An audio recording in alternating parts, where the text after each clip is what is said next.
Welcome to Sleep Audiobooks. If you would like our Better Sleep Quick Guide filled with proven techniques to improve sleep, sign up to our mailing list at sleepaudiobooks.com and we'll send the PDF as a thank you. Subscribing and leaving a comment helps this channel more than you know, so please feel free to offer suggestions for future audiobooks or to just say hi. Thank you for listening. We hope you have an excellent night's sleep. This is Sleep Audiobooks. The Wood Beyond the World by William Morris. Read by Cori Samuel. Chapter 1 of Golden Walter and his Father. A while ago there was a young man dwelling in a great and goodly city by the sea, which had to name Langton-on-Holm. He was but of 25 winters, a fair-faced man, yellow-haired, tall and strong, rather wiser than foolisher than young men are mostly wont, a valiant youth and a kind, not of many words but courteous of speech, no roisterer, naught masterful, but peaceful and knowing how to forbear, in a fray a perilous foe, and a trusty war-fellow. His father, with whom he was dwelling when this tale begins, was a great merchant, richer than a baron of the land, a headman of the greatest of the lineages of Langton, and a captain of the port. He was of the lineage of the Goldings, therefore was he called Bartholomew Golden, and his son Golden Walter. Now ye may well deem that such a youngling as this was looked upon by all as a lucky man without a lack, but there was this flaw in his lot, whereas he had fallen into the toils of love of a woman exceeding fair, and had taken her to wife, she nought unwilling as it seemed. But when they had been wedded some 6 months, he found by manifest tokens that his fairness was not so much to her, but that she must seek to the foulness of one worser than he in all ways. Wherefore his rest departed from him, whereas he hated her for her untruth and her hatred of him. Yet would the sound of her voice, as she came and went in the house, make his heart beat, and the sight of her stirred desire within him, so that he longed for her to be sweet and kind with him, and deemed that, might it be so, he should forget all the evil gone by. But it was not so, for ever when she saw him her face changed, and her hatred of him became manifest, and howsoever she was sweet with others, with him she was hard and sour. So this went on a while, till the chambers of his father's house, yea, the very streets of the city, became loathsome to him. And yet he called to mind that the world was wide, and he but a young man. So on a day, as he sat with his father alone, he spake to him, and said, Father, I was on the quays even now, and I looked on the ships that were nigh bound, and thy sign I saw on a tall ship that seemed to me nighest bound. Will it be long ere she sail? Nay, said his father, that ship which hight the Catherine, will they warp out of the haven in 2 days' time? But why askest thou of her? The shortest word is best, father, said Walter, and this it is, that I would depart in the said ship, and see other lands. Yea, and whither, son? said the merchant. Whither she goeth, said Walter, for I am ill at ease at home, as thou wottest, father. The merchant held his peace a while, and looked hard on his son, for there was strong love between them. But at last he said, Well, son, maybe it were best for thee, but maybe also we shall not meet again. Yet if we do meet, father, then shalt thou see a new man in me. Well, said Bartholomew, at least I know on whom to lay the loss of thee, and when thou art gone, for thou shalt have thine own way herein, she shall no longer abide in my house. Nay, but it were for the strife that should arise thenceforth betwixt her kindred and ours, it should go somewhat worse with her than that. Said Walter, I pray thee shame her not more than needs must be, lest, so doing, thou shame both me and thyself also. Bartholomew held his peace again for a while. Then he said, Goeth she with child, my son? Walter reddened, and said, I wot not, nor of whom the child may be." Then they both sat silent, till Bartholomew spake, saying, "The end of it is, son, that this is Monday, and that thou shalt go aboard in the small hours of Wednesday, and meanwhile I shall look to it that thou go not away empty-handed. The skipper of the Catherine is a good man and true, and knows the seas well, and my servant, Robert the Low, who is clerk of the lading, is trustworthy and wise, and as myself in all matters that look towards chaffer. The Catherine is new and stout-builded, and should be lucky, whereas she is under the ward of her who is the saint called upon in the church where thou wert christened, and myself before thee, and thy mother, and my father and mother, all lie under the chancel thereof, as thou wottest." Therewith the elder rose up, and went his ways about his business, and there was no more said betwixt him and his son on this matter. Chapter 2. Golden Walter takes ship to sail the seas. When Walter went down to the Catherine next morning, there was the skipper Geoffrey, who did him reverence, and made him all cheer, and showed him his room aboard ship, and the plenteous goods which his father had sent down to the quays already, such haste as he had made. Walter thanked his father's love in his heart, but otherwise took little heed to his affairs, but wore away the time about the haven, gazing listlessly on the ships that were making them ready outward, or unlading, and the mariners and aliens coming and going, and all these were to him as the curious images woven on a tapestry. At last, when he had well nigh come back again to the Catherine, he saw there a tall ship, which he had scarce noted before, a ship all bown, which had her boats out, and men sitting to the oars thereof, ready to tow her outward when the hawser should be cast off, and by seeming her mariners were but abiding for some one or other to come aboard. So Walter stood idly watching the said ship, and as he looked, lo, folk passing him toward the gangway. These were three. First came a dwarf, dark brown of hue and hideous, with long arms and ears exceeding great, and dog teeth that stuck out like the fangs of a wild beast. He was clad in a rich coat of yellow silk, and bare in his hand a crooked bow, and was girt with a broad sax. After him came a maiden, young by seeming, of scarce 20 summers, fair of face as a flower, grey-eyed, brown-haired, with lips full and red, slim and gentle of body. Simple was her array, of a short and straight green gown, so that on her right ankle was clear to see an iron ring. Last of the three was a lady, tall and stately, so radiant of visage and glorious of raiment, that it were hard to say what like she was, for scarce might the eye gaze steady upon her exceeding beauty, yet must every son of Adam who found himself anigh her lift up his eyes again after he had dropped them, and look again on her, and yet again, and yet again. Even so did Walter, and as the three passed by him, it seemed to him as if all the other folk thereabout had vanished and were naught, nor had he any vision before his eyes of any looking on them, save himself alone. They went over the gangway into the ship, and he saw them go along the deck till they came to the house on the poop, and entered it, and were gone from his sight. There he stood staring, till, little by little, the thronging people of the quays came into his eye-shot again.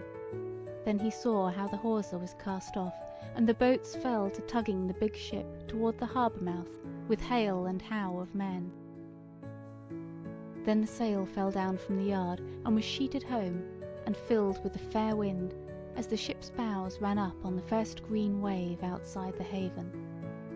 Even therewith the shipman cast abroad a banner, whereon was done, in a green field, a grim wolf ramping up against a maiden, and so went the ship upon her way.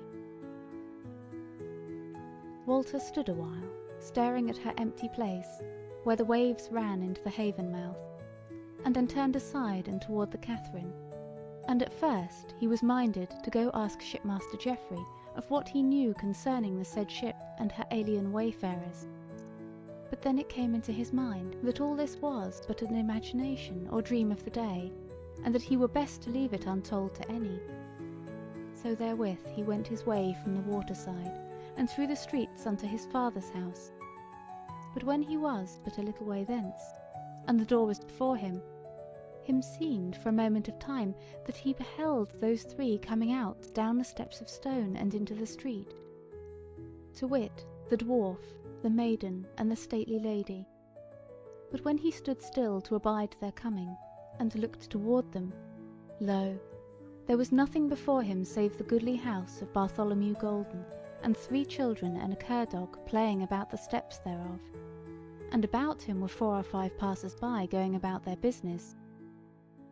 Then was he all confused in his mind, and knew not what to make of it, whether those whom he had seemed to see pass aboard ship were but images of a dream, or children of Adam in very flesh.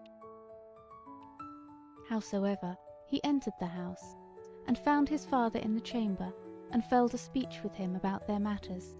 But for all that he loved his father, and worshipped him as a wise and valiant man, yet at that hour he might not hearken the words of his mouth, so much was his mind entangled in the thought of those three, and they were ever before his eyes, as if they had been painted on a table by the best of limners.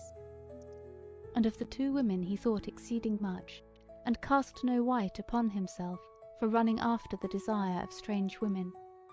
For he said to himself that he desired not either of the twain, nay, he might not tell which of the twain, the maiden or the stately queen, were clearest to his eyes, but sore he desired to see both of them again, and to know what they were.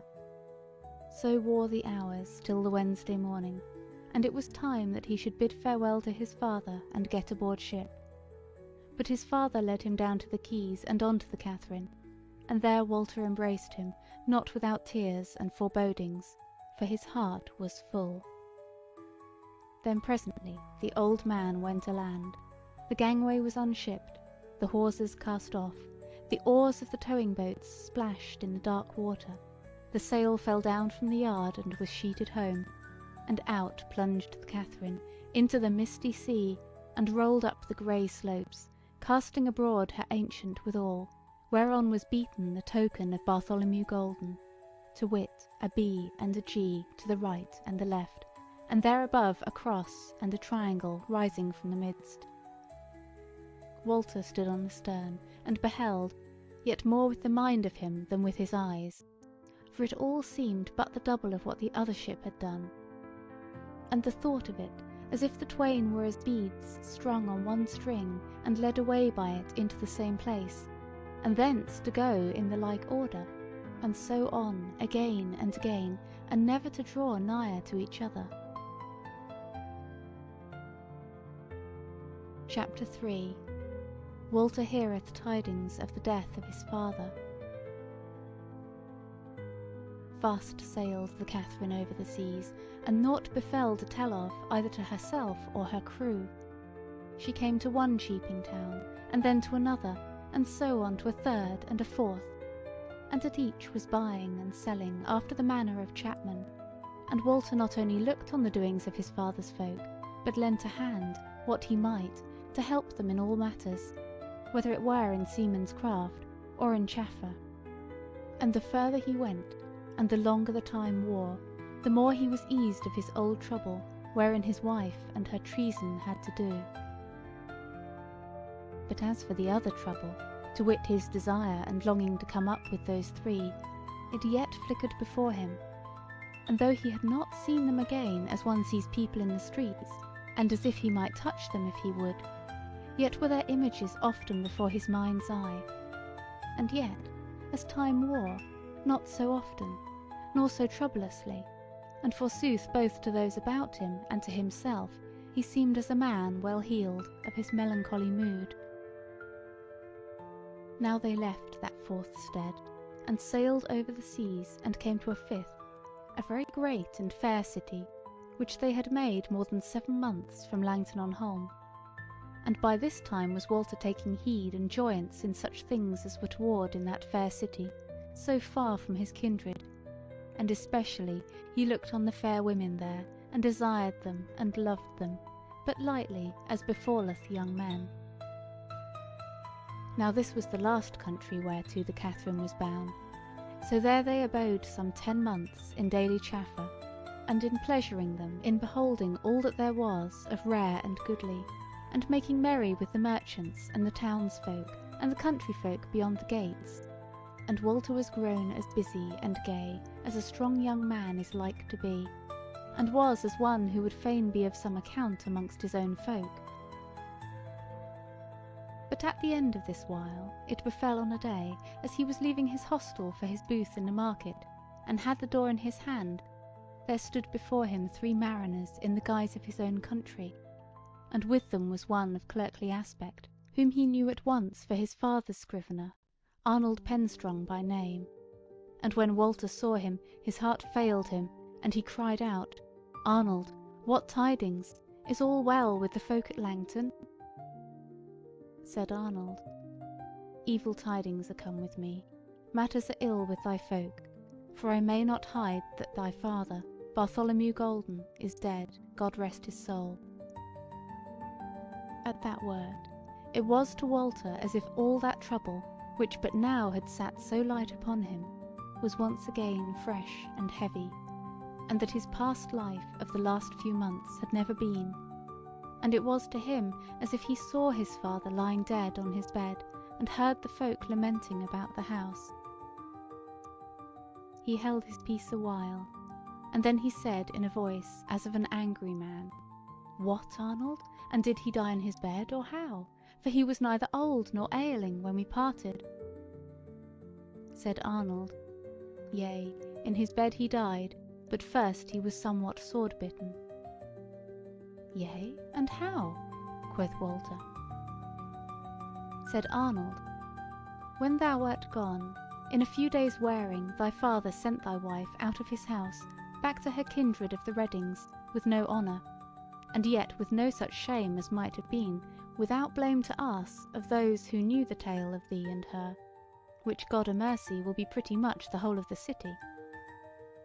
Nevertheless the Reddings took it amiss, and would have a mote with us Goldings to talk of booting. By ill luck we yea said that, for the saving of the city's peace. But what betide? We met in our guild hall, and there befell the talk between us, and in that talk certain words could not be hidden, though they were none too seemly nor too meek. And the said words once spoken drew forth the whetted steel, and there then was the hewing and thrusting. 2 of ours were slain outright on the floor, and 4 of theirs, and many were hurt on either side.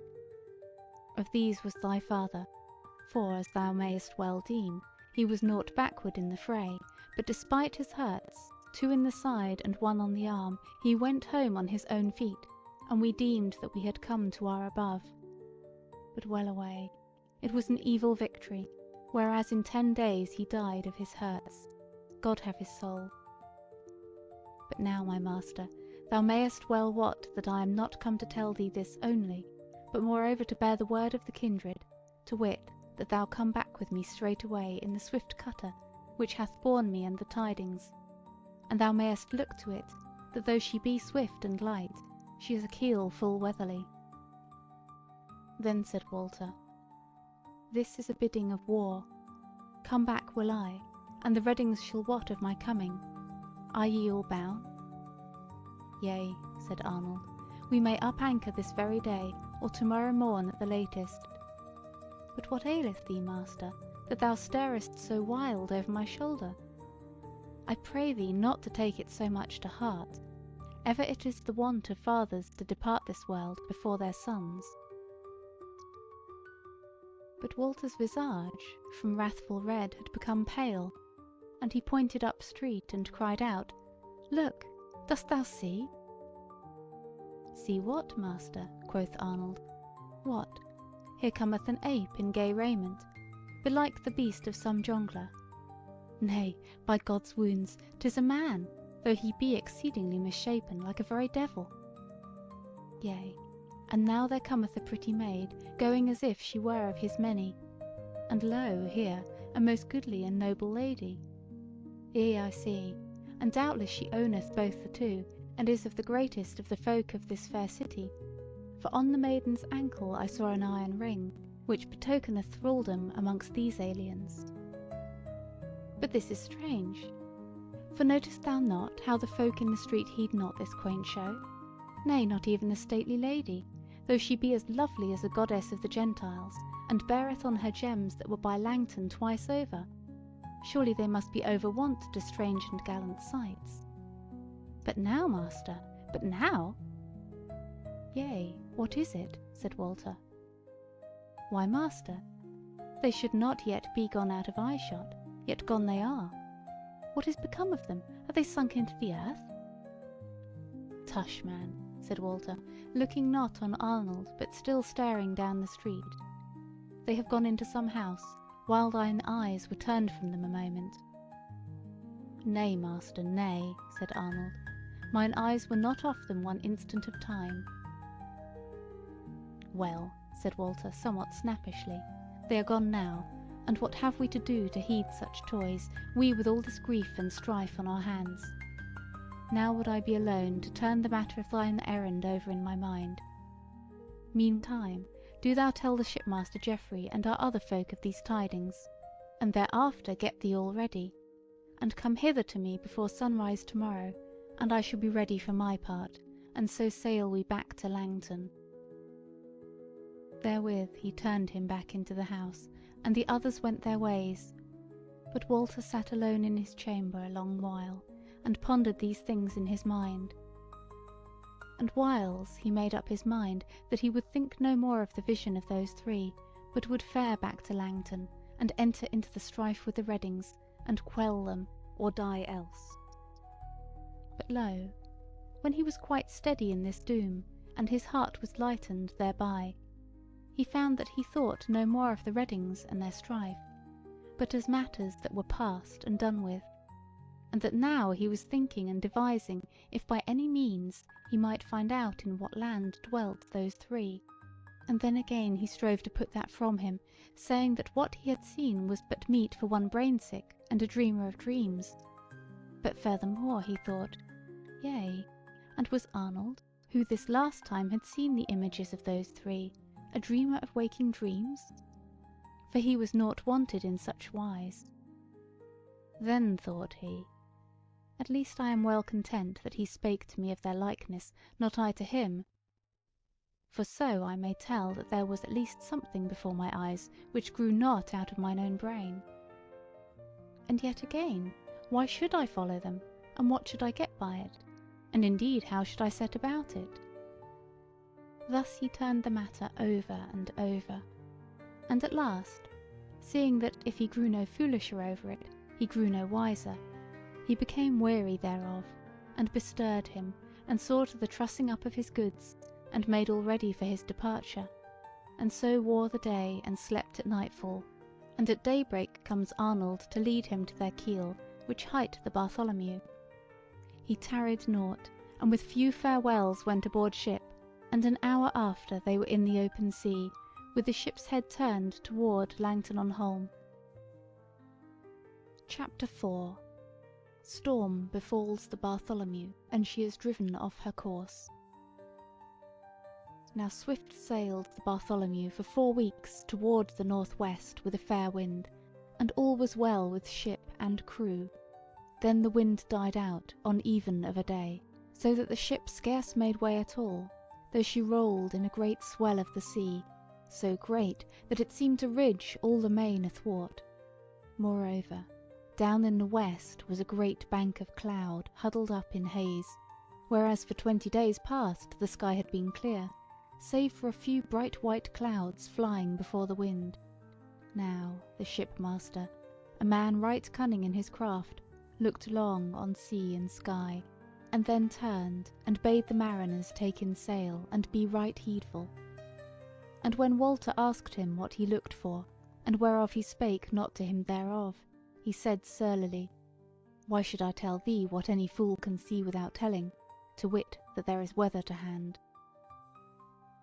So they abode what should befall, and Walter went to his room to sleep away the uneasy while, for the night was now fallen, and he knew no more till he was waked up by great hubbub and clamour of the shipmen, and the whipping of ropes, and thunder of flapping sails, and the tossing and weltering of the ship withal. But, being a very stout-hearted young man, he lay still in his room, partly because he was a landsman, and had no mind to tumble about amongst the shipmen and hinder them, and withal he said to himself, "What matter whether I go down to the bottom of the sea, or come back to Langton, since either way my life or my death will take away from me the fulfilment of desire? Yet soothly, if there hath been a shift of wind, that is not so ill, for then shall we be driven to other lands, and so at the least our homecoming shall be delayed, and other tidings may hap amidst of our tarrying. So let all be as it will." So in a little while, in spite of the ship's wallowing and the tumult of the wind and waves, he fell asleep again, and woke no more till it was full daylight, and there was the shipmaster standing in the door of his room, the sea water all streaming from his wet weather raiment. He said to Walter, "Young master, the seal of the day to thee, for by good hap we have gotten into another day. Now I shall tell thee that we have striven to beat, so as not to be driven off our course, but all would not avail, wherefore for these 3 hours we have been running before the wind. But, fair sir, so big hath been the sea, that but for our ship being of the stoutest, and our men all yare, we had all grown exceedingly wise concerning the ground of the mid-main. Praise be to St. Nicholas and All Hallows, for though ye shall presently look upon a new sea, and maybe a new land to boot, yet is that better than looking on the ugly things down below." "Is all well with ship and crew then?" said Walter. "Yea, forsooth," said the shipmaster, "verily the Bartholomew is the darling of Oakwoods. Come up and look at it, how she is dealing with wind and waves, all free from fear." So Walter did on his foul weather raiment, and went up on to the quarter-deck, and there indeed was a change of days, for the sea was dark and tumbling mountain high, and the white horses were running down the valleys thereof, and the clouds drave low over all, and bore a scud of rain along with them, and though there was but a rag of sail on her, the ship flew before the wind, rolling a great wash of water from bulwark to bulwark. Walter stood looking on it all a while, holding on by a stay-rope, and saying to himself that it was well that they were driving so fast toward new things. Then the shipmaster came up to him, and clapped him on the shoulder, and said, "Well, shipmate, cheer up, and now come below again, and eat some meat, and drink a cup with me." So Walter went down, and ate and drank, and his heart was lighter than it had been since he had heard of his father's death, and the feud awaiting him at home, which forsooth he had deemed would stay his wanderings a weary while, and therewithal his hopes. But now it seemed as if he needs must wander, would he not? And so it was, that even this fed his hope, so sore his heart clung to that desire of his to seek home to those 3 that seemed to call him unto them. Chapter 5. Now they come to a new land. 3 days they drave before the wind, and on the 4th the clouds lifted, the sun shone out, and the offing was clear. The wind had much abated, though it still blew a breeze, and was a head-wind for sailing toward the country of Langton. So then the master said that, since they were bewildered, and the wind so ill to deal with, it were best to go still before the wind, that they might make some land, and get knowledge of their whereabouts from the folk thereof. Withal he said, that he deemed the land not to be very far distant. So did they, and sailed on pleasantly enough, for the weather kept on mending, and the wind fell till it was but a light breeze, yet still foul for Langton. So wore 3 days, and on the eve of the 3rd the man from the topmast cried out that he saw land ahead. And so did they all before the sun was quite set, though it were but a cloud no bigger than a man's hand. When night fell they struck not sail, but went forth toward the land fair and softly, for it was early summer, so that the nights were neither long nor dark. But when it was broad daylight, they opened the land, a long shore of rocks and mountains, and naught else that they could see at first. Nevertheless, as day wore and they grew nigher, first they saw how the mountains fell away from the sea, and were behind a long wall of sheer cliff, and coming nigher yet, they beheld a green plain, going up after a little, in green bents and slopes, to the feet of the said cliff wall. No city nor haven did they see there, not even when they were far nigher to the land.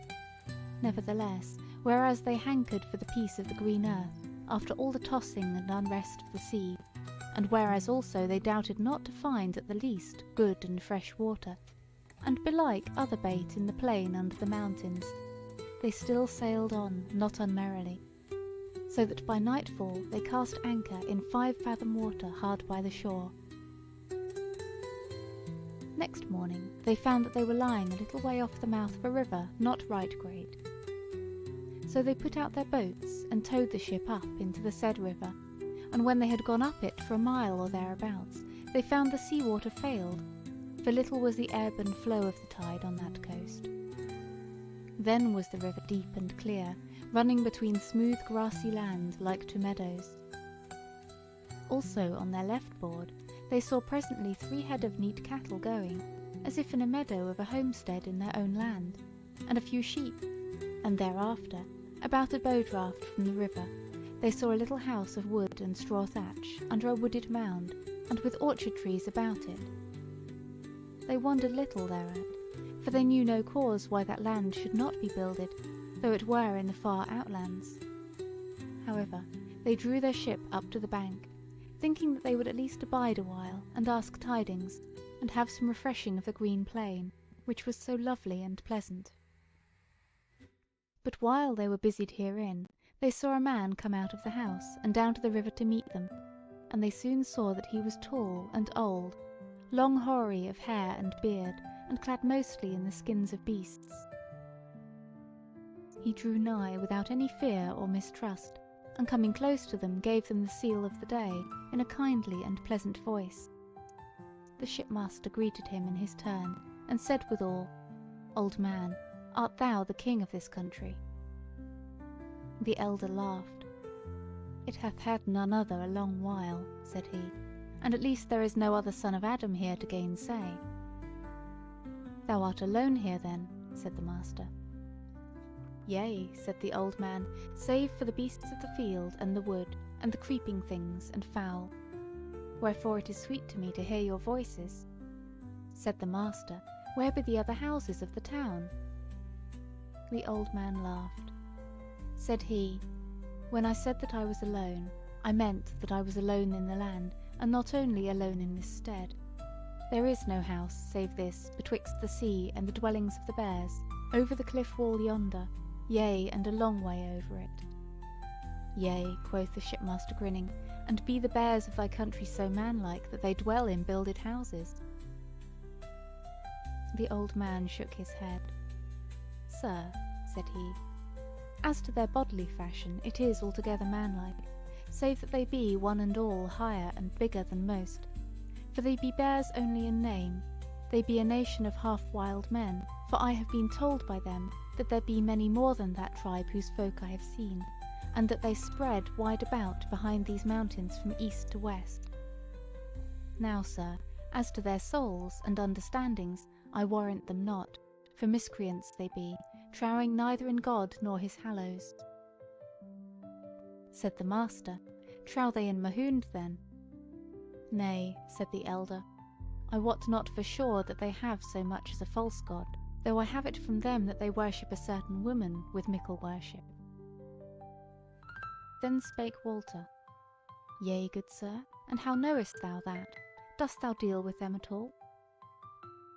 Said the old man, "While some of that folk come hither and have of me what I can spare, a calf or two, or half a dozen of lambs or hoggets, or a skin of wine or cider of mine own making, and they give me in return such things as I can use, as skins of hart and bear and other peltries. For now I am old, I can but little of the hunting hereabout. Whiles also they bring little lumps of pure copper, and would give me gold also, but it is of little use in this lonely land.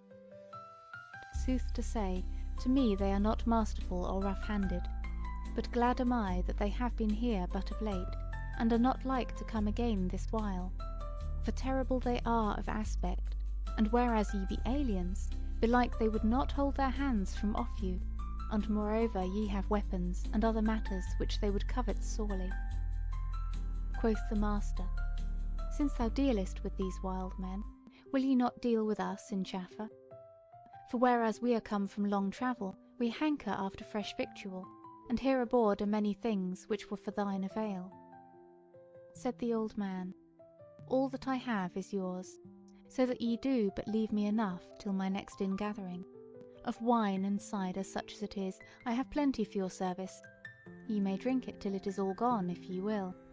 A little corn and meal I have, but not much, yet are ye welcome thereto, since the standing corn in my garth is done blossoming, and I have other meat. Cheeses have I, and dried fish, take what ye will thereof. But as to my neat and sheep, if ye have sore need of any, and will have them, I may not say you nay. But I pray you, if ye may do without them, not to take my milch beasts, or their engenderers. For, as ye have heard me say, the bear folk have been here but of late, and they have had all of me I might spare. But now, let me tell you, if ye long after flesh meat, that there is venison of hart and hind, yea, and of buck and doe, to be had on this plain, and about the little woods at the feet of the rock wall yonder. Neither are they exceeding wild, for since I may not take them, I scare them not, and no other man do they see to hurt them, for the bear folk come straight to my house, and fare straight home thence. But I will lead you the nighest way to where the venison is the easiest to be gotten. As to the wares in your ship, if you will give me out, I will take it with a good will, and chiefly if ye have a fair knife or two, and a roll of linen cloth, that were a good refreshment to me. But in any case, what I have to give is free to you and welcome. The shipmaster laughed. Friend, said he, we can thee mickle thanks for all that thou biddest us, and wot well that we be no lifters or sea thieves to take thy livelihood from thee. So tomorrow, if thou wilt, we will go with thee, and upraise the hunt, and meanwhile we will come aland, and walk on the green grass, and water our ship with thy good fresh water. So the old carle went back to his house to make them ready what cheer he might, and the shipmen, who were 21 all told, what with the mariners, and Arnold, and Walter's servants, went ashore, all but 2 who watched the ship, and abode their turn. They went well weaponed, for both the master and Walter deemed wariness wisdom, lest all might not be so good as it seemed. They took of their sailcloths ashore, and tilted them in on the meadow betwixt the house and the ship, and the carle brought them what he had for their avail, of fresh fruits and cheeses and milk and wine and cider and honey, and there they feasted no wise ill, and were right fain. Chapter 6. The old man tells Walter of himself. Walter sees a shard in the cliff wall. But when they had done their meat and drink, the master and the shipmen went about the watering of the ship, and the others strayed off along the meadow, so that presently Walter was left alone with the carle, and fell to speech with him, and said, Father, meseemeth thou shouldest have some strange tale to tell, and as yet we have asked thee of naught save meat for our bellies. Now, if I ask thee concerning thy life, and how thou camest hither and abided here, wilt thou tell me out? The old man smiled on him, and said, Son, my tale were long to tell, and may happen concerning much thereof my memory should fail me, and withal there is grief therein, which I were loath to awaken. Nevertheless, if thou ask, I will answer as I may, and in any case will tell thee naught save the truth. Said Walter, Well then, hast thou been long here? Yea, said the carle, since I was a young man and a stalwart knight. Said Walter, This house, didst thou build it, and raise these garths, and plant orchard and vineyard, and gather together the neat and the sheep, or did some other do all this for thee? said the carle. I did none of all this. There was one here before me, and I entered into his inheritance, as though this were a lordly manor, with a fair castle thereon, and all well stocked and plenished. Said Walter, Didst thou find thy foregoer alive here? Yea, said the elder, yet he lived but for a little while after I came to him. He was silent a while, and then he said, I slew him. Even so would he have it, though I bade him a better lot. Said Walter, Didst thou come hither of thine own will? Mayhappen, said the carle, who knoweth? Now I have no will to do either this or that. It is want that maketh me do or refrain. Said Walter, Tell me this, why didst thou slay the man? Did he any scathe to thee? Said the elder, When I slew him, I deemed that he was doing me all scathe, but now I know that it was not so. Thus it was, I would needs go where he had been before, and he stood in the path against me, and I overthrew him, and went on the way I would. What came thereof? Said Walter. Evil came of it, said the carle. Then was Walter silent a while, and the old man spake nothing. But there came a smile in his face that was both sly and somewhat sad. Walter looked on him and said, Was it from hence that thou wouldst go that road? Yea, said the carle. Said Walter, And now wilt thou tell me what that road was, whither it went and whereto it led, that thou must needs wend it, though thy first stride were over a dead man? I will not tell thee, said the carle. Then they held their peace, both of them, and thereafter got on to other talk of no import.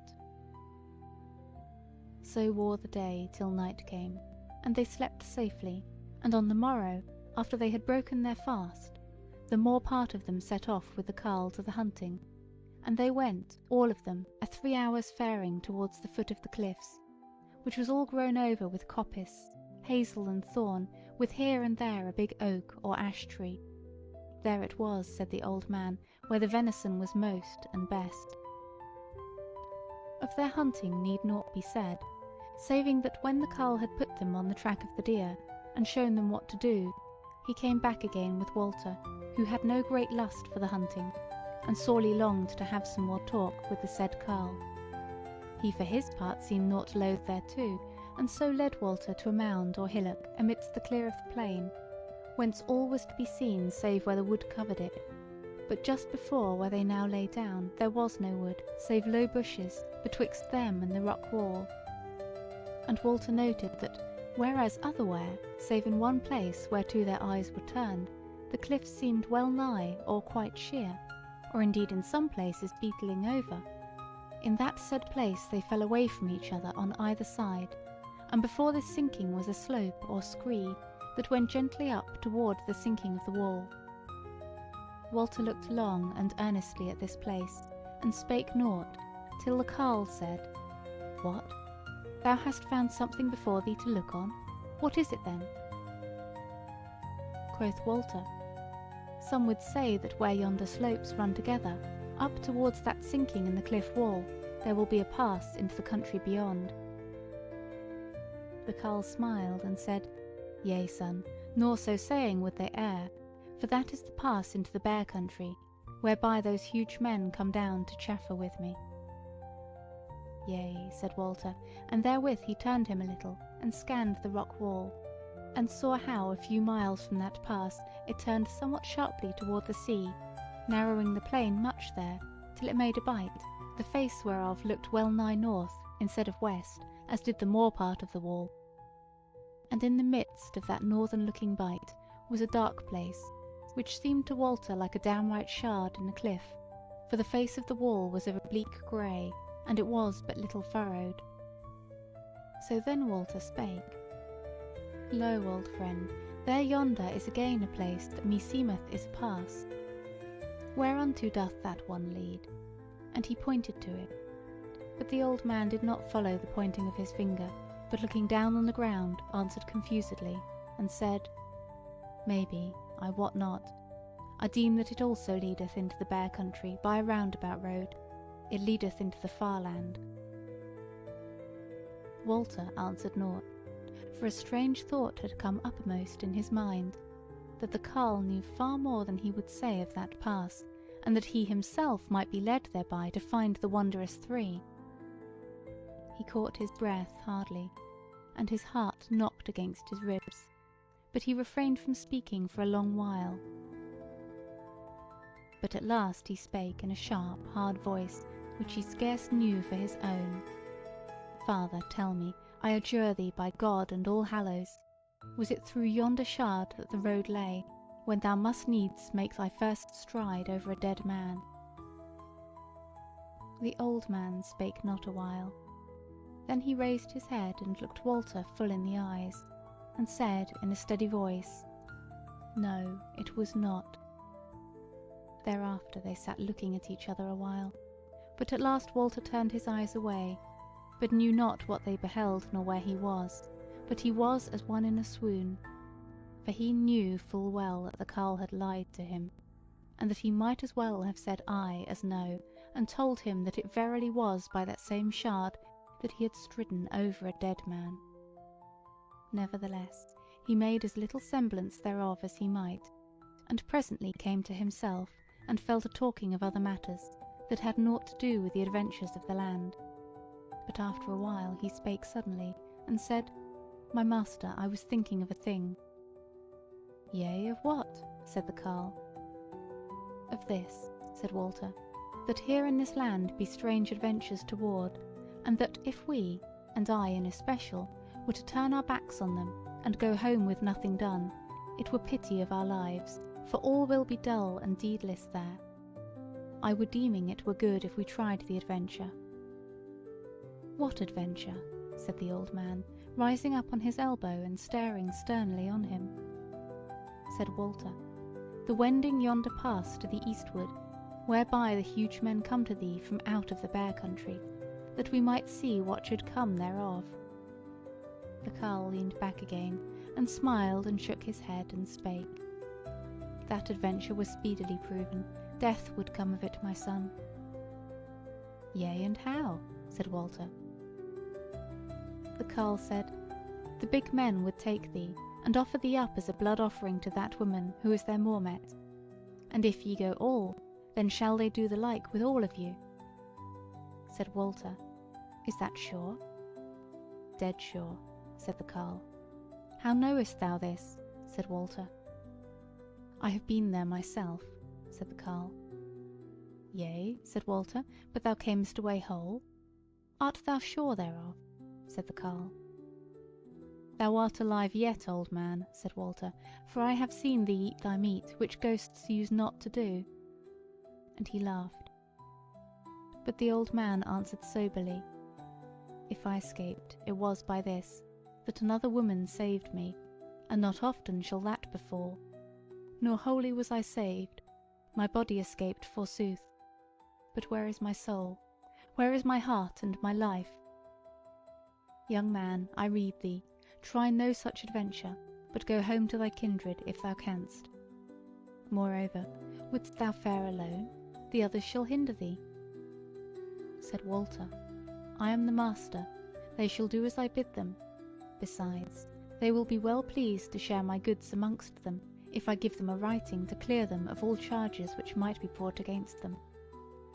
My son, said the carle, I pray thee go not to thy death.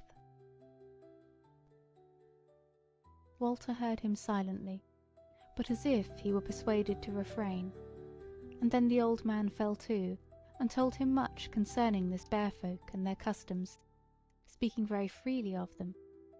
But Walter's ears were scarce open to this talk, whereas he deemed that he should have naught to do with those wild men, and he durst not ask again concerning the country, whereto led the pass on the northward.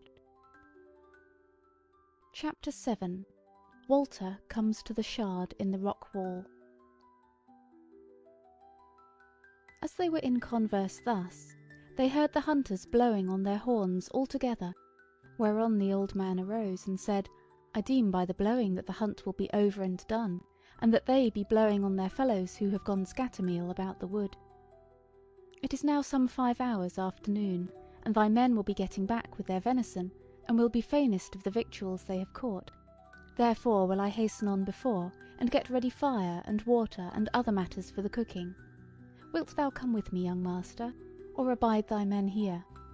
Walter said lightly, I will rest and abide them here, since I cannot fail to see them hence as they go on their ways to thine house. And it may well be that I be at hand to command them and forbid, and put some order amongst them, for rough playmates they be, some of them, and now all heated with the hunting and the joy of the green earth. Thus he spoke, as if naught were toward save supper and bed, but inwardly hope and fear were contending in him, and again his heart beat so hard that he deemed that the carle must surely hear it. But the old man took him but according to his outward seeming, and nodded his head, and went away quietly toward his house. When he had been gone a little, Walter rose up heedfully.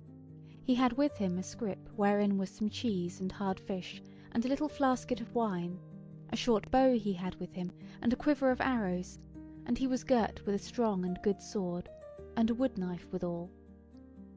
He looked to all this gear that it was naught amiss, and then speedily went down off the mound, and when he was come down, he found that it covered him from men coming out of the wood, if he went straight thence to that shard of the rock wall, where was the pass that led southward. Now it is no nay that thitherward he turned, and went wisely, lest the carle should make a backward cast and see him, or lest any straggler of his own folk might happen upon him. For to say sooth, he deemed that did they wind him, they would be like to let him of his journey. He had noted the bearings of the cliffs nigh the shard, and whereas he could see their heads everywhere, except from the depths of the thicket, he was not like to go astray. He had made no great way, ere he heard the horns blowing all together again in one place, and looking thitherward through the leafy boughs, for he was now amidst of a thicket, he saw his men thronging the mound, and had no doubt, therefore, that they were blowing on him, but being well under cover he heeded it naught, and lying still a little, saw them go down off the mound, and go all of them toward the carle's house, still blowing as they went, but not faring scattermeal, wherefore it was clear that they were naught troubled about him. So he went on his way to the shard, and there is nothing to say of his journey till he got before it with the last of the clear day, and entered it straightway. It was in sooth a downright breach or cleft in the rock wall, and there was no hill or bent leading up to it, nothing but a tumble of stones before it, which was somewhat uneasy going, yet needed naught but labour to overcome it. And when he had got over this, and was in the very pass itself, he found it no ill going. Forsooth at first it was little worse than a rough road betwixt two great stony slopes, though a little trickle of water ran down amidst of it. So, though it was so nigh nightfall, yet Walter pressed on, yea, and long after the very night was come, for the moon rose wide and bright a little after nightfall. But at last he had gone so long, and was so wearied, that he deemed it naught but wisdom to rest him, and so lay down on a piece of greensward betwixt the stones, when he had eaten a morsel out of his satchel, and drunk of the water out of the stream. There he lay. If he had any doubt of peril, his weariness soon made it all one to him, for presently he was sleeping as soundly as any man in Langton-on-Holm. Chapter 8.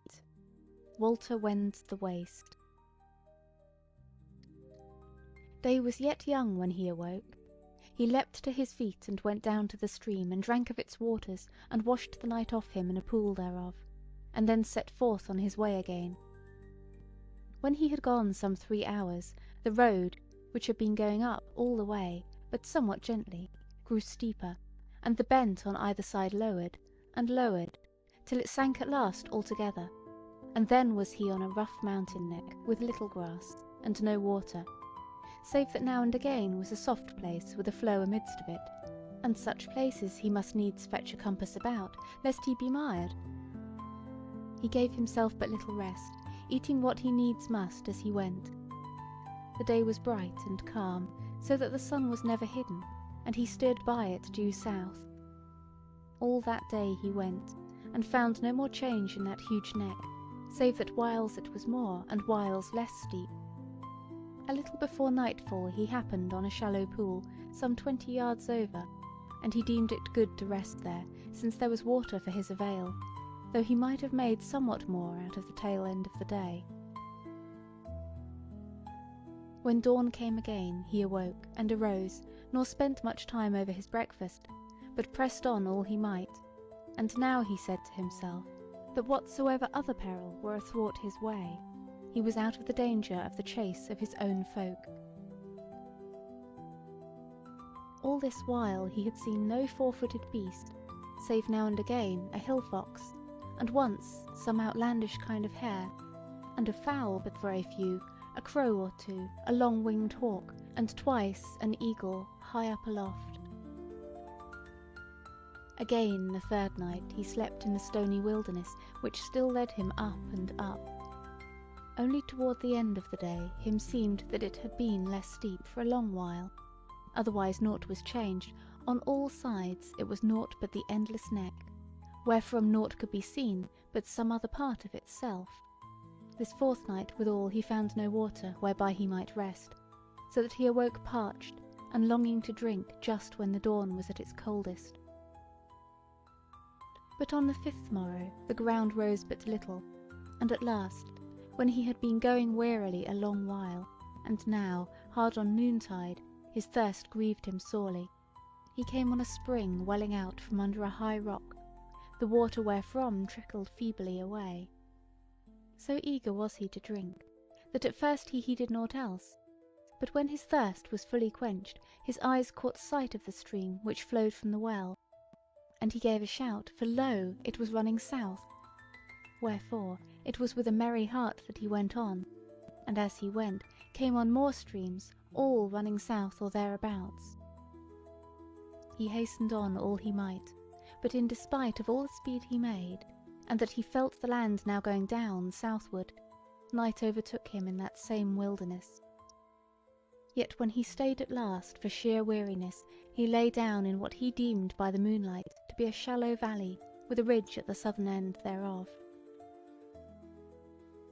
He slept long, and when he awoke the sun was high in the heavens, and never was brighter or clearer morning on the earth than was that.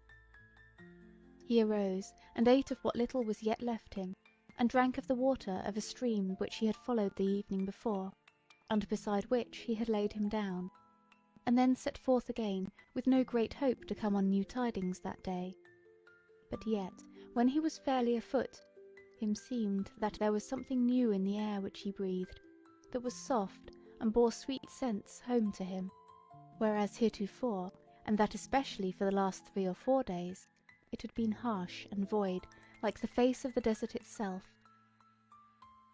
So on he went, and presently was mounting the ridge aforesaid, and, as oft happens when one climbs a steep place, he kept his eyes on the ground, till he felt he was on the top of the ridge. Then he stopped to take breath, and raised his head and looked, and lo, he was verily on the brow of the great mountain neck, and down below him was the hanging of the great hill slopes, which fell down, not slowly as those he had been those days a-mounting, but speedily enough, though with little of broken places or sheer cliffs. But beyond this last of the desert, there was before him a lovely land of wooded hills, green plains, and little valleys, stretching out far and wide, till it ended at last in great blue mountains, and white snowy peaks beyond them.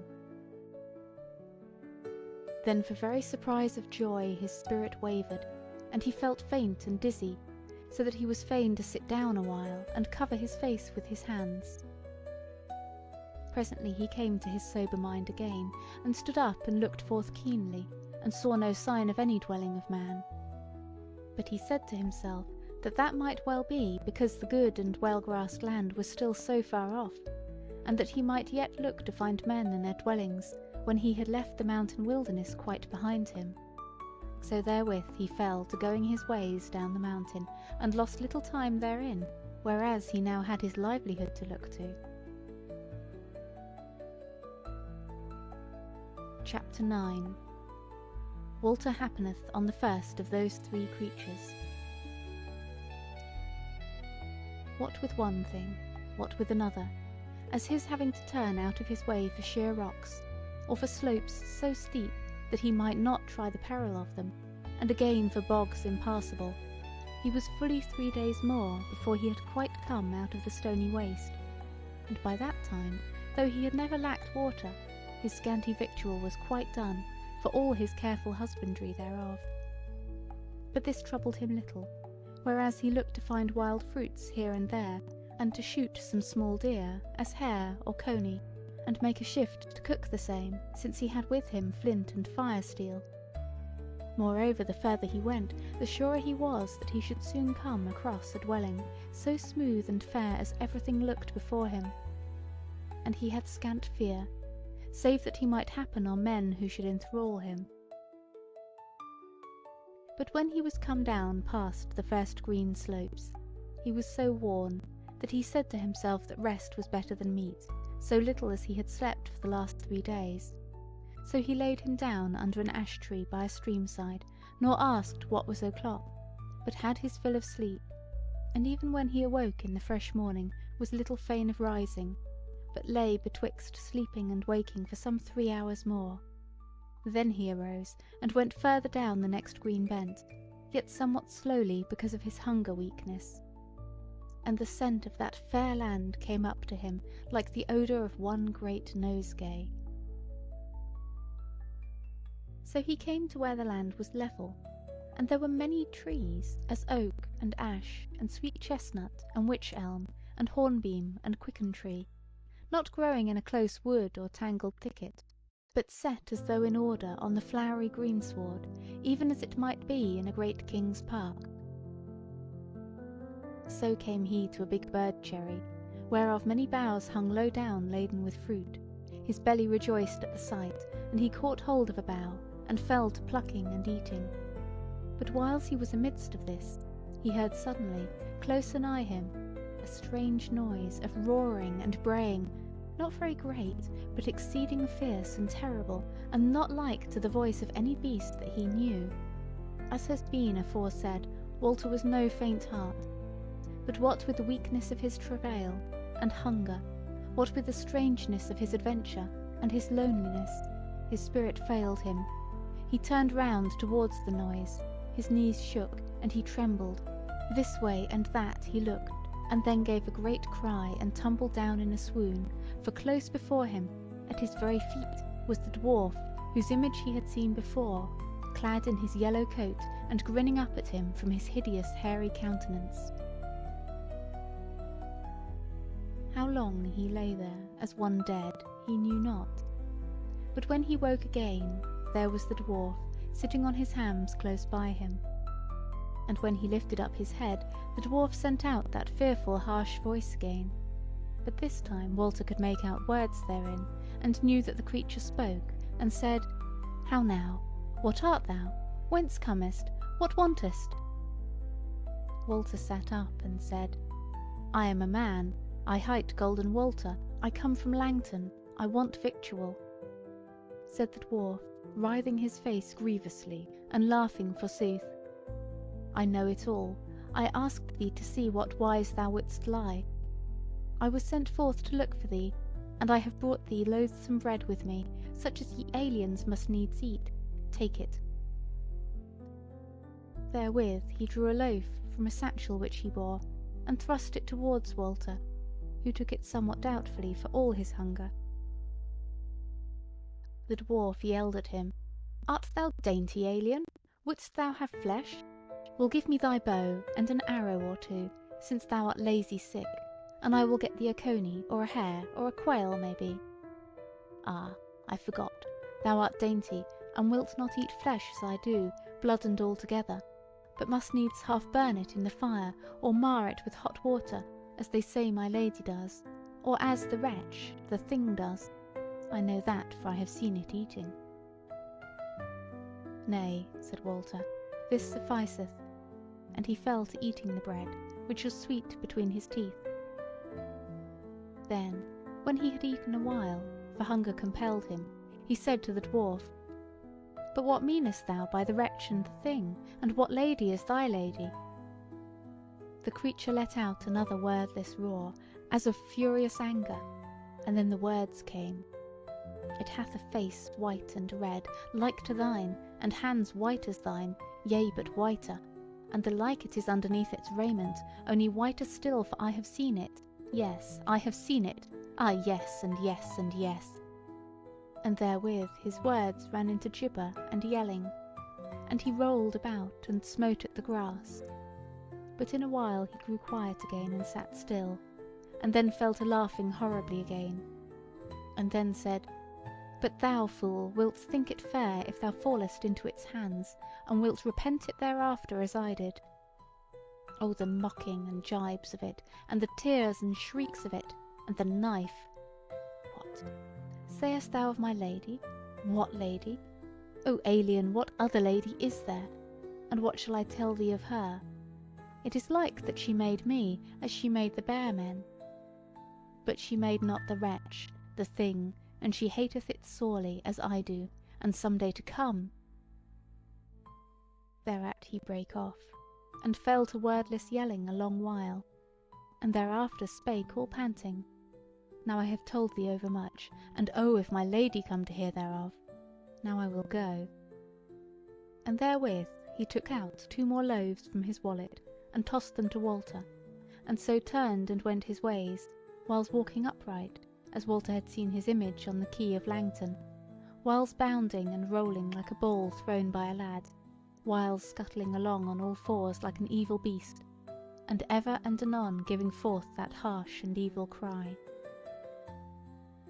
Walter sat a while after he was out of sight, so stricken with horror and loathing, and a fear of he knew not what, that he might not move.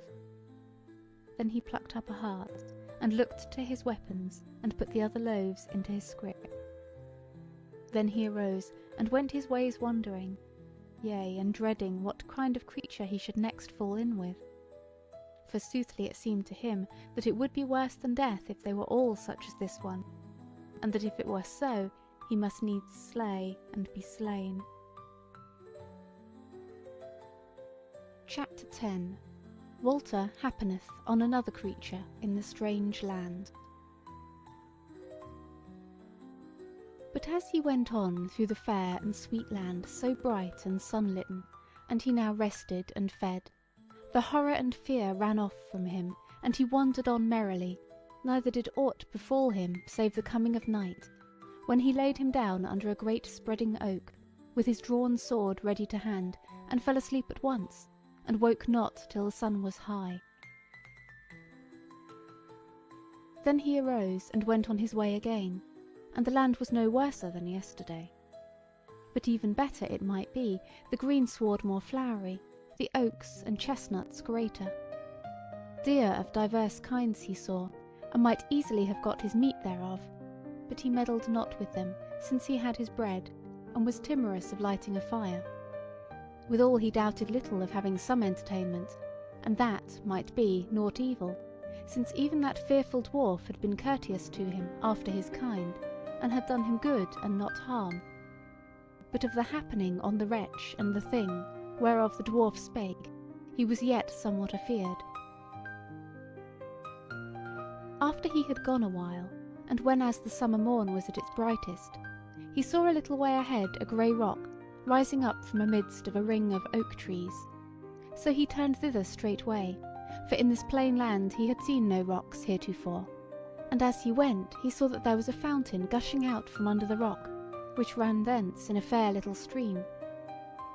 And when he had the rock, and the fountain, and the stream clear before him, lo, a child of Adam sitting beside the fountain under the shadow of the rock.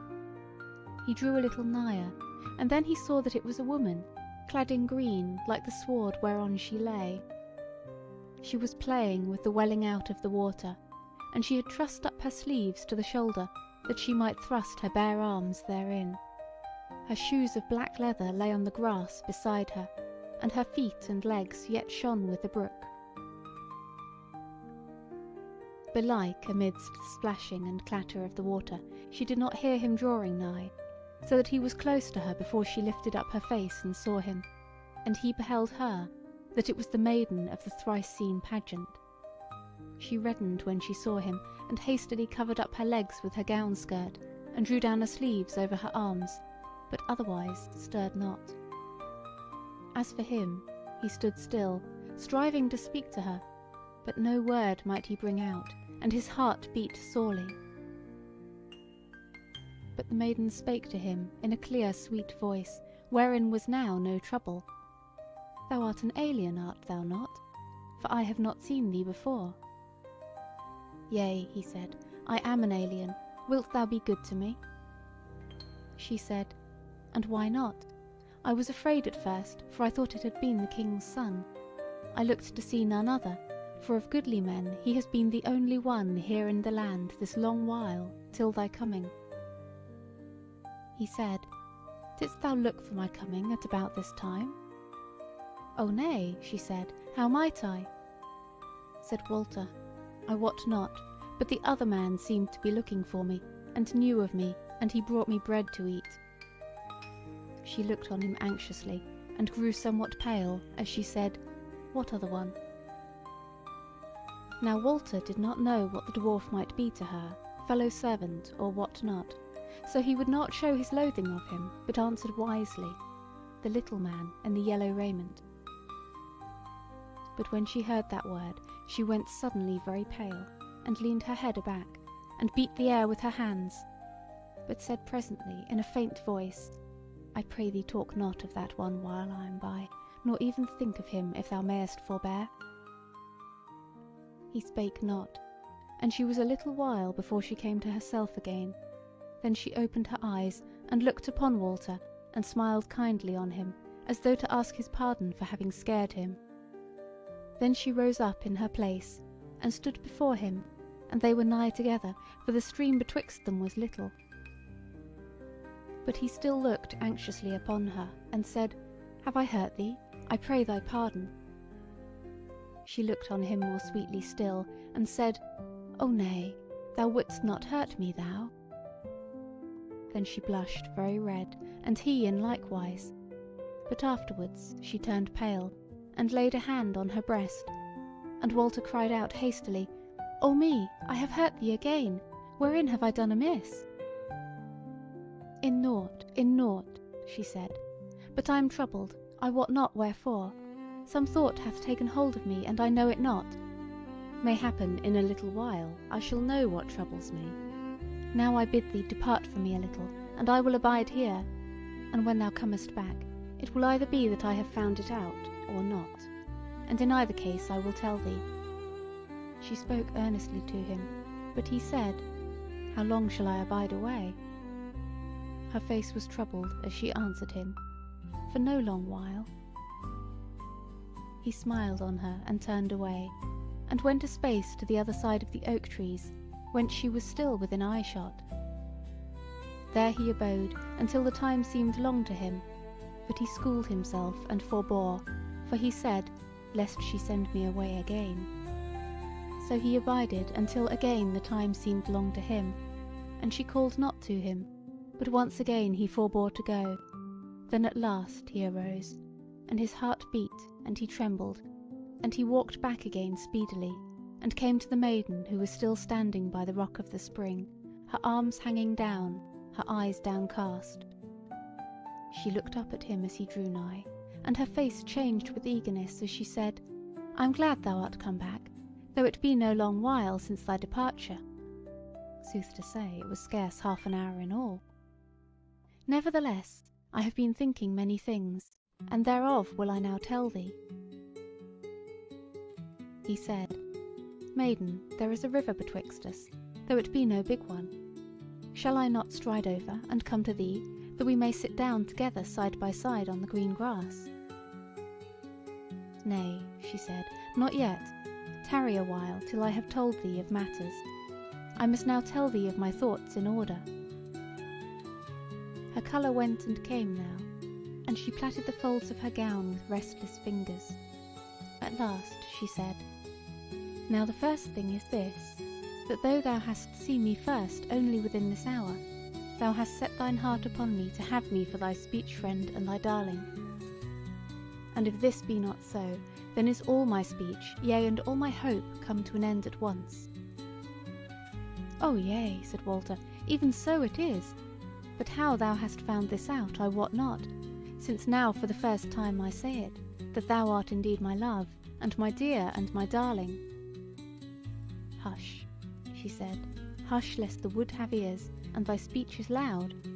Abide, and I shall tell thee how I know it. Whether this thy love shall outlast the first time that thou holdest my body in thine arms, I wot not, nor dost thou. But sore is my hope that it may be so, for I also, though it be but scarce an hour since I set eyes on thee, have cast mine eyes on thee to have thee for my love, and my darling, and my speech friend. And this is how I wot that thou lovest me, my friend. Now is all this dear and joyful, and overflows my heart with sweetness. But now must I tell thee of the fear and the evil which lieth behind it." Then Walter stretched out his hands to her, and cried out, "Yea, yea, but whatever evil entangle us, now we both know these two things, to wit, that thou lovest me, and I thee, wilt thou not come hither, that I may cast mine arms about thee, and kiss thee, if not thy kind lips or thy friendly face at all, yet at least thy dear hand, yea, that I may touch thy body in some wise?" She looked on him steadily, and said softly, "Nay, this above all things must not be, and that it may not be is a part of the evil which entangles us. But hearken, friend, once again I tell thee that thy voice is over loud in this wilderness fruitful of evil. Now I have told thee indeed of two things whereof we both wot. But next I must needs tell thee of things whereof I wot, and thou wottest not. Yet this were better, that thou pledge thy word not to touch so much as one of my hands, and that we go together a little way hence away from these tumbled stones, and sit down upon the open greensward, whereas here is cover if there be spying abroad." Again, as she spoke, she turned very pale, but Walter said, "Since it must be so, I pledge thee my word to thee as I love thee." And therewith she knelt down and did on her foot-gear, and then sprang lightly over the rivulet. And then the twain of them went side by side some half a furlong thence, and sat down, shadowed by the boughs of a slim quicken tree, growing up out of the greensward, whereon for a good space around was neither bush nor brake. There began the maiden to talk soberly, and said, "This is what I must needs say to thee now, that thou art come into a land perilous for any one that loveth aught of good. From which, forsooth, I were fain that thou wert gotten away safely, even though I should die of longing for thee. As for myself, my peril is, in a measure, less than thine, I mean the peril of death. But lo, thou, this iron on my foot is token that I am a thrall, and thou knowest in what wise thralls must pay for transgressions. Furthermore, of what I am, and how I came hither, time would fail me to tell, but some while, may be, I shall tell thee. I serve an evil mistress, of whom I may say that scarce I wot if she be a woman or not, but by some creatures is she accounted for a god, and as a god is harried. And surely never god was crueller nor colder than she. Me she hateth sorely, yet if she hated me little or naught, small were the gain to me if it were her pleasure to deal hardly by me. But as things now are, and are like to be, it would not be for her pleasure, but for her pain and loss to make an end of me. Therefore, as I said e'en now, my mere life is not in peril with her, unless perchance some sudden passion get the better of her, and she slay me, and repent of it thereafter. For so it is, that if it be the least evil of her conditions that she is wanton, at least wanton she is to the letter. Many a time hath she cast the net for the catching of some goodly young man, and her latest prey, save it be thou, is the young man whom I named, when first I saw thee, by the name of the King's son. He is with us yet, and I fear him, for of late hath he wearied of her, though it is but plain truth to say of her that she is the wonder of all beauties of the world. He hath wearied of her, I say, and hath cast his eyes upon me, and if I were heedless, he would betray me to the uttermost of the wrath of my mistress. For needs must I say of him, though he be a goodly man, and now fallen into thraldom, that he hath no bowels of compassion, but is a dastard, who for an hour's pleasure would undo me, and thereafter would stand by smiling and taking my mistress's pardon with good cheer, while for me would be no pardon. Seest thou, therefore, how it is with me between these two cruel fools? And moreover there are others, of whom I will not even speak to thee. And therewith she put her hands before her face, and wept, and murmured, Who shall deliver me from this death in life? But Walter cried out, For what else am I come hither? I. And it was a near thing that he did not take her in his arms, but he remembered his pledged word, and drew back from her in terror, whereas he had an inkling of why she would not suffer it, and he wept with her. But suddenly the maid left weeping, and said in a changed voice, Friend, whereas thou speakest of delivering me, it is more like that I shall deliver thee. And now I pray thy pardon for thus grieving thee with my grief, and that more especially because thou mayest not solace thy grief with kisses and caresses. But so it was, that for once I was smitten by the thought of the anguish of this land, and the joy of all the world besides. Therewith she caught her breath in a half sob, but refrained her, and went on. Now, dear friend and darling, take good heed to all that I shall say to thee, whereas thou must do after the teaching of my words. And first, I deem by the monster having met thee at the gates of the land, and refreshed thee, that the mistress hath looked for thy coming, nay, by thy coming hither at all, that she hath cast her net and caught thee. Hast thou noted aught that might seem to make this more like? Said Walter, 3 times in full daylight have I seen go past me the images of the monster and thee and a glorious lady, even as if ye were alive. And therewith he told her in few words how it had gone with him since that day on the quay at Langton. She said, Then it is no longer perhaps, but certain, that thou art her latest catch, and even so I deemed from the first, and, dear friend, this is why I have not suffered thee to kiss or caress me, so sore as I longed for thee. For the mistress will have thee for her only, and hath lured thee hither for naught else, and she is wise in wizardry, even as some deal am I. And wert thou to touch me with hand or mouth on my naked flesh, yea, or were it even my raiment, then would she scent the savour of thy love upon me, and then, though it may be she would spare thee, she would not spare me. Then was she silent a little, and seemed very downcast, and Walter held his peace from grief and confusion and helplessness, for of wizardry he knew naught. At last the maid spake again, and said, Nevertheless, we will not die redeless.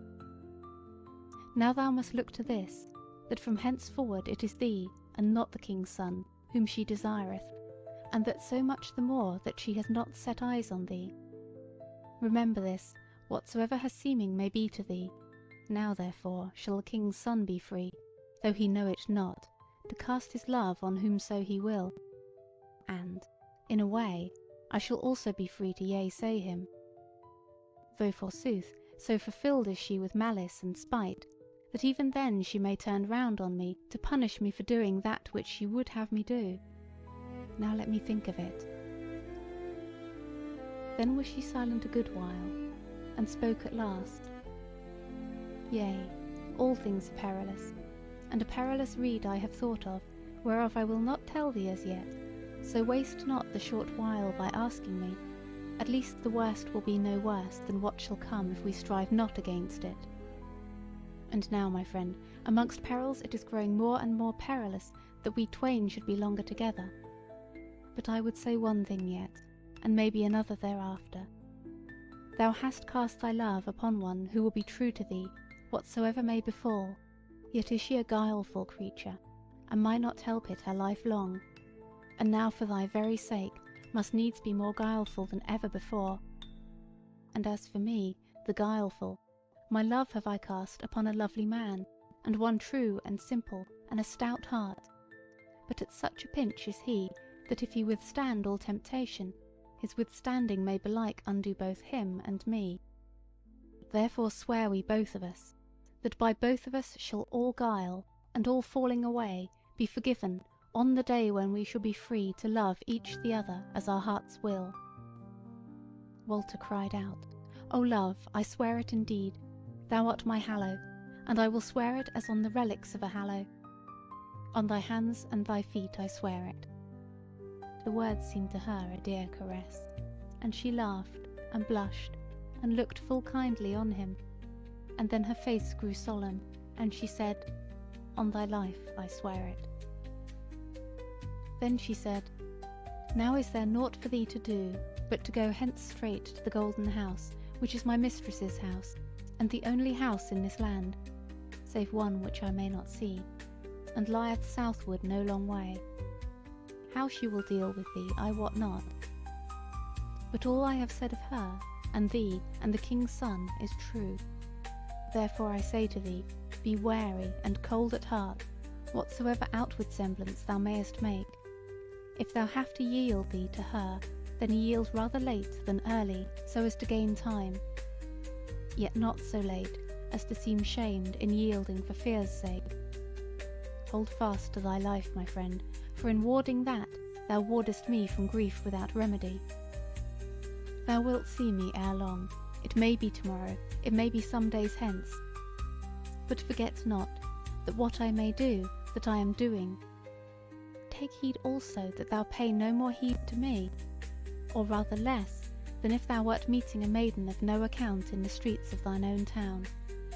O my love, barren is this first farewell, as was our first meeting, but surely shall there be another meeting better than the first, and the last farewell may be long and long yet. Therewith she stood up, and he knelt before her a little while without any word, and then arose and went his ways. But when he had gone a space, he turned about, and saw her still standing in the same place. She stayed a moment when she saw him turn, and then herself turned about. So he departed through the fair land, and his heart was full with hope and fear as he went. Chapter 11. Walter happeneth on the mistress. It was but a little after noon when Walter left the maid behind. He steered south by the sun, as the maid had bidden him, and went swiftly, for, as a good knight wending to battle, the time seemed long to him till he should meet the foe. So an hour before sunset he saw something white and gay gleaming through the boles of the oak trees, and presently there was clear before him a most goodly house, builded of white marble, carved all about with knots and imagery, and the carven folk were all painted of their lively colours, whether it were their raiment or their flesh, and the housings wherein they stood all done with gold and fair hues. Gay were the windows of the house, and there was a pillared porch before the great door, with images betwixt the pillars, both of men and beasts. And when Walter looked up to the roof of the house, he saw that it gleamed and shone, for all the tiles were of yellow metal, which he deemed to be of very gold. All this he saw as he went, and tarried not to gaze upon it, for he said, Belike there will be time for me to look on all this before I die. But he said also, that, though the house was not of the greatest, it was beyond compare of all the houses of the world. Now he entered it by the porch, and came into a hall many pillared and vaulted over, the walls painted with gold and ultramarine, the floor dark and spangled with many colours, and the windows glazed with knots and pictures. Midmost thereof was a fountain of gold, whence the water ran two ways in gold-lined runnels, spanned twice with little bridges of silver. Long was that hall, and now not very light, so that Walter was come past the fountain before he saw any folk therein.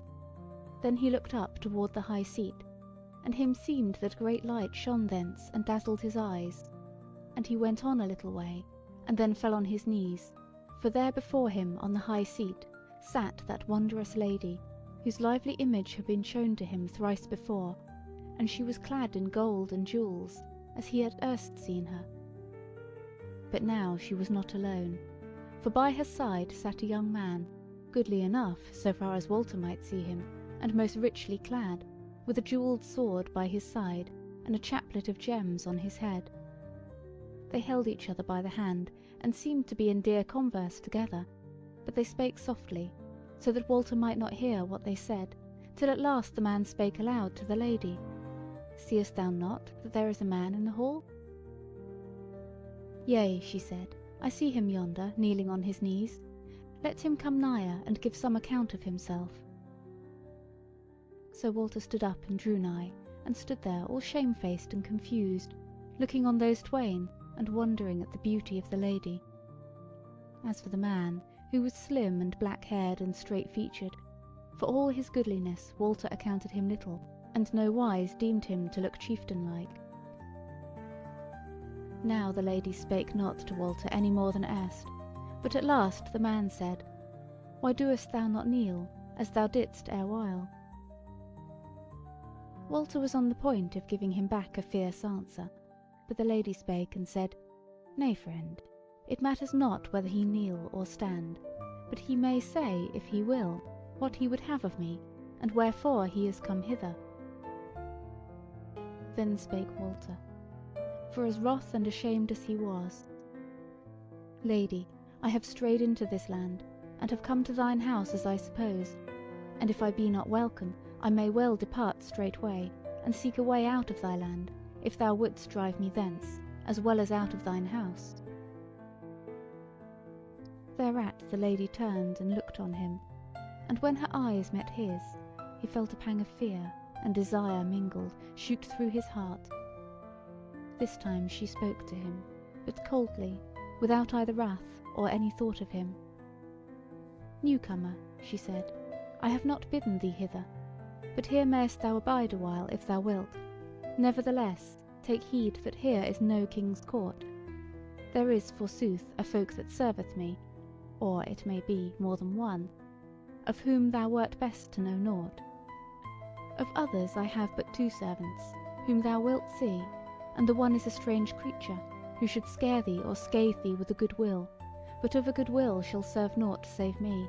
The other is a woman, a thrall, of little avail, save that, being compelled, she will work woman's service for me, but whom none else shall compel. Yea, but what is all this to thee, or to me that I should tell it to thee? I will not drive thee away, but if thine entertainment please thee not, make no plaint thereof to me, but depart at thy will. Now is this talk betwixt us overlong, since, as thou seest, I and this king's son are in converse together. Art thou a king's son?" "Nay, lady," said Walter, "I am but of the sons of merchants." "It matters not," she said, "go thy ways into one of the chambers." And straightway she fell a-talking to the man who sat beside her, concerning the singing of the birds beneath her window in the morning, and of how she had bathed her that day in a pool of the woodlands, when she had been heated with hunting, and so forth, and all as if there had been none there save her and the king's son. But Walter departed all ashamed, as though he had been a poor man thrust away from a rich kinsman's door, and he said to himself that this woman was hateful, and naught love-worthy, and that she was little like to tempt him, despite all the fairness of her body. No one else he saw in the house that even. He found meat and drink duly served on a fair table, and thereafter he came on a goodly bed, and all things needful, but no child of Adam to do him service, or bid him welcome or warning. Nevertheless he ate and drank and slept, and put off thought of all these things till the morrow, all the more as he hoped to see the kind maiden some time betwixt sunrise and sunset on that new day. Chapter 12. The wearing of 4 days in the wood beyond the world. He arose betimes, but found no one to greet him, neither was there any sound of folk moving within the fair house. So he but broke his fast, and then went forth and wandered amongst the trees, till he found him a stream to bathe in, and after he had washed the night off him, He lay down under a tree thereby for a while, but soon turned back toward the house, lest perchance the maid should come thither, and he should miss her. It should be said that half a bow-shot from the house on that side, i.e. due north thereof, was a little hazel brake, and round about it the trees were smaller of kind than the oaks and chestnuts he had passed through before, being mostly of birch and quickenbeam and young ash, with small wood betwixt them. So now he passed through the thicket, and coming to the edge thereof, beheld the lady and the king's son walking together hand in hand, full lovingly by seeming. He deemed it unmeet to draw back and hide him, so he went forth past them toward the house. The king's son scowled on him as he passed, but the lady, over whose beauteous face flickered the joyous morning smiles, took no more heed of him than if he had been one of the trees of the wood. But she had been so high and disdainful with him the evening before, that he thought little of that. The twain went on, skirting the hazel copse, and he could not choose but turn his eyes on them, so sorely did the lady's beauty draw them. Then befell another thing, for behind them the boughs of the hazels parted, and there stood that little evil thing, he or another of his kind, for he was quite unclad, save by his fell of yellowy brown hair, and that he was girt with a leathern girdle, wherein was stuck an ugly two-edged knife. He stood upright a moment, and cast his eyes at Walter, and grinned, but not as if he knew him, and scarce could Walter say whether it were the one he had seen, or another. Then he cast himself down on his belly, and fell to creeping through the long grass like a serpent, following the footsteps of the lady and her lover. And now, as he crept, Walter deemed in his loathing that the creature was liker to a ferret than aught else. He crept on marvellous swiftly, and was soon clean out of sight. But Walter stood staring after him for a while, and then lay down by the copse side, that he might watch the house and the entry thereof. For he thought, now perchance presently will the kind maiden come hither to comfort me with a word or two. But hour passed by hour, and still she came not, and still he lay there, and thought of the maid, and longed for her kindness and wisdom, till he could not refrain his tears, and wept for the lack of her. Then he arose, and went and sat in the porch, and was very downcast of mood. But as he sat there, back comes the lady again, the king's son leading her by the hand.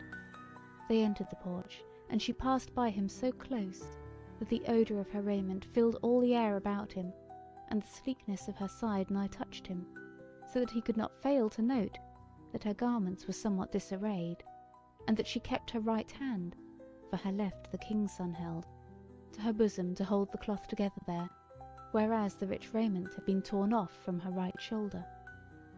As they passed by him, the king's son once more scowled on him, wordless, but even more fiercely than before, and again the lady heeded him naught. After they had gone on a while, he entered the hall, and found it empty from end to end, and no sound in it save the tinkling of the fountain, but there was victual set on the board. He ate and drank thereof to keep life lusty within him, and then went out again to the woodside to watch and to long, and the time hung heavy on his hands, because of the lack of the fair maiden. He was of mind not to go into the house to his rest that night, but to sleep under the boughs of the forest. But a little after sunset he saw a bright-clad image moving amidst the carven images of the porch, and the king's son came forth, and went straight to him, and said, Thou art to enter the house, and go into thy chamber forthwith, and by no means to go forth of it betwixt sunset and sunrise. My lady will not away with thy prowling round the house in the night-tide. Therewith he turned away, and went into the house again, and Walter followed him soberly, remembering how the maid had bidden him forbear. So he went to his chamber, and slept. But amidst of the night he awoke, and deemed that he heard a voice not far off. So he crept out of his bed, and peered around, lest perchance the maid had come to speak with him. But his chamber was dusk and empty. Then he went to the window and looked out, and saw the moon shining bright and white upon the greensward. And lo, the lady walking with the king's son, and he clad in thin and wanton raiment, but she in naught else, save what God had given her, of long crispy yellow hair. Then was Walter ashamed to look on her, seeing that there was a man with her, and gat him back to his bed, but yet a long while ere he slept again, he had the image before his eyes of the fair woman on the dewy moonlit grass. The next day matters went much the same way, and the next also, save that his sorrow was increased, and he sickened sorely of hope deferred. On the fourth day also the forenoon wore as erst, but in the heat of the afternoon Walter sought to the hazel copse, and laid him down there hard by a little clearing thereof, and slept from very weariness of grief. There, after a while, he woke with words still hanging in his ears, and he knew at once that it was they twain talking together. The king's son had just done his say, and now it was the lady beginning in her honey-sweet voice, low but strong, wherein even was a little of huskiness. She said, "Otto, belike it were well to have a little patience, till we find out what the man is, and whence he cometh. It will always be easy to rid us of him. It is but a word to our dwarf king, and it will be done in a few minutes." "Patience," said the king's son angrily. "I wot not how to have patience with him, for I can see of him that he is rude and violent and headstrong, and a low-born wily one. Forsooth he had patience enough with me the other even, when I rated him in like the dog he is, and he had no manhood to say one word to me. Soothly, as he followed after me, I had a mind to turn about and deal him a buffet on the face, to see if I could but draw one angry word from him." The lady laughed and said, "Well, Otto, I know not. That which thou deemest dastardly in him may be but prudence and wisdom, and he an alien, far from his friends and nigh to his foes. Perchance we shall yet try him what he is. Meanwhile, I rede thee try him not with buffets, save he be weaponless and with bounden hands, else I deem that but a little while shalt thou be fain of thy blow." Now when Walter heard her words, and the voice wherein they were said, he might not forbear being stirred by them, and to him, all lonely there, they seemed friendly. But he lay still, and the king's son answered the lady and said, "I know not what is in thine heart concerning this runagate, that thou shouldst bemock me with his valiancy, whereof thou knowest naught. If thou deem me unworthy of thee, send me back safe to my father's country. I may look to have worship there, yea, and the love of fair women belike." Therewith it seemed as if he had put forth his hand to the lady to caress her, for she said, "Nay, lay not thine hand on my shoulder, for today and now it is not the hand of love, but of pride, and folly, and would-be mastery. Nay, neither shalt thou rise up and leave me until thy mood is softer and kinder to me." Then was there silence betwixt them a while, and thereafter the king's son spake in a wheedling voice, "My goddess, I pray thee pardon me, but canst thou wonder that I fear thy wearying of me, and am therefore peevish and jealous? Thou so far above the queens of the world, and I a poor youth that without thee were nothing." She answered naught, and he went on again, "Was it not so, O goddess, that this man of the sons of the merchants was little heedful of thee, and thy loveliness and thy majesty?" She laughed and said, "Maybe he deemed not that he had much to gain of us, seeing thee sitting by our side, and whereas we spake to him coldly and sternly and disdainfully, withal the poor youth was dazzled and shamefaced before us, that we could see in the eyes and the mien of him."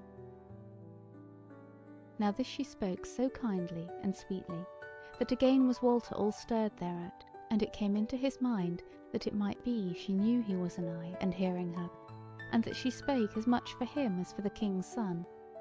But that one answered, "Lady, didst thou not see somewhat else in his eyes, to wit, that they had but of late looked on some fair woman other than thee? As for me, I deem it not so unlike that on the way to thine hall he may have fallen in with thy maid." He spoke in a faltering voice, as if shrinking from some storm that might come. And forsooth the lady's voice was changed as she answered, though there was no outward heat in it, rather it was sharp and eager and cold at once. She said, Yea, that is not ill thought of, but we may not always keep our thrall in mind.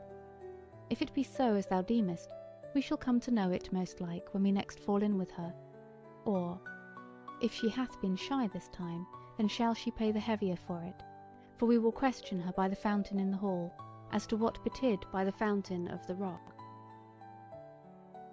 Spake the king's son, faltering yet more, Lady, were it not better to question the man himself?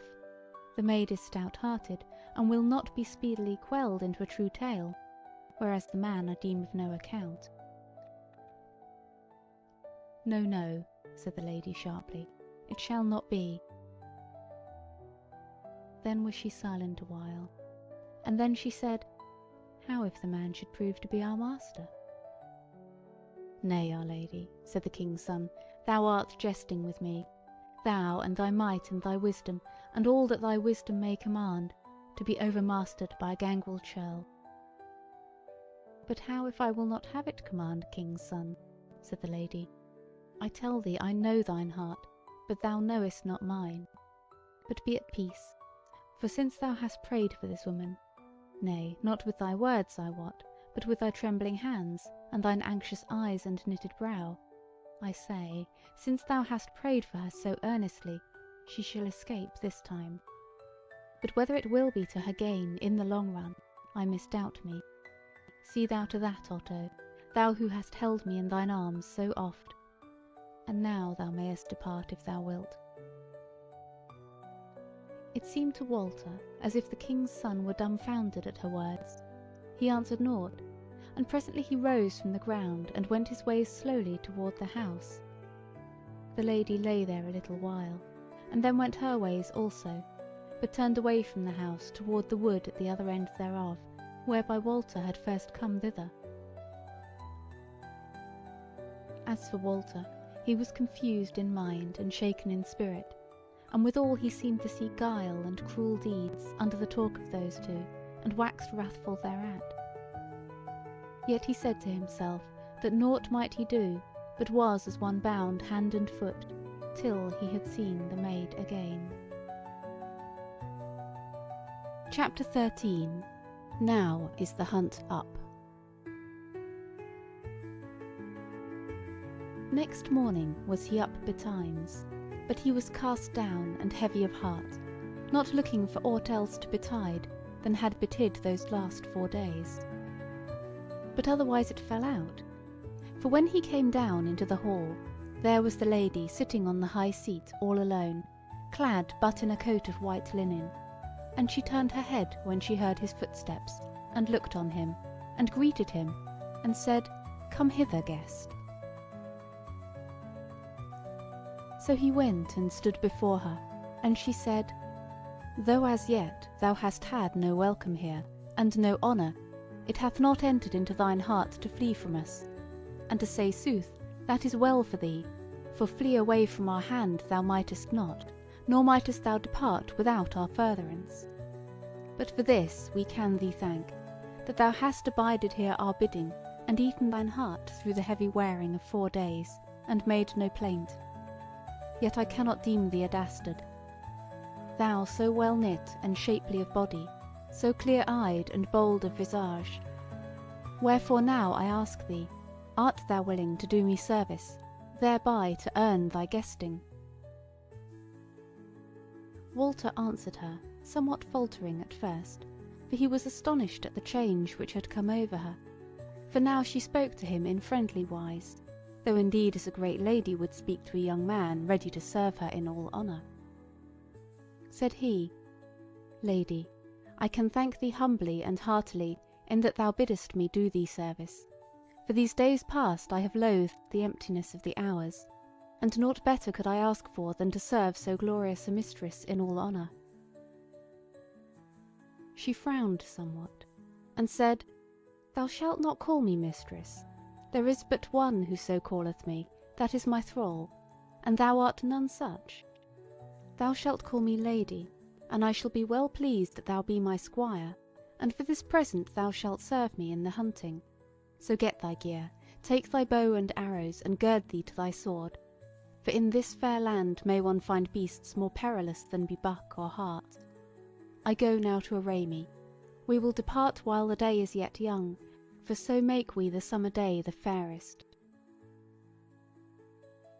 He made obeisance to her, and she arose and went to her chamber, and Walter dight himself, and then abode her in the porch, and in less than an hour she came out of the hall, and Walter's heart beat when he saw that the maid followed her hard at heel, and scarce might he school his eyes not to gaze over eagerly at his dear friend. She was clad even as she was before, and was changed in no wise, save that love troubled her face when she first beheld him, and she had much ado to master it.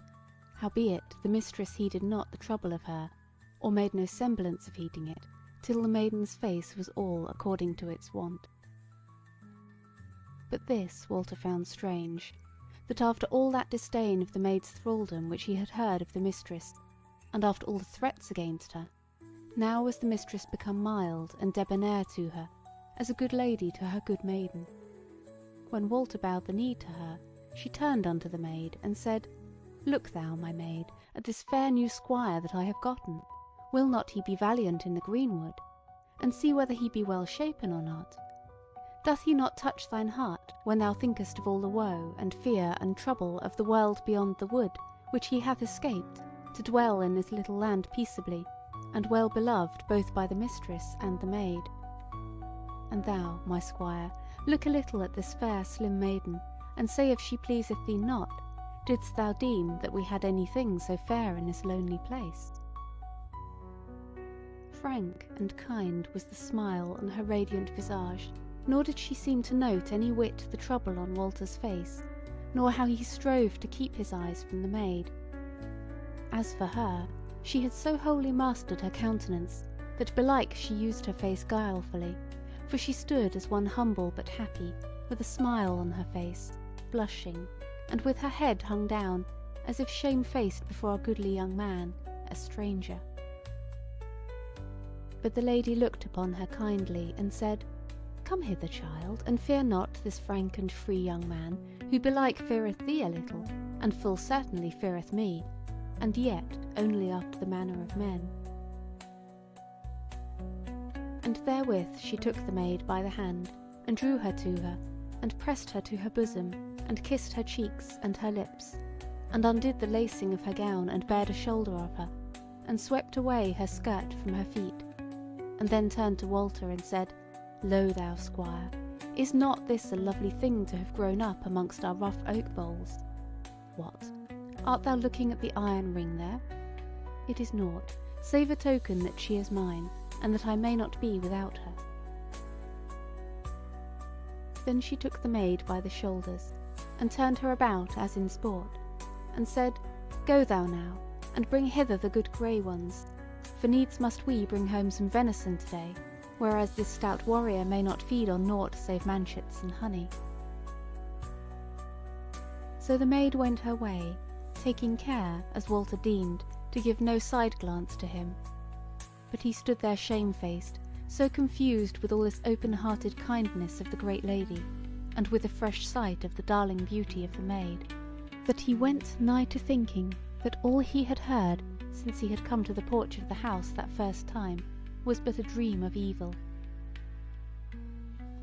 But while he stood pondering these matters, and staring before him as one mazed, the lady laughed out in his face, and touched him on the arm, and said, "Ah, our squire, is it so that now thou hast seen my maid, thou wouldst with a good will abide behind to talk with her?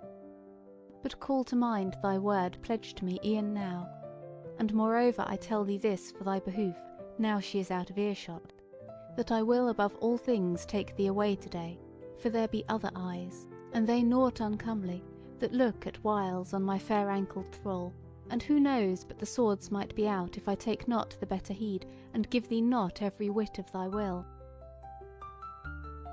As she spoke and moved forward, he turned a little, so that now the edge of that hazel coppice was within his eye-shot, and he deemed that once more he saw the yellow-brown evil thing crawling forth from the thicket.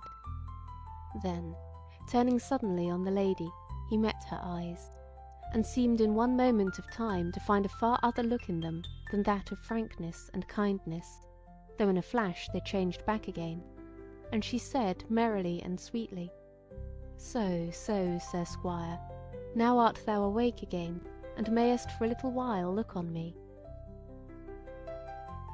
Now it came into his head, with that look of hers, all that might befall him and the maid, if he mastered not his passion, nor did what he might to dissemble. So he bent the knee to her, and spoke boldly to her in her own vein, and said, "Nay, most gracious of ladies, never would I abide behind to-day, since thou farest afield. But if my speech be hampered, or mine eyes stray, is it not because my mind is confused by thy beauty, and the honey of kind words which floweth from thy mouth?" She laughed outright at his word, but not disdainfully, and said, "This is well spoken, squire, and even what a squire should say to his liege lady, when the sun is up on a fair morning, and she and he and all the world are glad." She stood quite near him as she spoke, her hand was on his shoulder, and her eyes shone and sparkled. Sooth to say, that excusing of his confusion was like enough in seeming to the truth, for sure never creature was fashioned fairer than she. Clad she was for the greenwood as the hunting goddess of the Gentiles, with her green gown gathered unto her girdle, and sandals on her feet, a bow in her hand, and a quiver at her back. She was taller and bigger of fashion than the dear maiden, whiter of flesh, and more glorious, and brighter of hair, as a flower of flowers for fairness and fragrance. She said, "Thou art verily a fair squire before the hunt is up, and if thou be as good in the hunting, all will be better than well, and the guest will be welcome. But lo, here cometh our maid with the good grey ones. Go meet her, and we will tarry no longer than for thy taking the leash in hand." So Walter looked, and saw the maid coming with 2 couple of great hounds in the leash, straining against her as she came along. He ran lightly to meet her, wondering if he should have a look or a half whisper from her, but she let him take the white thongs from her hand with the same half smile of shamefacedness still set on her face, and, going past him, came softly up to the lady, swaying like a willow branch in the wind, and stood before her, with her arms hanging down by her sides. Then the lady turned to her and said, "Look to thyself, our maid, while we are away. This fair young man thou needest not to fear indeed, for he is good and leal, but what thou shalt do with the king's son I wot not.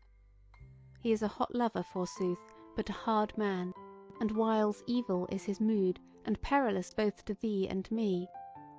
And if thou do his will, it shall be ill for thee, and if thou do it not, take heed of him, and let me, and me only, come between his wrath and thee.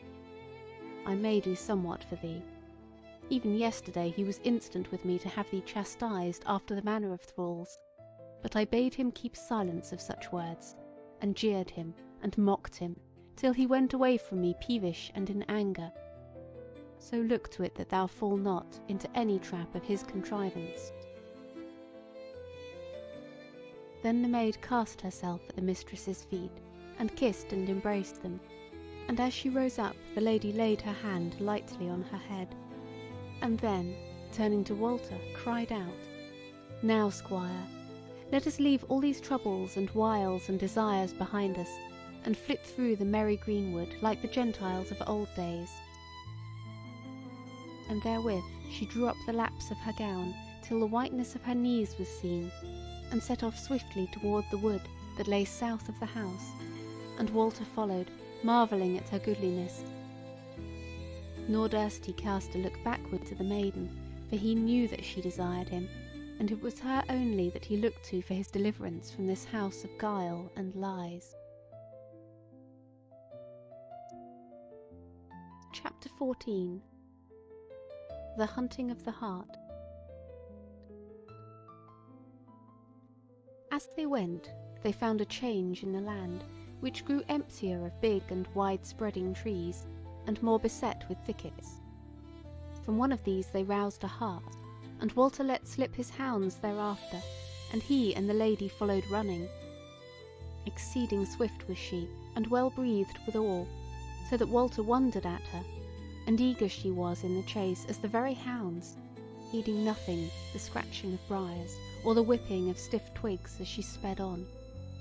But for all their eager hunting, the quarry outran both dogs and folk, and gat him into a great thicket, amidmost whereof was a wide plash of water.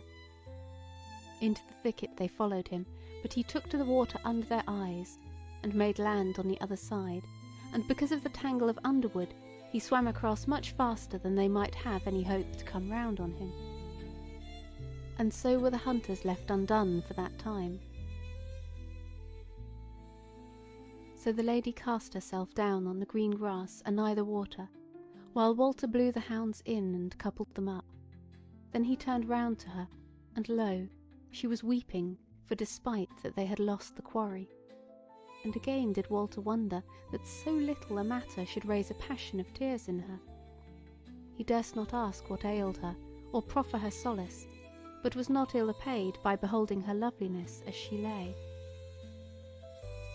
Presently she raised up her head, and turned to Walter, and spake to him angrily, and said, "Squire, why dost thou stand staring at me like a fool?"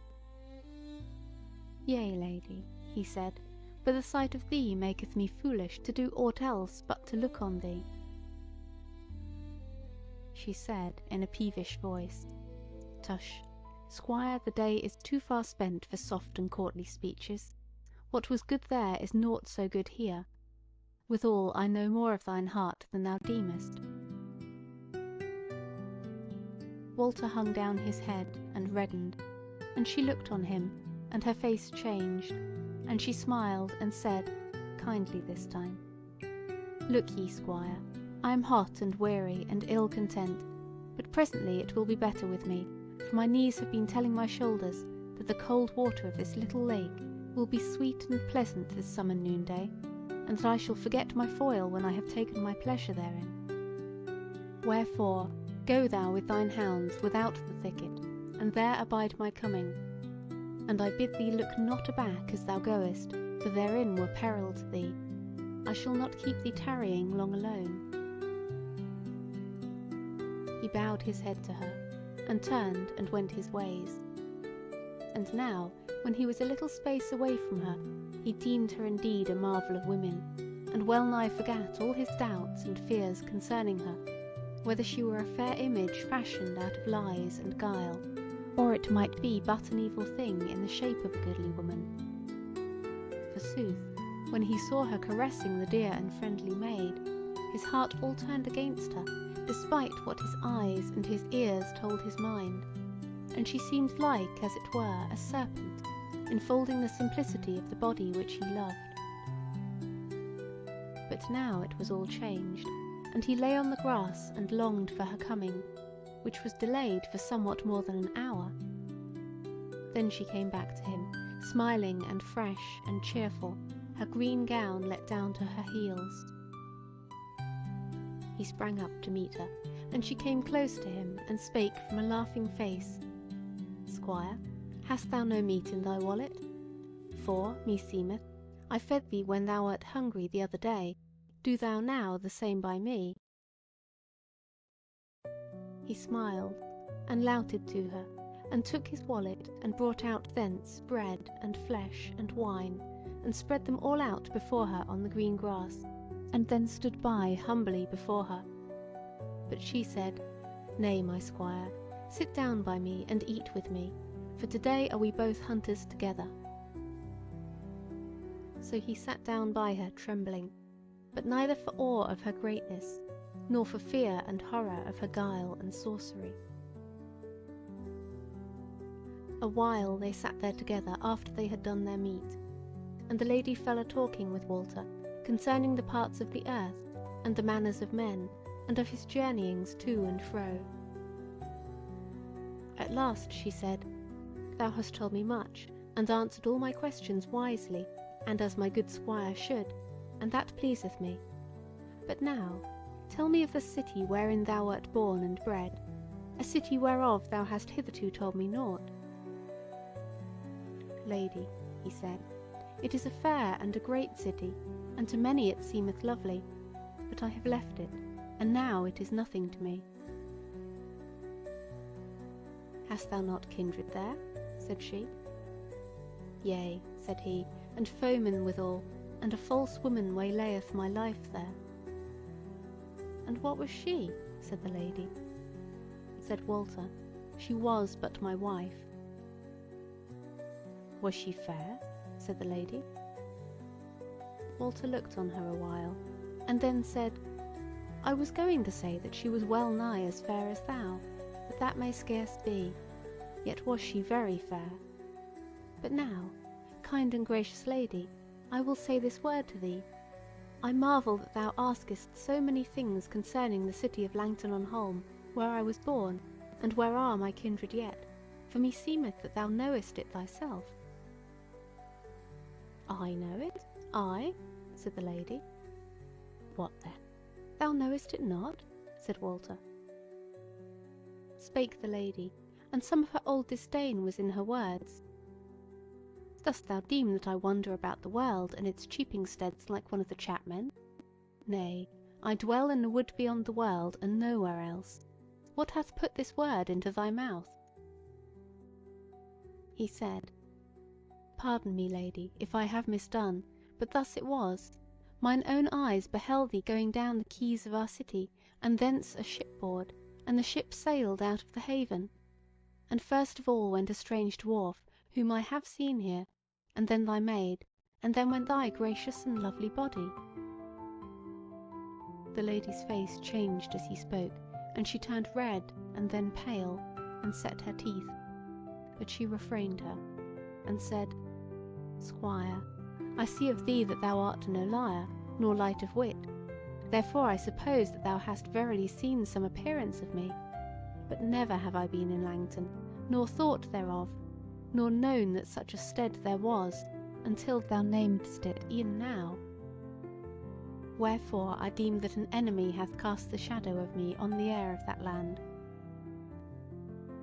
Yea, my lady, said Walter, and what enemy mightest thou have to have done this?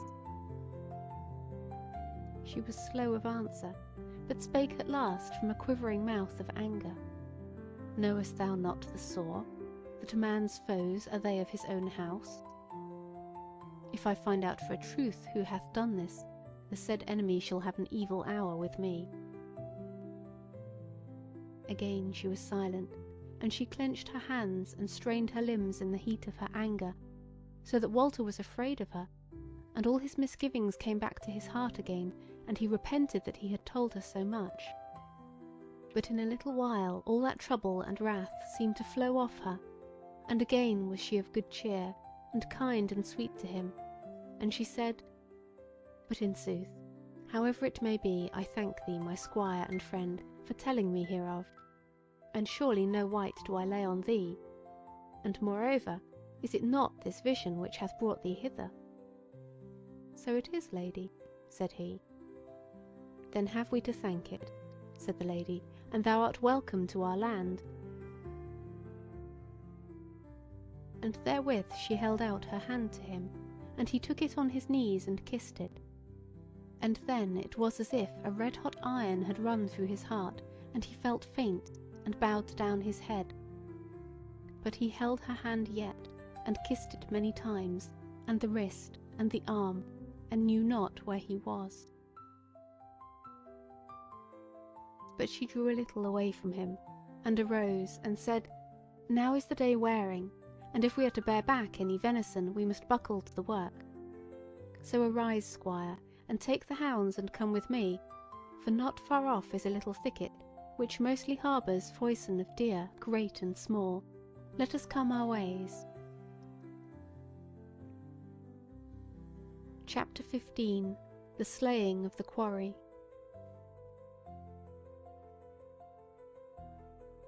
So they walked on quietly thence some half a mile, and ever the lady would have Walter to walk by her side, and not follow a little behind her, as was meet for a servant to do. And she touched his hand at whiles, as she showed him beast and fowl and tree, and the sweetness of her body overcame him, so that for a while he thought of nothing save her. Now, when they were come to the thicket side, she turned to him, and said, Squire, I am no ill woodman, so that thou mayest trust me, that we shall not be brought to shame the second time, and I shall do sagely.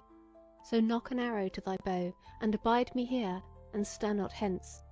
For I shall enter this thicket without the hounds, and arouse the quarry for thee, and see that thou be brisk and clean shooting, and then shalt thou have reward of me. Therewith she drew up her skirts through her girdle again, took her bent bow in her hand, and drew an arrow out of the quiver, and stepped lightly into the thicket, leaving him longing for the sight of her, as he hearkened to the tread of her feet on the dry leaves, and the rustling of the brake as she thrust through it. Thus he stood for a few minutes, and then he heard a kind of gibbering cry without words, yet as of a woman, coming from the thicket, and while his heart was yet gathering the thought that something had gone amiss, he glided swiftly, but with little stir, into the brake. He had gone but a little way, ere he saw the lady standing there in a narrow clearing, her face as pale as death, her knees cleaving together, her body swaying and tottering, her hands hanging down, and the bow and arrow fallen to the ground. And 10 yards before her, a great-headed yellow creature, crouching flat to the earth, and slowly drawing nigher. He stopped short. One arrow was already notched to the string, and another hung loose to the lesser fingers of his string hand. He raised his right hand, and drew and loosed in a twinkling. The shaft flew close to the lady's side, and straightway all the wood rung with a huge roar, as the yellow lion turned about to bite at the shaft, which had sunk deep into him behind the shoulder, as if a bolt out of the heavens had smitten him. But straightway had Walter loosed again, and then, throwing down his bow, he ran forward, with his drawn sword gleaming in his hand, while the lion weltered and rolled, but had no might to move forward. Then Walter went up to him warily, and thrust him through to the heart, and leapt back, lest the beast might yet have life in him to smite. But he left his struggling, his huge voice died out, and he lay there moveless before the hunter. Walter abode a little, facing him, and then turned about to the lady, and she had fallen down in a heap whereas she stood, and lay there all huddled up and voiceless.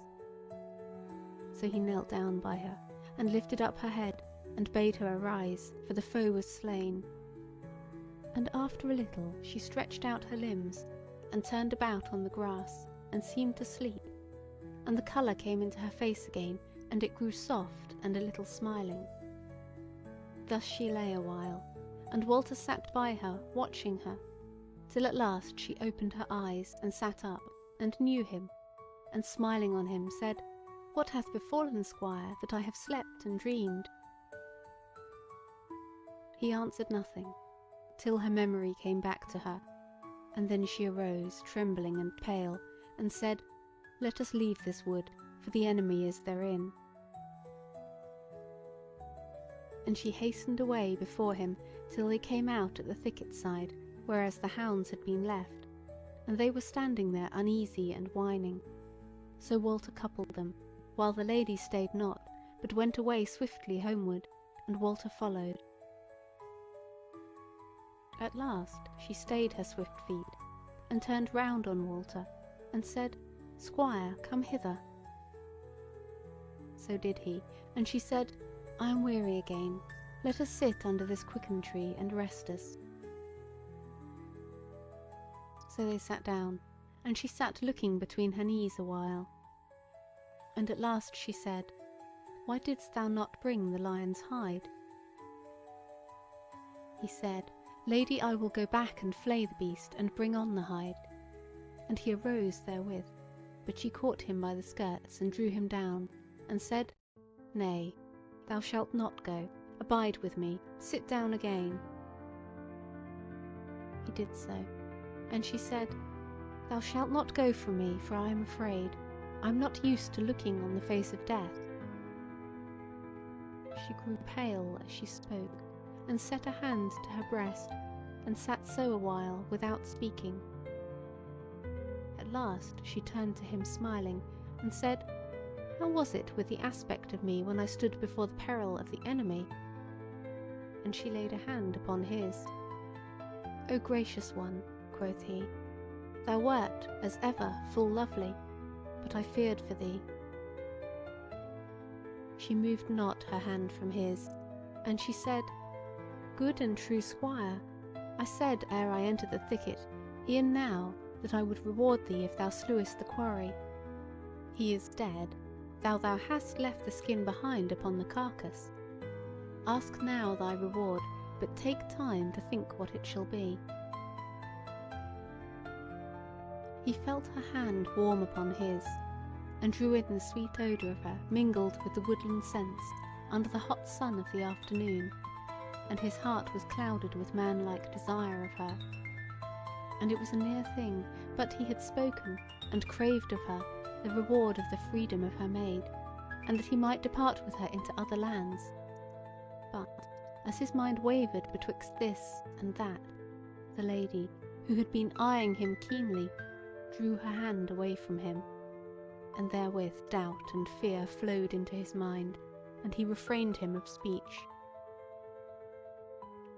Then she laughed merrily, and said, The good squire is shamefaced. He feareth a lady more than a lion. Will it be a reward to thee if I bid thee to kiss my cheek? Therewith she leaned her face toward him, and he kissed her well favouredly, and then sat gazing on her, wondering what should betide to him on the morrow. Then she arose and said, Come, squire, and let us home. Be not abashed, there shall be other rewards hereafter. So they went their ways quietly, and it was nigh sunset against they entered the house again. Walter looked round for the maid, but beheld her not, and the lady said to him, I go to my chamber, and now is thy service over for this day. Then she nodded to him friendly, and went her ways. Chapter 16. Of the King's Son and the Maid. But as for Walter, he went out of the house again, and fared slowly over the wood lawns, till he came to another close thicket or brake. He entered from mere wantonness, or that he might be the more apart and hidden, so as to think over his case. There he lay down under the thick boughs, but could not so herd his thoughts that they would dwell steady in looking into what might come to him within the next days. Rather visions of those two women and the monster did but float before him, and fear and desire and the hope of life ran to and fro in his mind.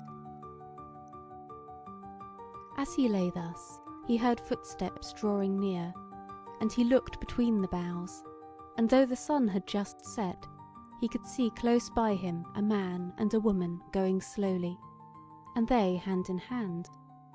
At first he deemed it would be the King's son and the lady, but presently he saw that it was the King's son indeed, but that it was the maid whom he was holding by the hand. And now he saw of him that his eyes were bright with desire, and of her that she was very pale. Yet when he heard her begin to speak, it was in a steady voice that she said, King's son, thou hast threatened me oft and unkindly, and now thou threatenest me again, and no less unkindly.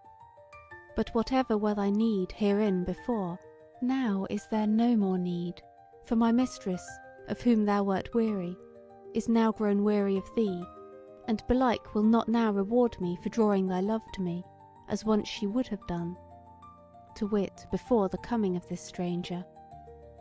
Therefore I say, since I am but a thrall, poor and helpless, betwixt you two mighty ones, I have no choice but to do thy will. As she spoke, she looked all round about her, as one distraught by the anguish of fear. Walter, amidst of his wrath and grief, had well nigh drawn his sword and rushed out of his lair upon the king's son. But he deemed it sure that, so doing, he should undo the maid altogether, and himself also belike, so he refrained him, though it were a hard matter. The maid had stayed her feet now close to where Walter lay, some 5 yards from him only, and he doubted whether she saw him not from where she stood. As to the king's son, he was so intent upon the maid, and so greedy of her beauty, that it was not like that he saw anything. Now, moreover, Walter looked, and deemed that he beheld something through the grass and bracken on the other side of those two, an ugly brown and yellow body, which, if it were not some beast of the fumart kind, must needs be the monstrous dwarf or one of his kin, and the flesh crept upon Walter's bones with the horror of him. But the king's son spoke unto the maid, "Sweetling, I shall take the gift thou givest me, neither shall I threaten thee any more, howbeit thou givest it not very gladly or graciously." She smiled on him with her lips alone, for her eyes were wandering and haggard. "My lord," she said, "is not this the manner of women?" "Well," he said, "I say that I will take thy love even so given. Yet let me hear again that thou lovest not that vile newcomer, and that thou hast not seen him, save this morning along with my lady. Nay, thou shalt swear it." "What shall I swear by?" she said. Quoth he, "Thou shalt swear by my body." And therewith he thrust himself close up against her. But she drew her hand from his, and laid it on his breast, and said, "I swear it by thy body."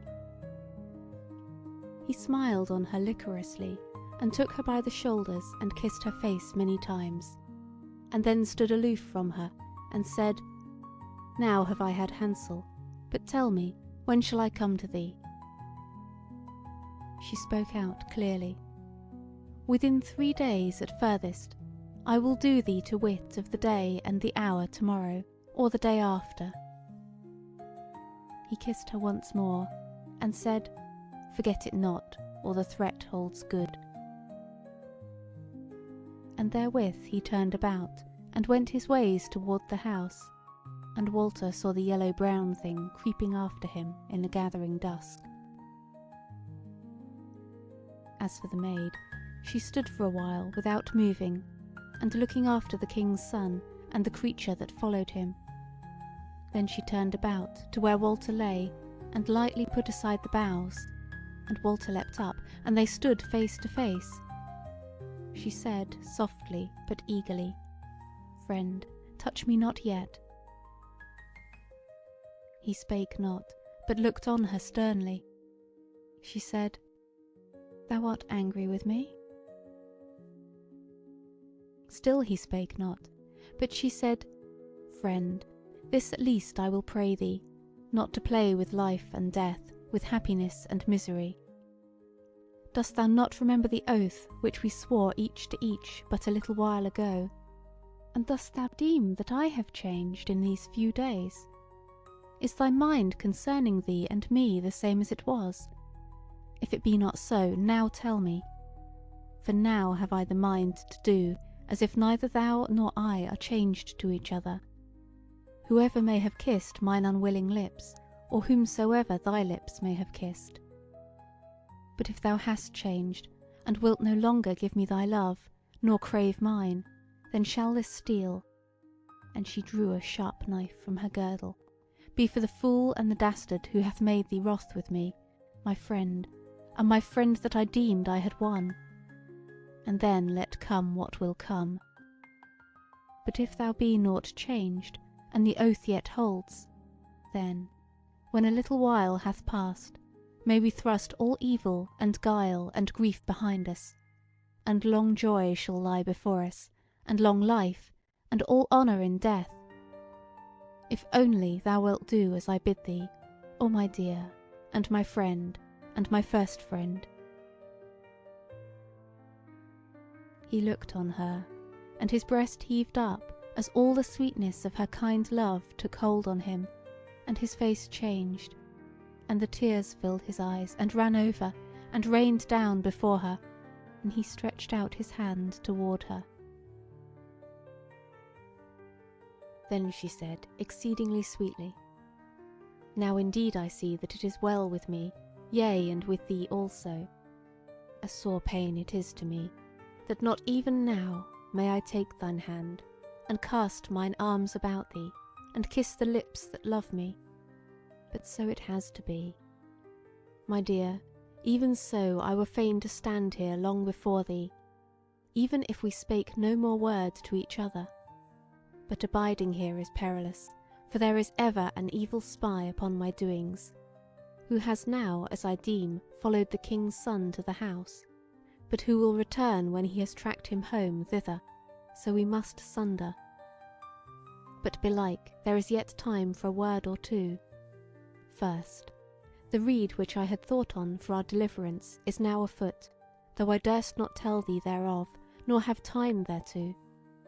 But this much shall I tell thee, that whereas great is the craft of my mistress in wizardry, yet I also have some little craft therein, and this, which she hath not, to change the aspect of folk so utterly that they seem other than they verily are. Yea, so that one may have the aspect of another. Now the next thing is this: whatsoever my mistress may bid thee, do her will therein, with no more naysaying than thou deemest may please her. And the next thing, wheresoever thou mayest meet me, speak not to me, make no sign to me, even when I seem to be all alone, till I stoop down and touch the ring on my ankle with my right hand. But if I do so, then stay thee without fail till I speak.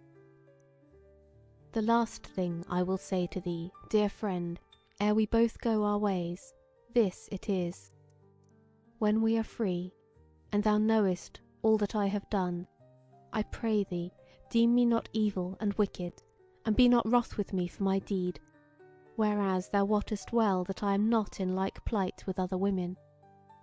I have heard tell that when the knight goeth to the war, and hath overcome his foes by the shearing of swords and guileful tricks, and hath come back home to his own folk, they praise him, and bless him, and crown him with flowers, and boast of him before God in the minster, for his deliverance of friend and folk and city. Why shouldst thou be worse to me than this? Now all is said, my dear and my friend. Farewell, farewell." Therewith she turned and went her ways toward the house in all speed, but making somewhat of a compass. And when she was gone, Walter knelt down and kissed the place where her feet had been, and arose thereafter, and made his way toward the house, he also, but slowly, and staying oft on his way. Chapter 17. Of the house and the pleasance in the wood. On the morrow morning Walter loitered a while about the house till the morn was grown old, and then about noon he took his bow and arrows, and went into the woods to the northward, to get him some venison. He went somewhat far ere he shot him a fawn, and then he sat him down to rest under the shade of a great chestnut tree, for it was not far past the hottest of the day. He looked around thence, and saw below him a little dale, with a pleasant stream running through it, and he bethought him of bathing therein. So he went down, and had his pleasure of the water and the willowy banks, for he lay naked a while on the grass, by the lip of the water, for joy of the flickering shade and the little breeze that ran over the down-long ripples of the stream. Then he did on his raiment, and began to come his ways up the bent, but had scarce gone 3 steps ere he saw a woman coming towards him from downstream. His heart came into his mouth when he saw her, for she stooped and reached down her arm, as if she would lay her hand on her ankle, so that at first he deemed it had been the maid, but at the second eye shot he saw that it was the mistress. She stood still and looked on him, so that he deemed she would have him come to her. She stood still and looked on him, so that he deemed she would have him come to her. So he went to meet her, and grew somewhat shamefaced as he drew nigher, and wondered at her, for now was she clad but in one garment of some dark grey silky stuff, embroidered with, as it were, a garland of flowers about the middle, but which was so thin that, as the wind drifted it from side and limb, it hid her no more, but for the said garland, than if water were running over her. Her face was full of smiling joy and content, as she spake to him in a kind caressing voice, and said, I give thee good day, good squire, and well art thou met. And she held out her hand to him. He knelt down before her, and kissed it, and abode still upon his knees, and hanging down his head. But she laughed outright, and stooped down to him, and put her hand to his arms, and raised him up, and said to him, What is this, my squire, that thou kneelest to me as to an idol? He said, faltering, I wot not, but perchance thou art an idol, and I fear thee. What? She said, more than yesterday, whenas thou sawest me afraid? Said he, Yea, for that now I see thee unhidden, and meseemeth there hath been none such since the old days of the Gentiles.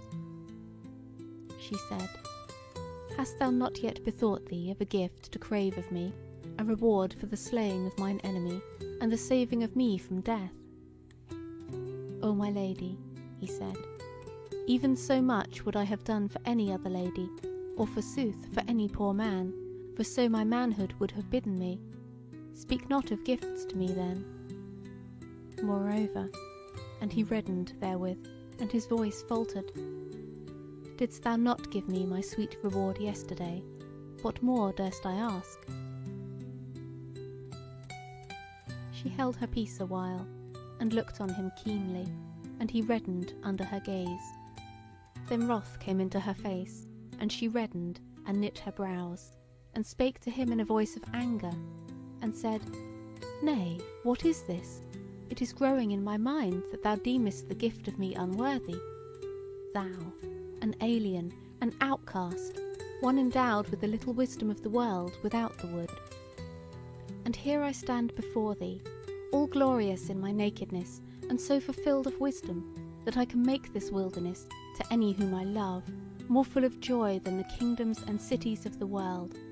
And thou, but it is the enemy that hath done this, and made the guileless guileful. Yet will I have the upper hand at least, though thou suffer for it, and I suffer for thee. Walter stood before her with hanging head, and he put forth his hands, as if praying off her anger, and pondered what answer he should make, for now he feared for himself and the maid. So at last he looked up to her, and said boldly, Nay, lady, I know what thy words mean, whereas I remember thy first welcome of me. I wot, forsooth, that thou wouldst call me base-born, and of no account, and unworthy to touch the hem of thy raiment, and that I have been overbold, and guilty towards thee. And doubtless this is sooth, and I have deserved thine anger, but I will not ask thee to pardon me, for I have done but what I must needs. She looked on him calmly now, and without any wrath, but rather as if she would read what was written in his inmost heart. Then her face changed into joyousness again, and she smote her palms together, and cried out, This is but foolish talk, for yesterday did I see thy valiancy, and today I have seen thy goodliness. And I say, that though thou mightest not be good enough for a fool woman of the earthly baronage, yet art thou good enough for me, the wise and the mighty and the lovely. And whereas thou sayest that I gave thee but disdain when first thou camest to us, grudge not against me therefore, because it was done but to prove thee, and now thou art proven." Then again he knelt down before her, and embraced her knees, and again she raised him up, and let her arm hang down over his shoulder, and her cheek brush his cheek, and she kissed his mouth, and said, "Hereby is all forgiven, both thine offence and mine, and now cometh joy and merry days." Therewith her smiling face grew grave, and she stood before him, looking stately and gracious and kind at once, and she took his hand and said, "Thou mightest deem my chamber in the golden house of the wood over queenly, since thou art no masterful man. So now hast thou chosen well the place wherein to meet me today, for hard by on the other side of the stream is a bower of pleasance, which, forsooth, not every one who cometh to this land may find. There shall I be to thee as one of the up-country damsels of thine own land, and thou shalt not be abashed." She sidled up to him as she spoke, and would he not, her sweet voice tickled his very soul with pleasure, and she looked aside on him, happy and well content. So they crossed the stream by the shallow below the pool wherein Walter had bathed, and within a little they came upon a tall fence of flake hurdles, and a simple gate therein. The lady opened the same, and they entered thereby into a close, all planted as a most fair garden, with hedges of rose and woodbine, and with linden trees a-blossom, and long ways of green grass betwixt borders of lilies and clove gillyflowers, and other sweet garland flowers. And a branch of the stream, which they had crossed erewhile, wandered through that garden, and in the midst was a little house built of post and pan, and thatched with yellow straw, as if it were new done. Then Walter looked this way and that, and wondered at first, and tried to think in his mind what should come next, and how matters would go with him, but his thought would not dwell steady on any other matter than the beauty of the lady amidst the beauty of the garden, and withal she was now grown so sweet and kind, and even somewhat timid and shy with him, that scarce did he know whose hand he held, or whose fragrant bosom and sleek side went so close to him. So they wandered here and there through the waning of the day, and when they entered at last into the cool dusk house, then they loved and played together, as if they were a pair of lovers guileless, with no fear for the morrow, and no seeds of enmity and death sown betwixt them. Chapter 18. The maid gives Walter tryst. Now on the morrow, when Walter was awake, he found there was no one lying beside him, and the day was no longer very young. So he arose, and went through the garden from end to end, and all about, and there was none there. And albeit that he dreaded to meet the lady there, yet was he sad at heart, and fearful of what might betide. Howsoever, he found the gate whereby they had entered yesterday, and he went out into the little dale.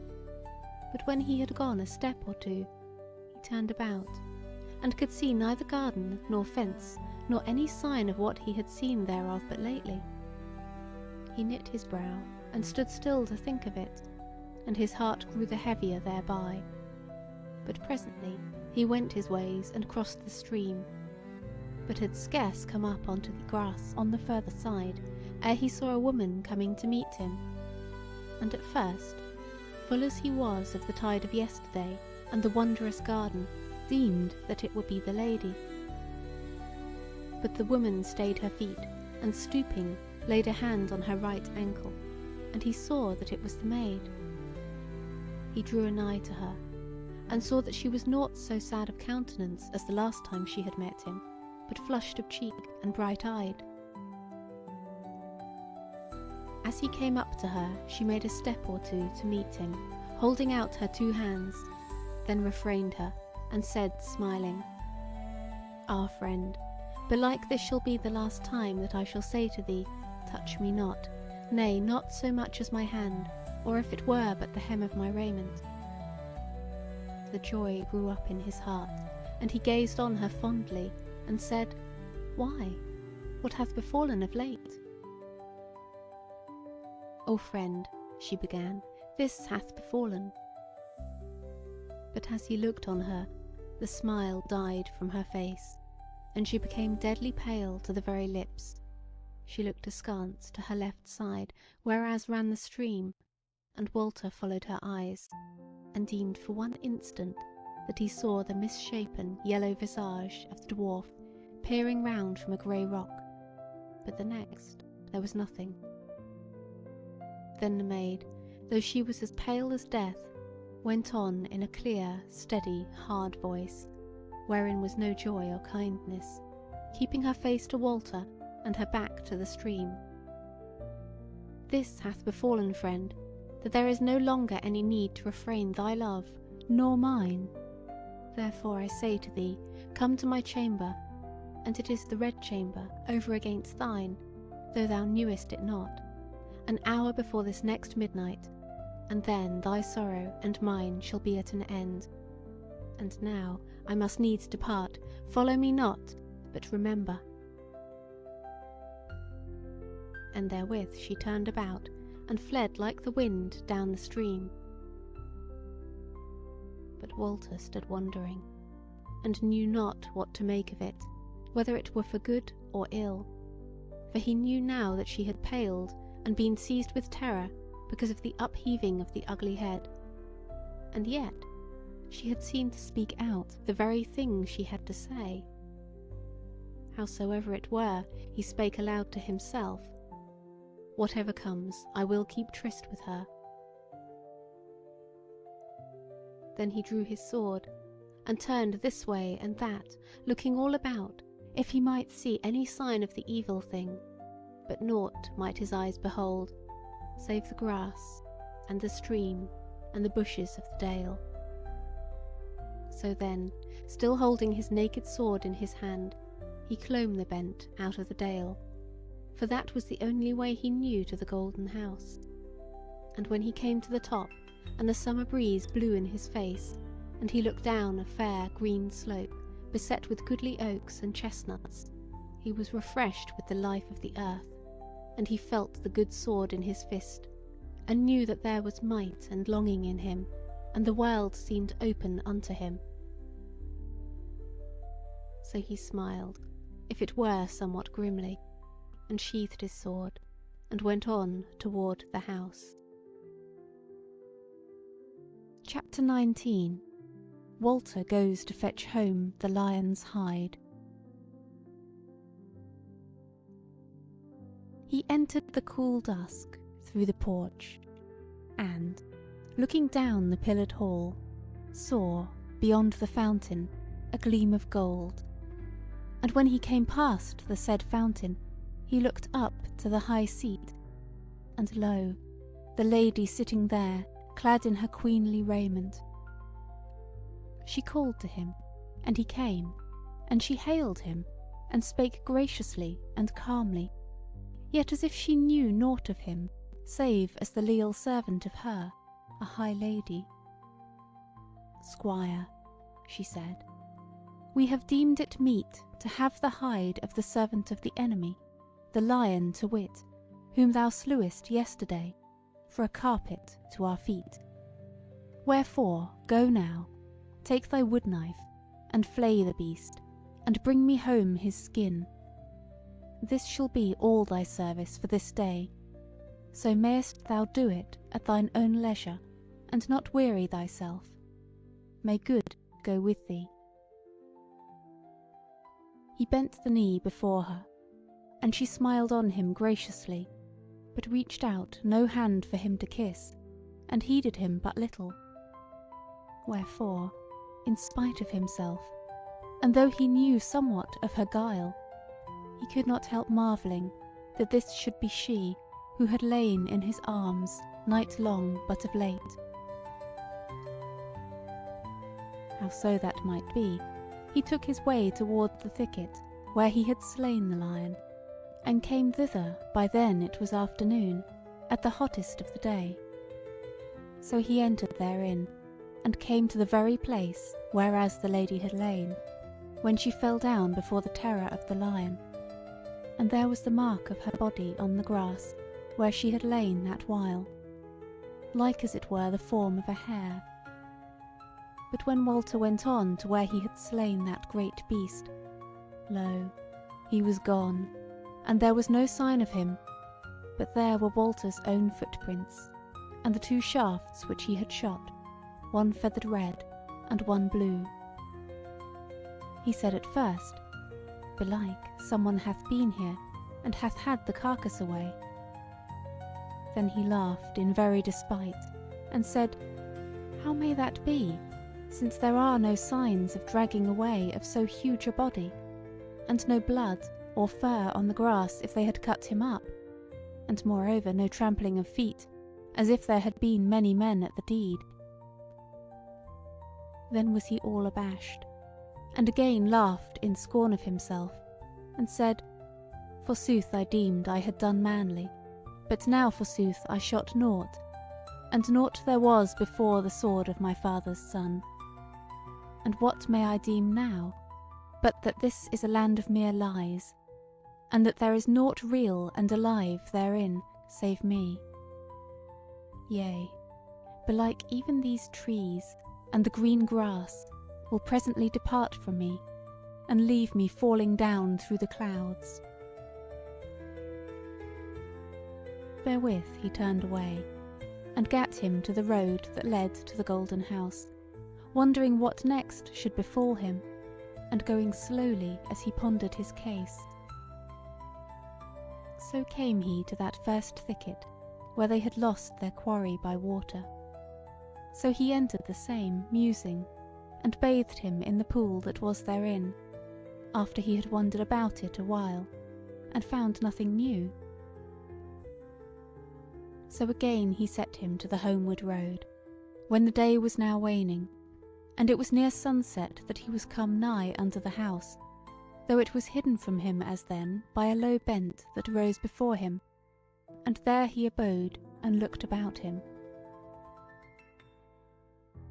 Now as he looked, over the said bent came the figure of a woman, who stayed on the brow thereof, and looked all about her, and then ran swiftly down to meet Walter, who saw at once that it was the maid. She made no stay then till she was but 3 paces from him, and then she stooped down and made the sign to him, and then spake to him breathlessly, and said, Hearken, but speak not till I have done. I bade thee to night's meeting, because I saw that there was one anigh whom I must needs beguile. But by thine oath, and thy love, and all that thou art, I adjure thee, come not unto me this night as I bade thee, but be hidden in the hazel copse outside the house, as it draws toward midnight, and abide me there. Dost thou hearken, and wilt thou? Say yes or no in haste, for I may not tarry a moment of time. Who knoweth what is behind me? Yes, said Walter hastily, but friend and love. No more, she said, hope the best. And turning from him, she ran away swiftly, not by the way she had come, but sideways, as though to reach the house by fetching a compass. But Walter went slowly on his way, thinking within himself that now, at that present moment, there was naught for it but to refrain him from doing, and to let others do. Yet deemed he that it was little manly to be as the pawn upon the board, pushed about by the will of others. Then, as he went, he bethought him of the maiden's face and aspect, as she came running to him, and stood before him for that minute, and all eagerness he saw in her, and saw love of him, and distress of soul, all blent together. So came he to the brow of the bent, whence he could see lying before him, scarce more than a bowshot away, the Golden House, now gilded again and reddened by the setting sun. and even therewith came a gay image toward him, flashing back the level rays from gold and steel and silver, and lo, there was come the King's son. They met presently, and the King's son turned to go beside him, and said merrily, I give thee good even, my lady's squire.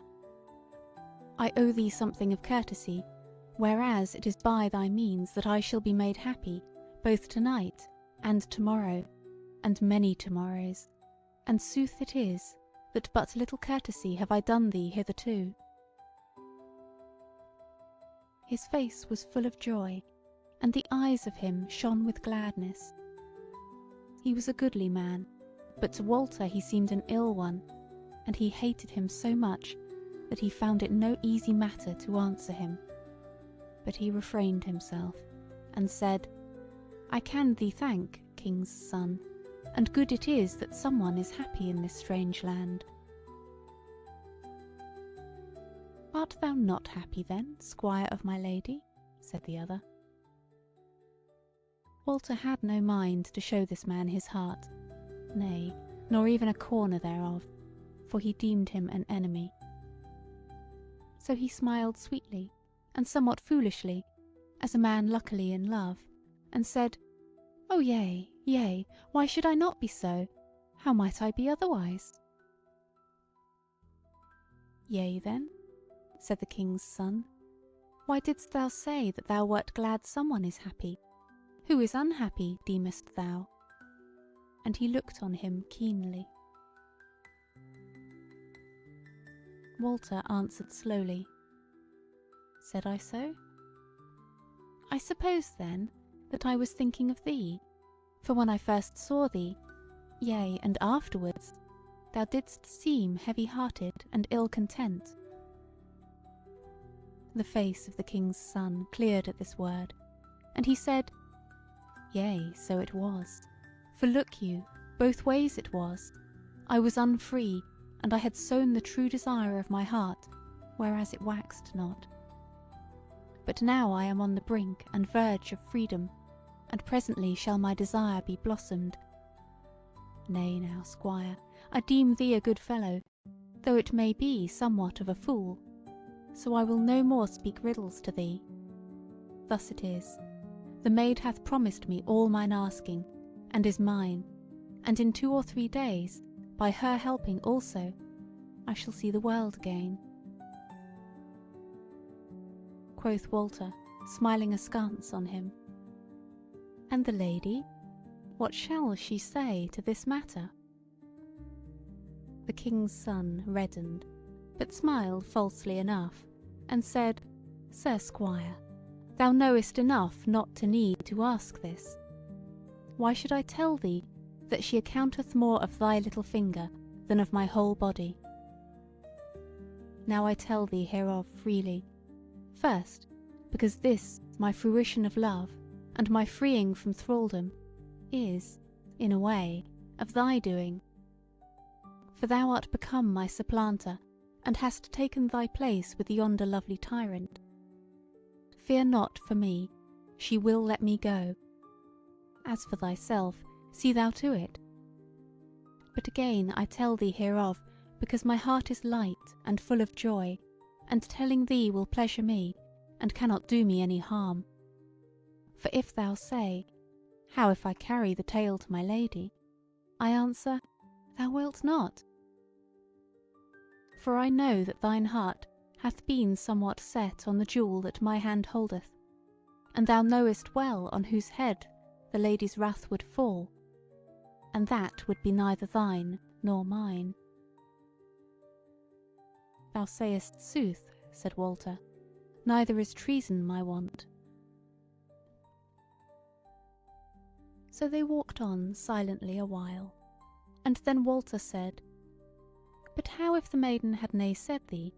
What hadst thou done then? By the heavens, said the King's son fiercely, she should have paid for her naysay, then would I. But he broke off, and said quietly, yet somewhat doggedly, Why talk of what might have been? She gave me her yea say pleasantly and sweetly. Now Walter knew that the man lied, so he held his peace thereon. But presently he said, "When thou art free, wilt thou go to thine own land again?" "Yea," said the King's son, "she will lead me thither."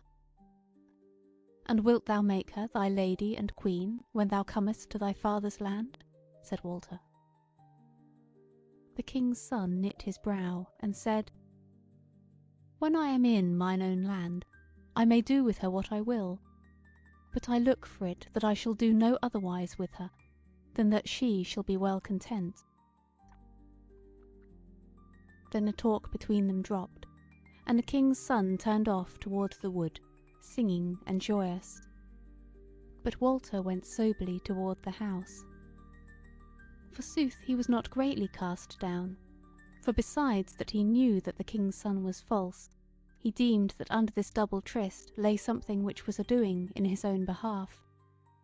Yet was he eager and troubled, if not downhearted, and his soul was cast about betwixt hope and fear.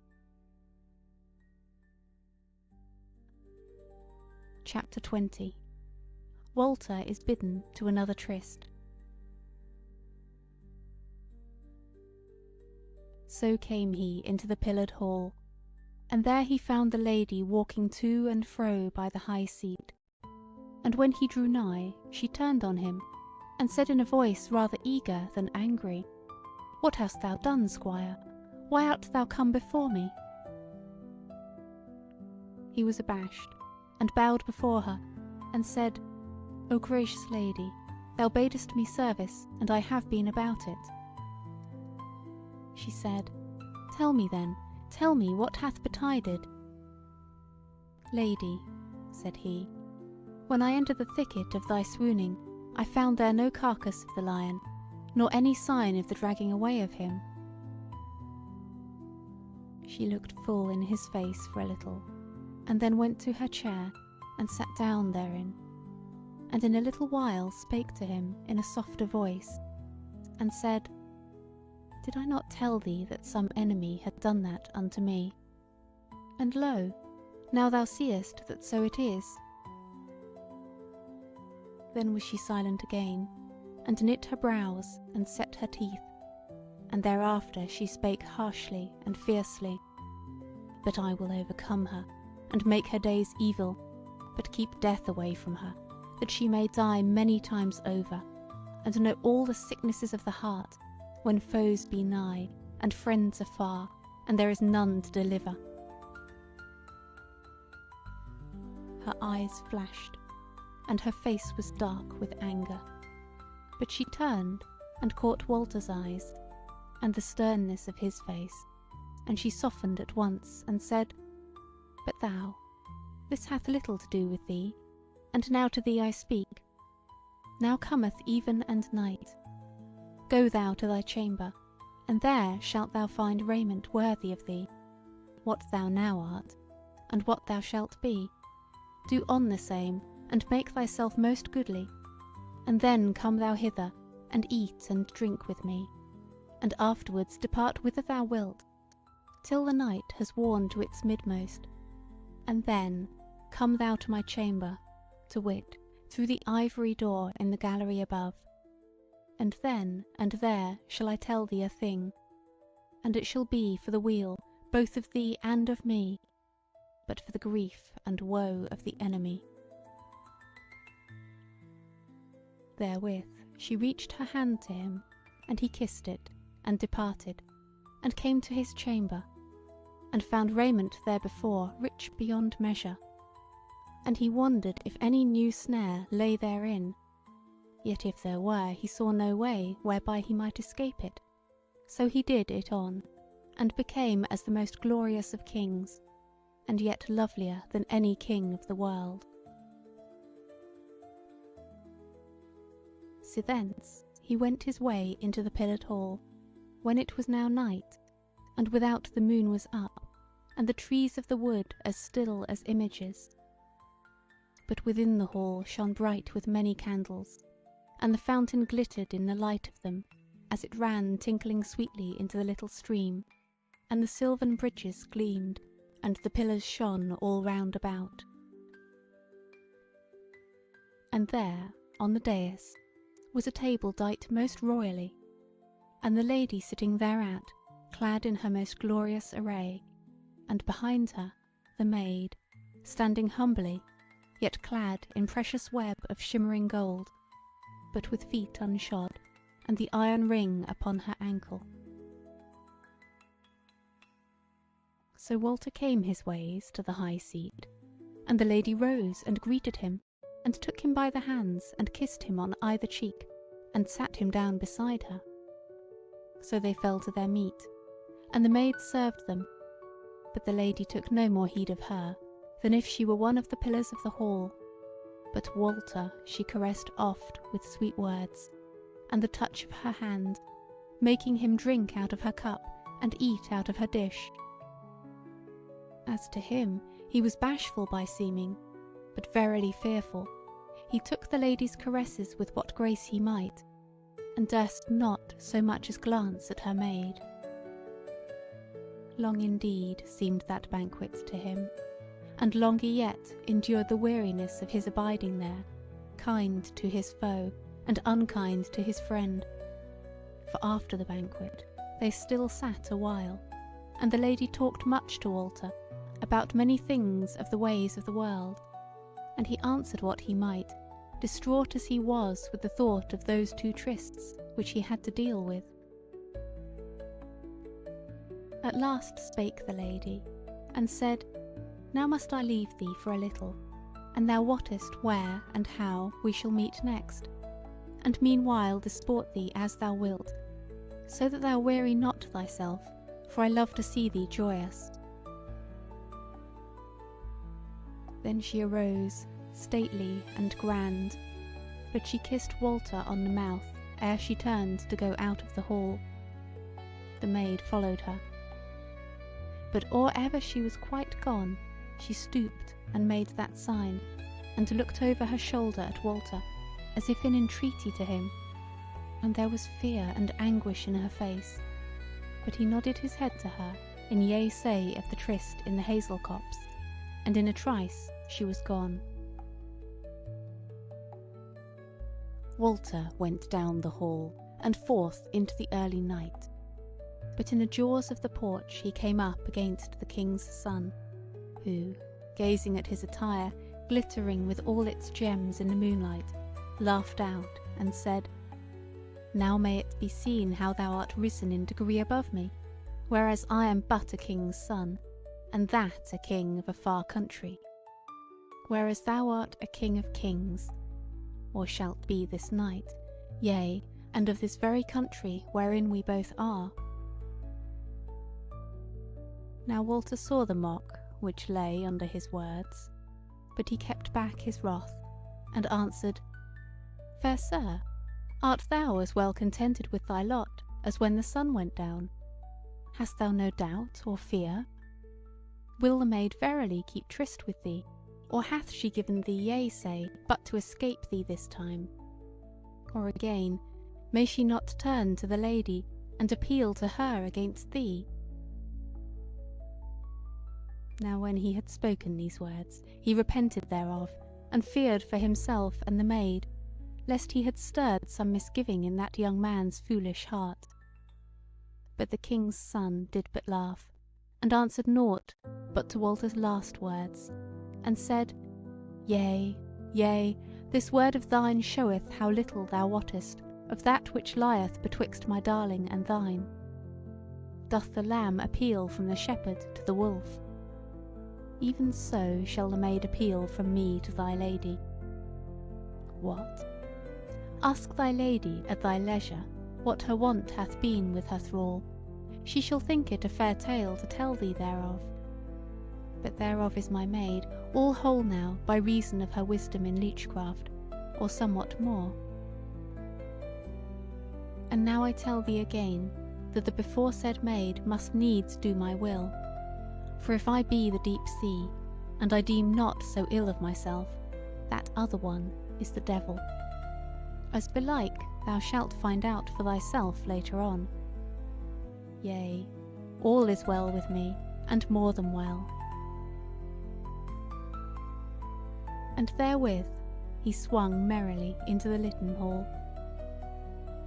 But Walter went out into the moonlit night, and wandered about for an hour or more, and stole warily into the hall, and thence into his own chamber. There he did off that royal array, and did his own raiment upon him. He girt him with sword and knife, took his bow and quiver, and stole down and out again, even as he had come in. Then he fetched a compass, and came down into the hazel coppice from the north, and lay hidden there while the night wore, till he deemed it would lack but little of midnight. Chapter 21. Walter and the maid flee from the golden house. There he abode amidst the hazels, hearkening every littlest sound, and the sounds were naught but the night voices of the wood, till suddenly there burst forth from the house a great wailing cry. Walter's heart came up into his mouth, but he had no time to do aught, for following hard on the cry came the sound of light feet close to him. The boughs were thrust aside, and there was come the maid, and she but in her white coat and barefoot.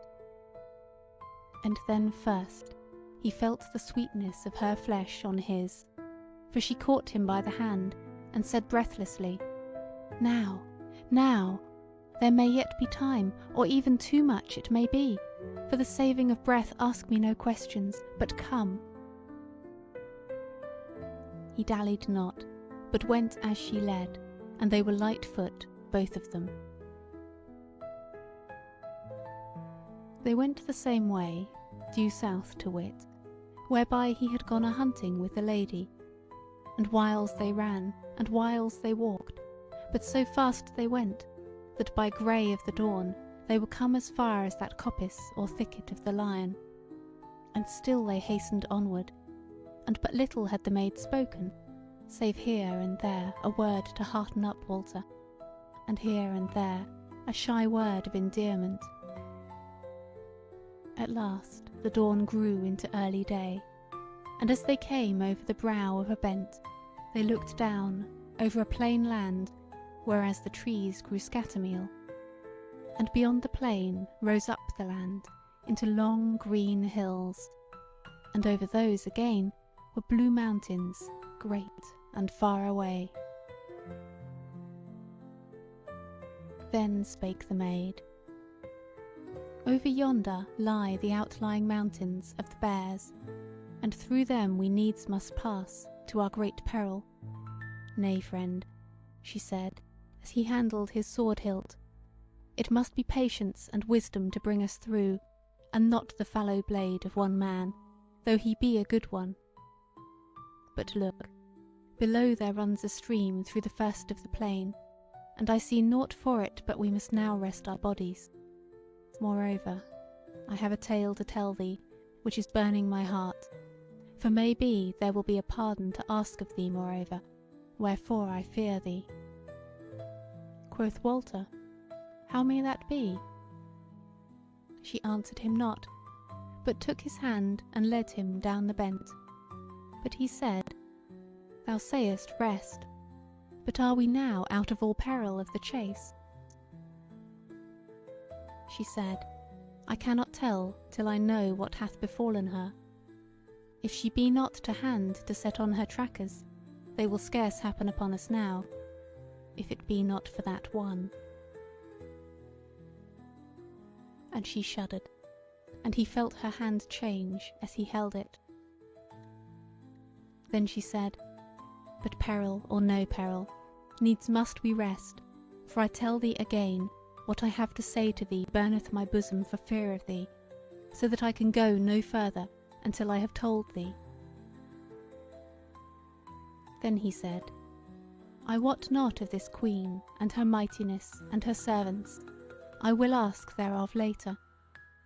But besides the others, is there not the king's son, he who loves thee so unworthily?" She paled somewhat, and said, "As for him, There had been nought for thee to fear in him save his treason. But now shall he neither love nor hate any more. He died last midnight." "Yea, and how?" said Walter. "Nay," she said, "let me tell my tale altogether once for all, lest thou blame me overmuch. But first we will wash us, and comfort us as best we may, and then, amidst our resting, shall the word be said." By then were they come down to the stream side, which ran fair in pools and stickles amidst rocks and sandy banks. She said, "There behind the great grey rock is my bath, friend, and here is thine, and lo, the uprising of the sun." So she went her ways to the said rock, and he bathed him, and washed the night off him, and by then he was clad again. She came back fresh and sweet from the water, and with her lap full of cherries from a wilding which overhung her bath. So they sat down together on the green grass above the sand, and ate the breakfast of the wilderness, and Walter was full of content as he watched her, and beheld her sweetness and her loveliness. Yet were they, either of them, somewhat shy and shamefaced each with the other, so that he did but kiss her hands once and again, and though she shrank not from him, yet had she no boldness to cast herself into his arms. Chapter 22.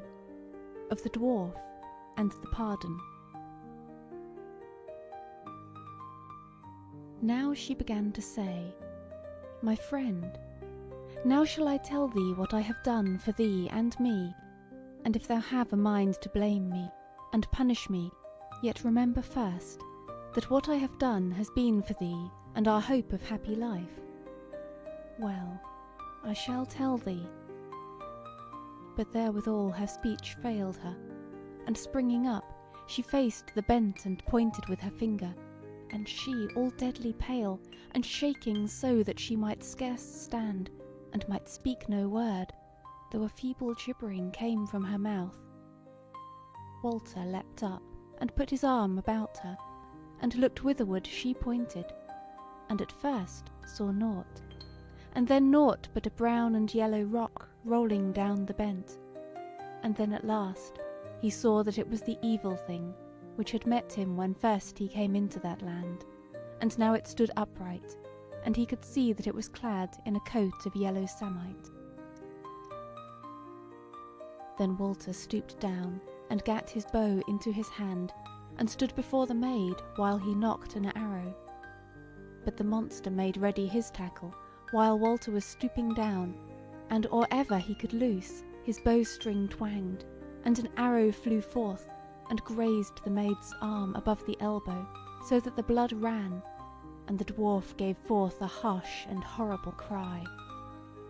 Then flew Walter's shaft, and true was it aimed, so that it smote the monster full on the breast, but fell down from him, as if he were made of stone. Then the creature set up his horrible cry again, and loosed withal, and Walter deemed that he had smitten the maid, for she fell down in a heap behind him. Then waxed Walter wood wroth, and cast down his bow and drew his sword, and strode forward towards the bent against the dwarf. But he roared out again, and there were words in his roar, and he said, "Fool, thou shalt go free if thou wilt give up the enemy." "And who," said Walter, "is the enemy?" Yelled the dwarf, "She, the pink and white thing lying there, she is not dead yet, she is but dying for fear of me. Yea, she hath reason. I could have set the shaft in her heart as easily as scratching her arm, but I need her body alive, that I may wreak me on her." "What wilt thou do with her?" said Walter. For now he had heard that the maid was not slain, he had waxed wary again, and stood watching his chance. The dwarf yelled so at his last word that no word came from the noise awhile, and then he said, "What will I with her? Let me at her, and stand by and look on, and then shalt thou have a strange tale to carry off with thee, for I will let thee go this while. Said Walter, But what need to wreak thee? What hath she done to thee? What need? What need? Roared the dwarf. Have I not told thee that she is the enemy? And thou askest of what she hath done? Of what? Fool, she is the murderer. She hath slain the lady that was our lady, and that made us, she whom we all worshipped and adored. O impudent fool! Therewith he knocked and loosed another arrow, which would have smitten Walter in the face, but that he lowered his head in the very nick of time. Then, with a great shout, he rushed up the bent, and was on the dwarf before he could get his sword out, and leaping aloft, dealt the creature a stroke amidmost of the crown, and so mightily he smote, that he drave the heavy sword right through to the teeth, so that he fell dead straightway. Walter stood over him a minute, and when he saw that he moved not, he went slowly down to the stream, whereby the maid yet lay, cowering down and quivering all over, and covering her face with her hands. Then he took her by the wrist, and said, Up, maiden, up, and tell me this tale of the slaying. But she shrunk away from him, and looked at him with wild eyes, and said, What hast thou done with him? Is he gone? He is dead, said Walter. I have slain him. There lies he with cloven skull on the bent side, unless, forsooth, he vanish away like the lion I slew, or else, perchance, he will come to life again. And art thou alive, like to the rest of them? Let me hear of this slaying. She rose up, and stood before him trembling, and said, Oh, thou art angry with me, and thine anger I cannot bear. Ah, what have I done? Thou hast slain one, and I may be the other, and never had we escaped till both these twain were dead. Ah, thou dost not know, thou dost not know. O me, what shall I do to appease thy wrath? He looked on her, and his heart rose to his mouth at the thought of sundering from her. Still he looked on her, and her piteous friendly face melted all his heart. He threw down his sword, and took her by the shoulders, and kissed her face over and over, and strained her to him, so that he felt the sweetness of her bosom. Then he lifted her up like a child, and set her down on the green grass, and went down to the water, and filled his hat therefrom, and came back to her. Then he gave her to drink, and bathed her face and her hands, so that the colour came aback to the cheeks and lips of her. And she smiled on him, and kissed his hands, and said, Oh, now thou art kind to me. Yea, said he, and true it is that if thou hast slain, I have done no less, and if thou hast lied, even so have I. And if thou hast played the wanton, as I deem not that thou hast, I full surely have so done. So now thou shalt pardon me, and when thy spirit is come back to thee, thou shalt tell me thy tale in all friendship, and in all loving kindness will I hearken the same. Therewith he knelt before her, and kissed her feet. But she said, Yea, yea, what thou willest, that will I do. But first tell me one thing. Hast thou buried this horror, and hidden him in the earth? He deemed that fear had bewildered her, and that she scarcely yet knew how things had gone. But he said, Fair sweet friend, I have not done it as yet, but now will I go and do it, if it seem good to thee. Yea, she said, but first must thou smite off his head, and lie it by his buttocks when he is in the earth, or evil things will happen else.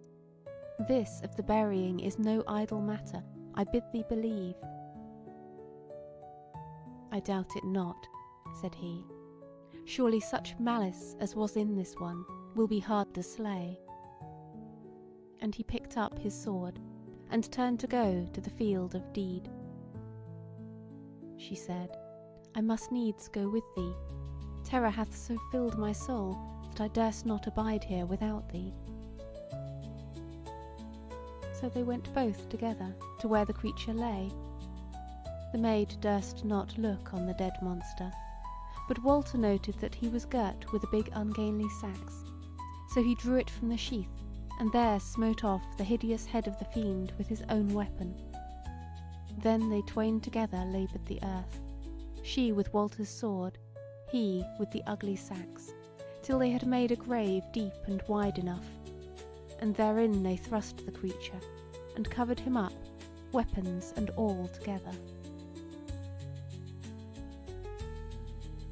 Chapter 23. Of the peaceful ending of that wild day. Thereafter Walter led the maid down again, and said to her, "Now, sweetling, shall the story be told." "Nay, friend," she said, "not here. This place hath been polluted by my craven fear, and the horror of the vile wretch, of whom no words may tell his vileness. Let us hence and onward. Thou seest I have once more come to life again." "But," said he, "thou hast been hurt by the dwarf's arrow." She laughed, and said, "Had I never had greater hurt from them than that, little had been the tale thereof. Yet whereas thou lookest dolorous about it, we will speedily heal it." Therewith she sought about, and found nigh the stream-side certain herbs, and she spake words over them, and bade Walter lay them on the wound, which forsooth was of the least. And he did so, and bound a strip of his shirt about her arm, and then would she set forth. But he said, "Thou art all unshod, and, but if that be seen to, our journey shall be stayed by thy foot-soreness. I may make a shift to fashion thee brogues." She said, "I may well go barefoot, and in any case I entreat thee that we tarry here no longer, but go away hence, if it be but for a mile." And she looked piteously on him, so that he might not gainsay her. So then they crossed the stream, and set forward, when amidst all these haps the day was worn to mid-morning. But after they had gone a mile, they sat them down on a knoll under the shadow of a big thorn-tree, within sight of the mountains. Then said Walter, "Now will I cut thee the brogues from the skirt of my buff coat, which shall be well meet for such work, and meanwhile shalt thou tell me thy tale."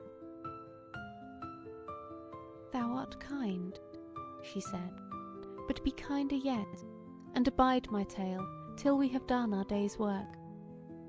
For we were best to make no long delay here, because, though thou hast slain the king dwarf, yet there be others of his kindred who swarm in some parts of the wood as the rabbits in a warren. Now true it is that they have but little understanding, less it may be than the very brute beasts, and that, as I said afore, unless they be set on our slot like to hounds, they shall have no inkling of where to seek us. Yet might they happen upon us by mere misadventure.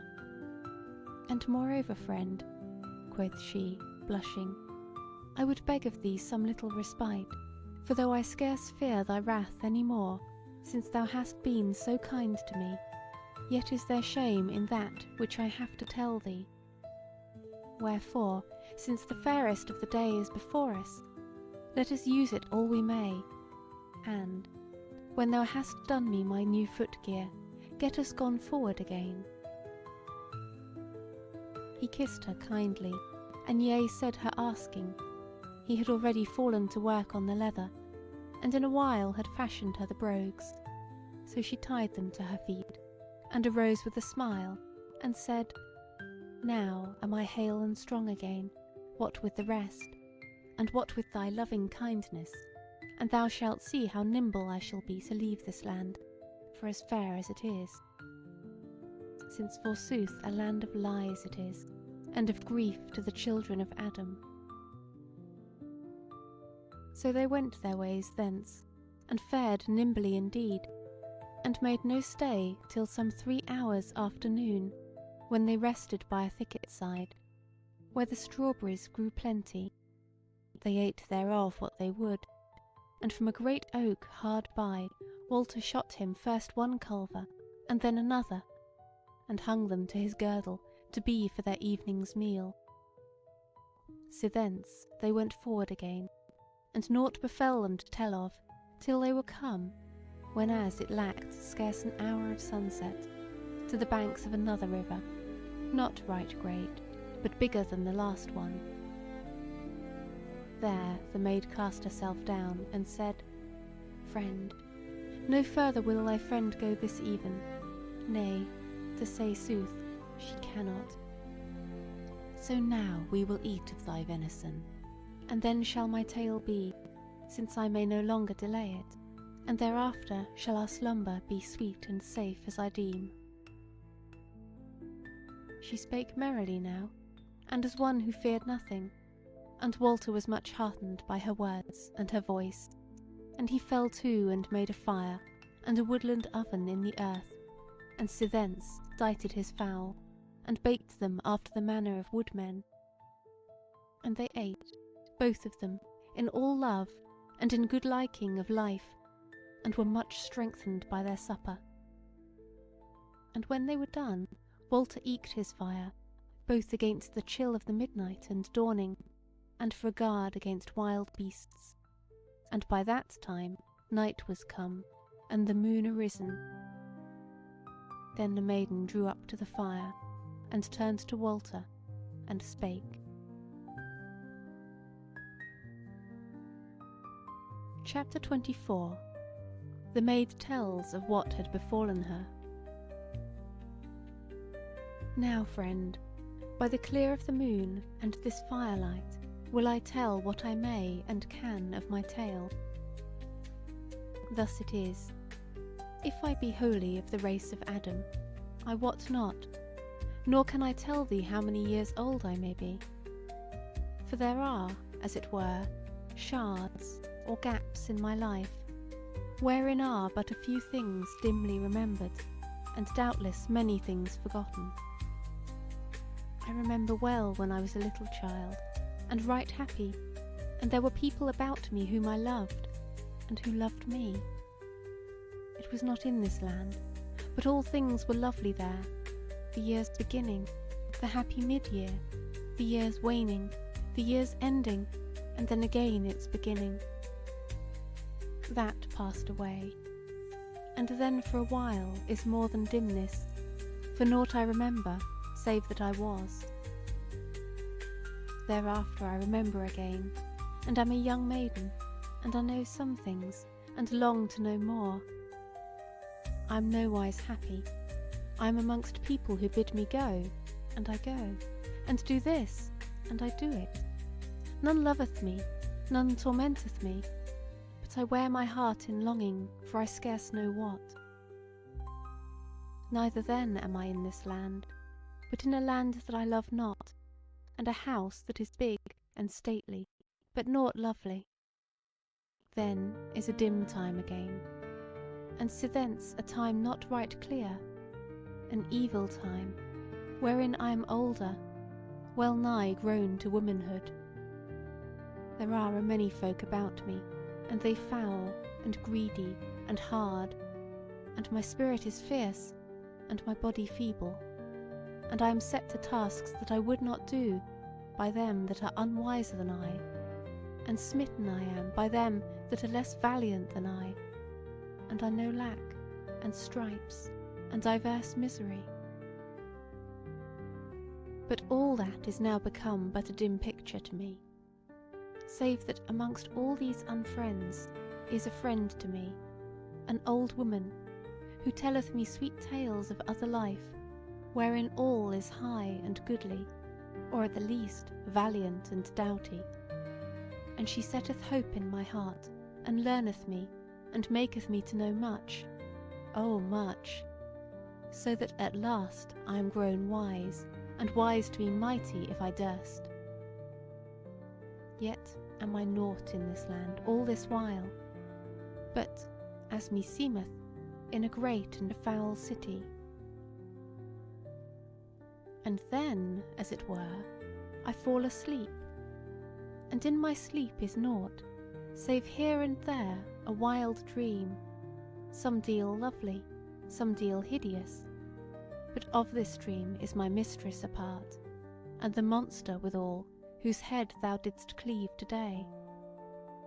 But when I am awakened from it, then am I verily in this land, and myself as thou seest me to-day. And the first part of my life here is this, that I am in the pillared hall yonder, half clad, and with bound hands, and the dwarf leadeth me to the lady, and I hear his horrible croak, as he saith, Lady, will this one do? And then the sweet voice of the lady saying, This one will do, thou shalt have thy reward, now, set thou the token upon her. Then I remember the dwarf dragging me away, and my heart sinking for fear of him, but for that time he did me no more harm than the riveting upon my leg this iron ring, which here thou seest. So from that time forward I have lived in this land, and been the thrall of the lady. And I remember my life here day by day, and no part of it has fallen into the dimness of dreams. Thereof will I tell thee but little, but this I will tell thee, that in spite of my past dreams, or it may be because of them, I had not lost the wisdom which the old woman had erst learned me, and for more wisdom I longed. Maybe this longing shall now make both thee and me happy, but for the passing time it brought me grief. For at first my mistress was indeed wayward with me, but as any great lady might be with her bought thrall, whiles caressing me, and whiles chastising me, as her mood went. But she seemed not to be cruel of malice, or with any set purpose. But so it was, rather little by little than by any great sudden uncovering of my intent, that she came to know that I also had some of the wisdom whereby she lived her queenly life. That was about 2 years after I was first her thrall, and 3 weary years have gone by since she began to see in me the enemy of her days. Now why or wherefore I know not, but it seemeth that it would not avail her to slay me outright, or suffer me to die, but naught withheld her from piling up griefs and miseries on my head. At last she set her servant, the dwarf, upon me, even he whose head thou clavest to-day. Many things I bore from him, whereof it were unseemly for my tongue to tell before thee. But the time came when he exceeded, and I could bear no more, and then I showed him this sharp knife, wherewith I would have thrust me through to the heart if thou hadst not pardoned me e'en now. And I told him that if he forbore me not, I would slay, not him, but myself. And this he might not away with, because of the commandment of the lady, who had given him the word that in any case I must be kept living. And her hand, withal, fear held somewhat hereafter. Yet was there need to me of all my wisdom, for with all this her hatred grew, and wiles raged within her so furiously that it overmastered her fear, and at such times she would have put me to death if I had not escaped her by some turn of my law. Now further, I shall tell thee that somewhat more than a year ago hither to this land came the king's son, the second goodly man, as thou art the third, whom her sorceries have drawn hither since I have dwelt here. Forsooth, when he first came, he seemed to us, to me, and yet more to my lady, to be as beautiful as an angel, and sorely she loved him, and he her, after his fashion. But he was light-minded and cold-hearted, and in a while he must needs turn his eyes upon me, and offer me his love, which was but foul and unkind, as it turned out. For when I nay said him, as maybe I had not done, save for fear of my mistress, he had no pity upon me, but spared not to lead me into the trap of her wrath, and leave me without help or a good word. But, O friend, in spite of all grief and anguish, I learned still, and waxed wise and wiser, abiding the day of my deliverance, which has come, and thou art come. Therewith she took Walter's hands and kissed them, but he kissed her face, and her tears wet her lips. Then she went on, but sithence, months ago, the lady began to weary of this dastard, despite of his beauty, and then it was thy turn to be swept into her net. I partly guess how. For on a day in broad daylight, as I was serving my mistress in the hall, and the evil thing, whose head is now cloven, was lying across the threshold of the door, as it were a dream fell upon me, though I strove to cast it off for fear of chastisement. For the pillared hall wavered and vanished from my sight, and my feet were treading a rough stone pavement instead of the marble wonder of the hall, and there was the scent of the salt sea and of the tackle of ships, and behind me were tall houses, and before me the ships indeed, with their ropes beating, and their sails flapping, and their masts wavering. And in mine ears was the hail and howl of mariners, things that I had seen and heard in the dimness of my life gone by.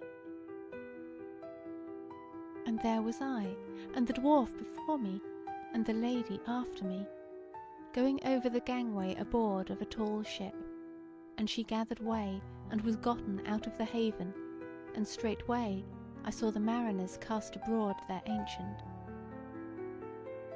Quoth Walter, What then? Sawest thou the blazon thereon, of a wolf-like beast ramping up against a maiden, and that might well have been thou? She said, Yea, so it was, but refrain thee, that I may tell on my tale. The ship and the sea vanished away, but I was not back in the hall of the Golden House, and again were we three in the street of the self-same town which we had but just left, but somewhat dim was my vision thereof, and I saw little, save the door of a goodly house before me, and speedily it died out, and we were again in the pillared hall, wherein my thraldom was made manifest. Maiden, said Walter, one question I would ask thee, to wit, didst thou see me on the quay by the ships?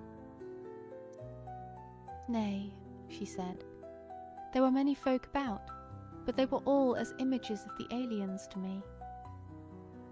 Now hearken further. 3 months thereafter came the dream upon me again, when we were all three together in the pillared hall, and again was the vision somewhat dim.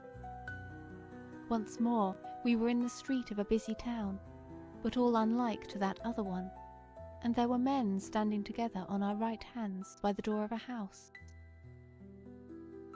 Yea, yea, quoth Walter, and forsooth one of them was who but I.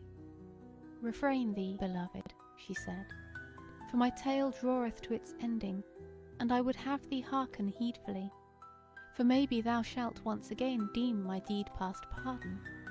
Some 20 days after this last dream, I had some leisure for my mistress's service, so I went to disport me by the well of the oak tree, or forsooth, she might have set in my mind the thought of going there, that I might meet thee, and give her some occasion against me. And I sat thereby, no wise loving the earth, but sick at heart, because of late the king's son had been more than ever instant with me to yield him my body, threatening me else with casting me into all that the worst could do to me of torments and shames day by day. I say my heart failed me, and I was well nigh brought to the point of yea-saying his desires, that I might take the chance of something befalling me that were less bad than the worst. But here must I tell thee a thing, and pray thee to take it to heart. This, more than aught else, had given me strength to naysay that dastard, that my wisdom both hath been, and now is, the wisdom of a wise maid, and not of a woman, and all the might thereof shall I lose with my maidenhead. Evil wilt thou think of me then, for all was I tried so sore, that I was at point to cast it all away, so wretchedly as I shrank from the horror of the lady's wrath. But there, as I sat pondering these things, I saw a man coming, and thought no otherwise thereof but that it was the king's son, till I saw the stranger drawing near, and his golden hair, and his grey eyes, and then I heard his voice, and his kindness pierced my heart, and I knew that my friend had come to see me. And oh, friend, these tears are for the sweetness of that past hour. Said Walter, I came to see my friend, I also. Now have I noted what thou badest me, and I will forbear all as thou commandest me, till we be safe out of the desert, and far away from all evil things. But wilt thou ban me from all caresses? She laughed amidst of her tears, and said, O nay, poor lad, if thou wilt be but wise. Then she leaned toward him, and took his face betwixt her hands, and kissed him oft, and the tears started in his eyes for love and pity of her. Then she said, Alas, friend, even yet mayest thou doom me guilty, and all thy love may turn away from me, when I have told thee all that I have done for the sake of thee and me. Oh, if then there might be some chastisement for the guilty woman, and not mere sundering. Fear nothing, sweetling, said he, for indeed I deem that already I know partly what thou hast done. She sighed, and said, I will tell thee next, that I banned thy kissing and caressing of me till to-day, because I knew that my mistress would surely know if a man, if thou, hadst so much as touched a finger of mine in love. It was to try me herein that on the morning of the hunting she kissed and embraced me, till I almost died thereof, and showed thee my shoulder and my limbs, and to try thee withal, if thine eye should glister, or thy cheek flush thereat. For indeed she was raging in jealousy of thee. Next, my friend, even whiles we were talking together at the well of the rock, I was pondering on what we should do to escape from this land of lies. Maybe thou wilt say, Why didst thou not take my hand and flee with me as we fled today? Friend, it is most true that were she not dead, we had not escaped thus far.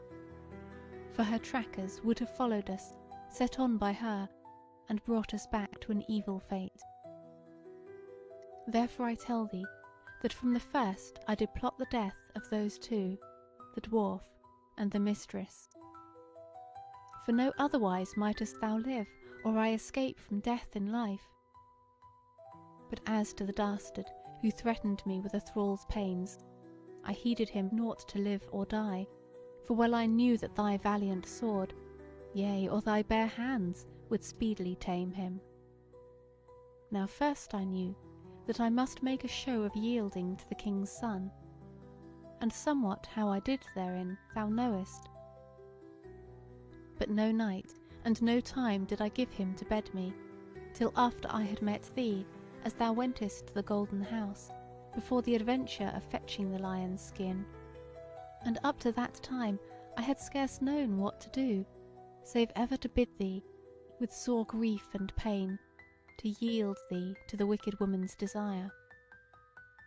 But as we spake together, there by the stream, and I saw that the evil thing, whose head thou clavest e'en now, was spying on us, then amidst the sickness of terror which ever came over me whensoever I thought of him, and much more when I saw him, he is dead now, it came flashing into my mind how I might destroy my enemy.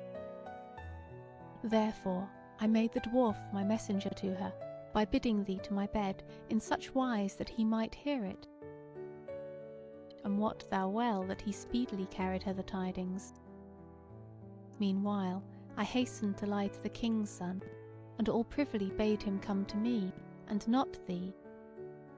And thereafter, by dint of waiting and watching, and taking the only chance that there was, I met thee as thou camest back from fetching the skin of the lion that never was, and gave thee that warning, or else had we been undone indeed.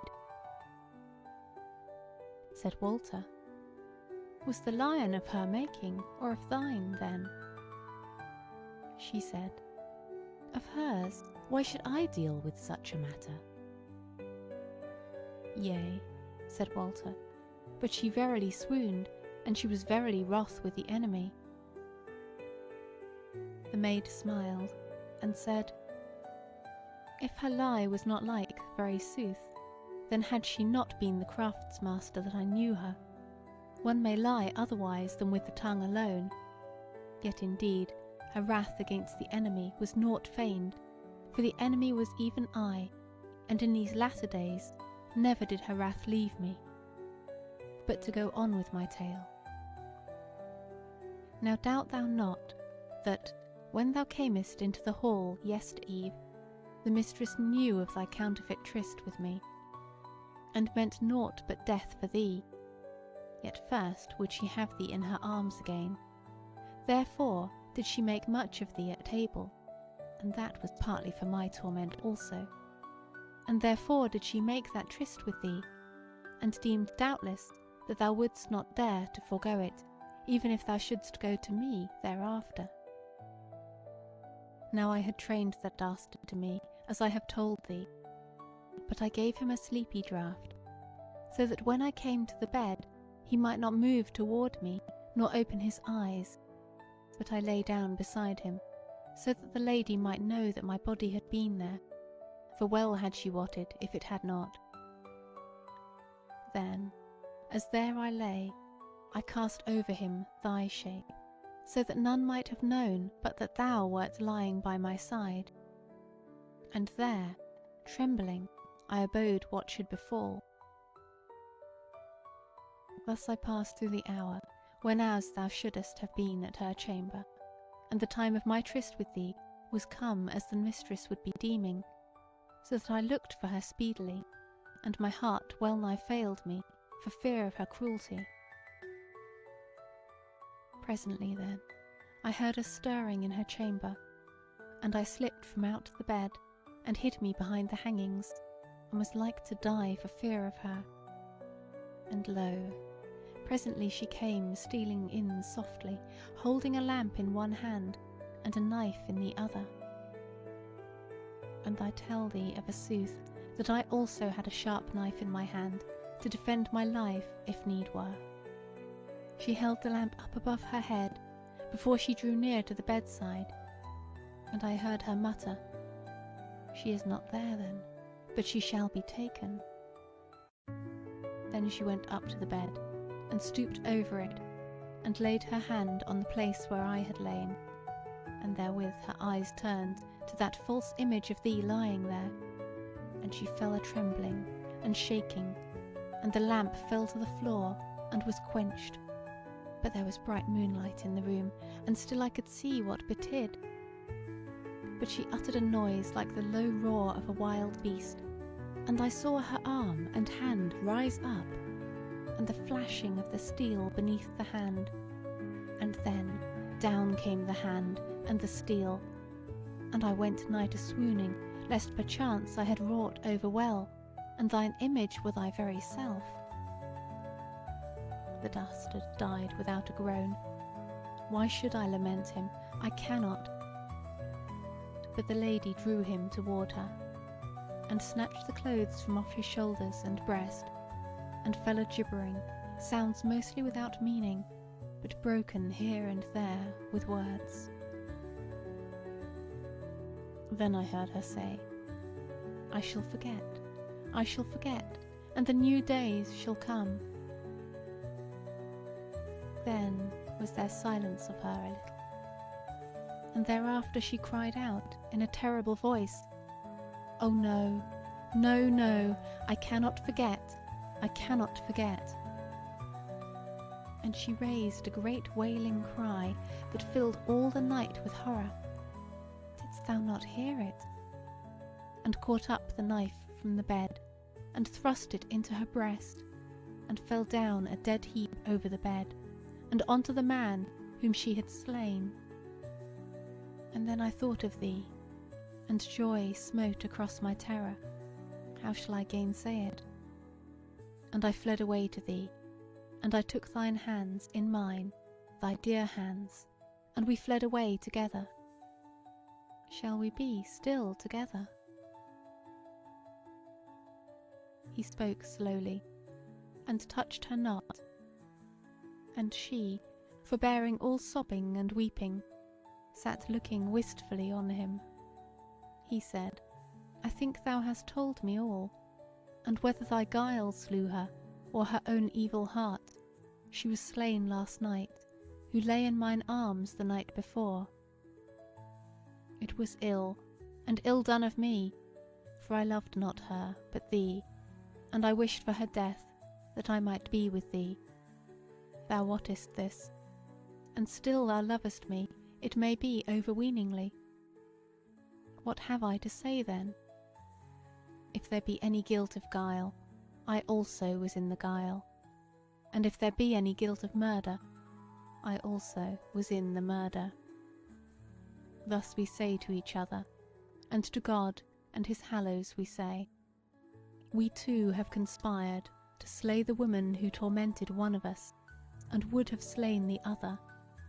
And if we have done amiss therein, then shall we two together pay the penalty, for in this have we done as one body and one soul. Therewith he put his arms about her and kissed her, but soberly and friendly, as if he would comfort her. And thereafter he said to her, Maybe tomorrow, in the sunlight, I will ask thee of this woman what she verily was, but now let her be. And thou art overwearied, and I bid thee sleep.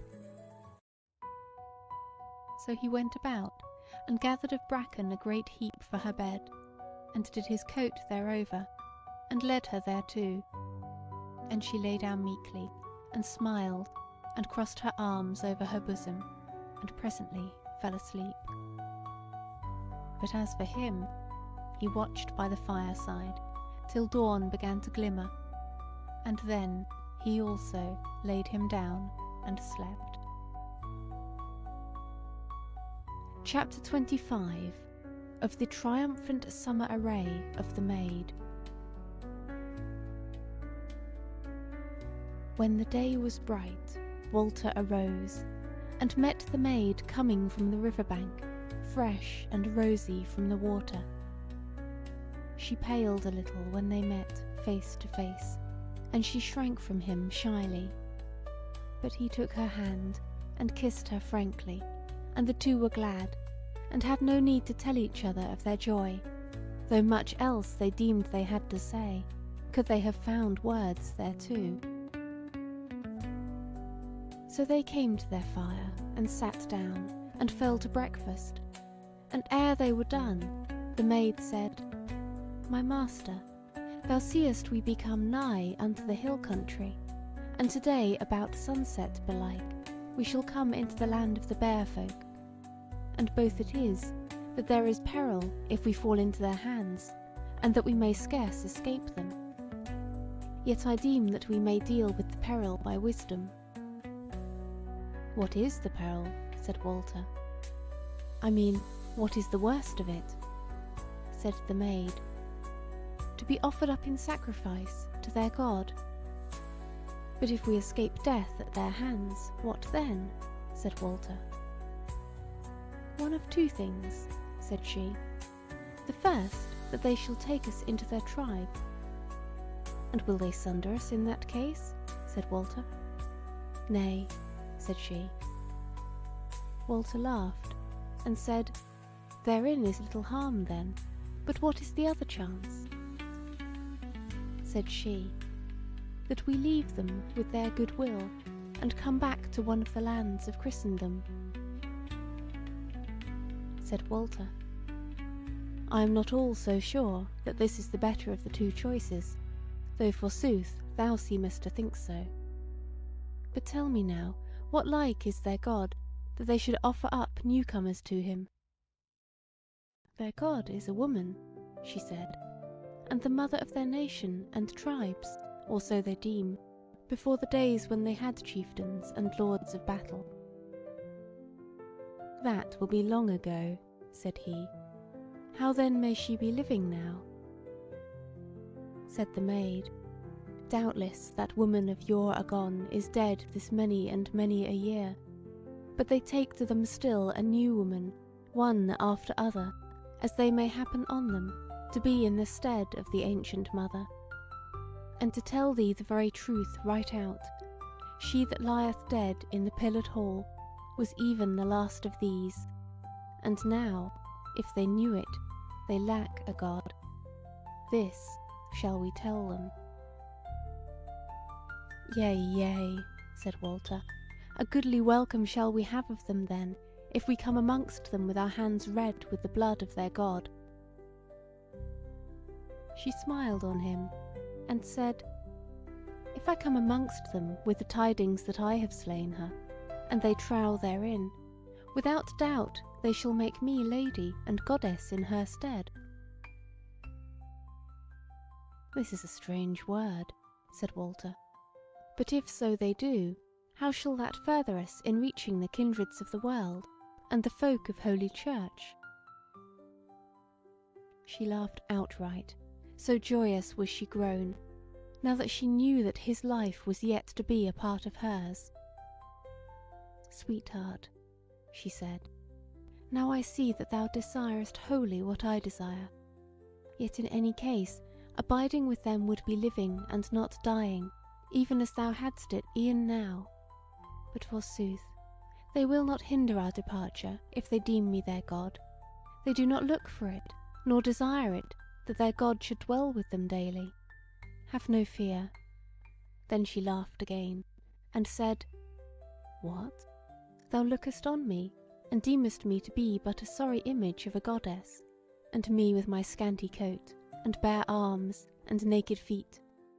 But wait, I know well how to array me when the time cometh. Thou shalt see it. And now, my master, were it not meet that we took to the road? So they arose, and found a ford of the river that took the maid but to the knee, and so set forth up the greensward of the slopes, whereas there were but few trees, so went they faring toward the hill country. At the last they were come to the feet of the very hills, and in the hollows betwixt the buttresses of them grew nut and berry trees, and the greensward round about them was both thick and much flowery. There they stayed them, and dined, whereas Walter had shot a hare by the way, and they had found a bubbling spring under a grey stone in a bight of the coppice, wherein now the birds were singing their best. When they had eaten, and had rested somewhat, the maid arose, and said, Now shall the Queen array herself, and seem like a very goddess. Then she fell to work, while Walter looked on, and she made a garland for her head of eglantine, where the roses were the fairest, and with mingled flowers of the summer she wreathed her middle about, and let the garland of them hang down to below her knees, and knots of the flowers she made fast to the skirts of her coat, and did them for arm rings about her arms, and for anklets and sandals for her feet. Then she set a garland about Walter's head, and then stood a little off from him, and set her feet together, and lifted up her arms, and said, Lo now, am I not as like to the mother of summer as if I were clad in silk and gold? And even so shall I be deemed by the folk of the Bear. Come now, thou shalt see how all shall be well. She laughed joyously, but he might scarce laugh for pity of his love. Then they set forth again, and began to climb the hills, and the hours wore as they went in sweet converse, till at last Walter looked on the maid, and smiled on her, and said, One thing I would say to thee, lovely friend, to wit, wert thou clad in silk and gold, thy stately raiment might well suffer a few stains, or here and there a rent may be, but stately would it be still when the folk of the Bear should come up against thee. But as to this flowery array of thine, in a few hours it shall be all faded and naught. Nay, even now, as I look on thee, the meadow sweet that hangeth from thy girdle stead has waxen dull, and welted, and the blossoming eyebright that is for a hem to the little white coat of thee is already forgetting how to be bright and blue. What sayest thou then? She laughed at his word, and stood still, and looked back over her shoulder, while with her fingers she dealt with the flowers about her side, like to a bird preening his feathers. Then she said, Is it verily so, as thou sayest? Look again. So he looked, and wondered, for lo, beneath his eyes the spires of the meadow-sweet grew crisp and clear again, the eye-bright blossoms shone once more over the whiteness of her legs, the eglantine roses opened, and all was as fresh and bright as if it were still growing on its own roots. He wondered, and was even some deal aghast, but she said, Dear friend, be not troubled. Did I not tell thee that I am wise in hidden lore? But in my wisdom shall be no longer any scathe to any man. And again, this my wisdom, as I told thee erst, shall end on the day whereon I am made all happy. And it is thou that shall wield it all, my master. Yet must my wisdom needs endure for a little season yet. Let us on then, boldly and happily. Chapter 26. They come to the folk of the Bears. On they went, and before long they were come up onto the down country, where was scarce a tree, save gnarled and knotty thorn bushes here and there, but nought else higher than the whin. And here, on these upper lands, they saw that the pastures were much burned with the drought, albeit summer was not worn old. Now they went making due south toward the mountains, whose heads they saw from time to time rising deep blue over the bleak greyness of the downland ridges. And so they went, till at last, hard on sunset, after they had climbed long over a high bent, they came to the brow thereof, and looking down, beheld new tidings. There was a wide valley below them, greener than the downs which they had come over, and greener yet amidmost, from the watering of a stream which, all beset with willows, wound about the bottom. Sheep and neat were pasturing about the dale, and moreover a long line of smoke was going up straight into the windless heavens, from the midst of a ring of little round houses built of turfs, and thatched with reed.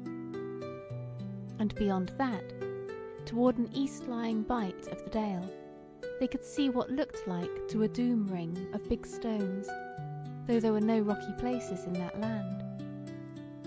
About the cooking fire amidst of the houses, and here and there otherwhere, they saw, standing, or going to and fro, huge figures of men and women, with children playing about betwixt them. They stood and gazed down at it for a minute or two, and though all were at peace there, yet to Walter at least it seemed strange and awful. He spake softly, as though he would not have his voice reach those men, though they were, forsooth, out of earshot of anything save a shout. Are these then the children of the bear? What shall we do now? She said, Yea, of the bear they be, though there be other folks of them far and far away to the northward and eastward, near to the borders of the sea. And as to what we shall do, let us go down at once and peacefully. Indeed, by now there will be no escape from them, for lo you, they have seen us. Forsooth, some 3 or 4 of the big men had turned them toward the bent whereon stood the twain, and were hailing them in huge rough voices, wherein howsoever seemed to be no anger or threat. So the maid took Walter by the hand, and thus they went down quietly, and the bear folk, seeing them, stood all together, facing them, to abide their coming. Walter saw of them, that though they were very tall and bigly made, they were not so far above the stature of men as to be marvels. The carles were long-haired and shaggy of beard, and their hair all red or tawny. Their skins, where their naked flesh showed, were burned brown with sun and weather, but to a fair and pleasant brown, naught like to blackamoors. The queens were comely and well-eyed, nor was there anything of fierce or evil-looking about either the carles or the queens, but somewhat grave and solemn of aspect were they. Clad were they all, saving the young men-children, but somewhat scantily, and in naught save sheepskins or deerskins. For weapons they saw amongst them clubs, and spears headed with bone or flint, and ugly axes of big flints set in wooden handles, nor was there, as far as they could see, either now or afterward, any bow amongst them. But some of the young men seemed to have slings done about their shoulders. Now, when they were come but 3 fathom from them, the maid lifted up her voice, and spake clearly and sweetly. Hail, ye folk of the bears! We have come amongst you, and that for your good and not for your hurt. Wherefore we would know if we be welcome.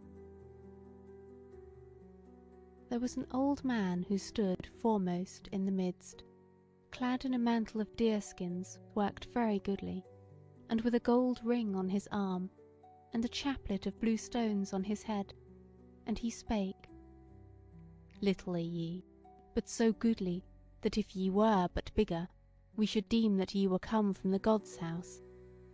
Yet have I heard, that how mighty soever may the gods be, and chiefly our God, they be at whiles naught so bigly made as we of the bears. How this may be, I wot not, but if ye be not of the gods, or their kindred, then are ye mere aliens, and we know not what to do with aliens, save we meet them in battle, or give them to the god, or save we make them children of the bear. But yet again, ye may be messengers of some folk who would bind friendship and alliance with us, in which case ye shall at the least depart in peace, and whiles ye are with us shall be our guests in all good cheer. Now therefore we bid you declare the matter unto us. Then spake the maid, Father, it were easy for us to declare what we be unto you here present, but meseemeth ye who be gathered round the fire here this evening are less than the whole tale of the children of the bear. So it is, maiden, said the elder, that many more children hath the bear. This then we bid you, said the maid, that ye send the tokens round and gather your people to you, and when they be assembled in the doom ring, then shall we put our errand before you, and according to that shall ye deal with us." "Thou hast spoken well," said the elder, "and even so had we bidden you ourselves. To-morrow, before noon, shall ye stand in the doom ring in this dale, and speak with the children of the Bear." Therewith he turned to his own folk, and called out something, whereof those twain knew not the meaning, and there came to him, one after another, 6 young men, unto each of whom he gave a thing from out his pouch, but what it was Walter might not see, save that it was little and of small account. To each, also, he spake a word or two, and straight they set off running, one after the other, turning toward the bent which was over against that whereby the twain had come into the dale, and was soon out of sight in the gathering dusk. Then the elder turned him again to Walter and the maid, and spake, "Man and woman, whatsoever ye may be, or whatsoever may abide you to-morrow, to-night ye are welcome guests to us, so we bid you come eat and drink at our fire." So they sat all together upon the grass round about the embers of the fire, and ate curds and cheese, and drank milk in abundance, and as the night grew on them, they quickened the fire, that they might have light. This wild folk talked merrily amongst themselves, with laughter enough and friendly jests, but to the newcomers they were few spoken, though, as the twain deemed, for no enmity that they bore them. But this found Walter, that the young ones, both men and women, seemed to find it a hard matter to keep their eyes off them, and seemed withal to gaze on them with somewhat of doubt, or, it might be, of fear. So when the night was wearing a little, the elder arose and bade the twain to come with him, and led them to a small house or booth, which was amidmost of all, and somewhat bigger than the others, and he did them to wit that they should rest there that night, and bade them sleep in peace and without fear till the morrow. So they entered, and found beds thereon of heather and ling, and they laid them down sweetly, like brother and sister, when they had kissed each other. But they noted that 4 brisk men lay without the booth, and across the door, with their weapons beside them, so that they must needs look upon themselves as captives. Then Walter might not refrain him, but spake, "Sweet and dear friend, I have come a long way from the quay at Langton, and the vision of the dwarf, the maid, and the lady, and for this kiss wherewith I have kissed thee e'en now, and the kindness of thine eyes, it was worth the time and the travail. But to-morrow, meseemeth, I shall go no further in this world, though my journey be far longer than from Langton hither. And now, may God and All Hallows keep thee amongst this wild folk, whenas I shall be gone from thee." She laughed low and sweetly, and said, "Dear friend, dost thou speak to me thus mournfully to move me to love thee better? Then is thy labour lost, for no better may I love thee than now I do, and that is with mine whole heart. But keep a good courage, I bid thee, for we be not sundered yet, nor shall we be. Nor do I deem that we shall die here, or to-morrow, but many years hence, after we have known all the sweetness of life. Meanwhile I bid thee good night, fair friend." Chapter 27. Morning amongst the Bears. So Walter laid him down, and fell asleep, and knew no more till he awoke in bright daylight, with the maid standing over him. She was fresh from the water, for she had been to the river to bathe her, and the sun through the open door fell streaming on her feet, close to Walter's pillow. He turned about, and cast his arm about them, and caressed them, while she stood smiling upon him. Then he arose and looked on her, and said, "How thou art fair and bright this morning! And yet, were it not well that thou do off thee all this faded and drooping bravery of leaves and blossoms, that maketh thee look like to a jongler's damsel on a morrow of May Day?" And he gazed ruefully on her. She laughed on him merrily, and said, "Yea, and belike these others think no better of my attire, or not much better, for yonder they are gathering small wood for the burnt offering, which, forsooth, shall be thou and I, unless I better it all by means of the wisdom I learned of the old woman, and perfected betwixt the stripes of my mistress, whom a little while ago thou lovedst somewhat." And as she spake, her eyes sparkled, her cheek flushed, and her limbs and her feet seemed as if they could scarce refrain from dancing for joy. Then Walter knit his brow, and for a moment a thought half framed was in his mind. Is it so, that she will bewray me, and live without me? And he cast his eyes onto the ground. But she said, "Look up, and into mine eyes, friend, and see if there be in them any falseness toward thee. For I know thy thought, I know thy thought. Dost thou not see that my joy and gladness is for the love of thee, and the thought of the rest from trouble that is at hand?" He looked up, and his eyes met the eyes of her love, and he would have cast his arms about her, but she drew back and said, "Nay, thou must refrain thee a while, dear friend, lest these folk cast eyes on us, and deem us over lover-like, for what I am to bid them deem me. Abide a while, and then shall all be in me according to thy will.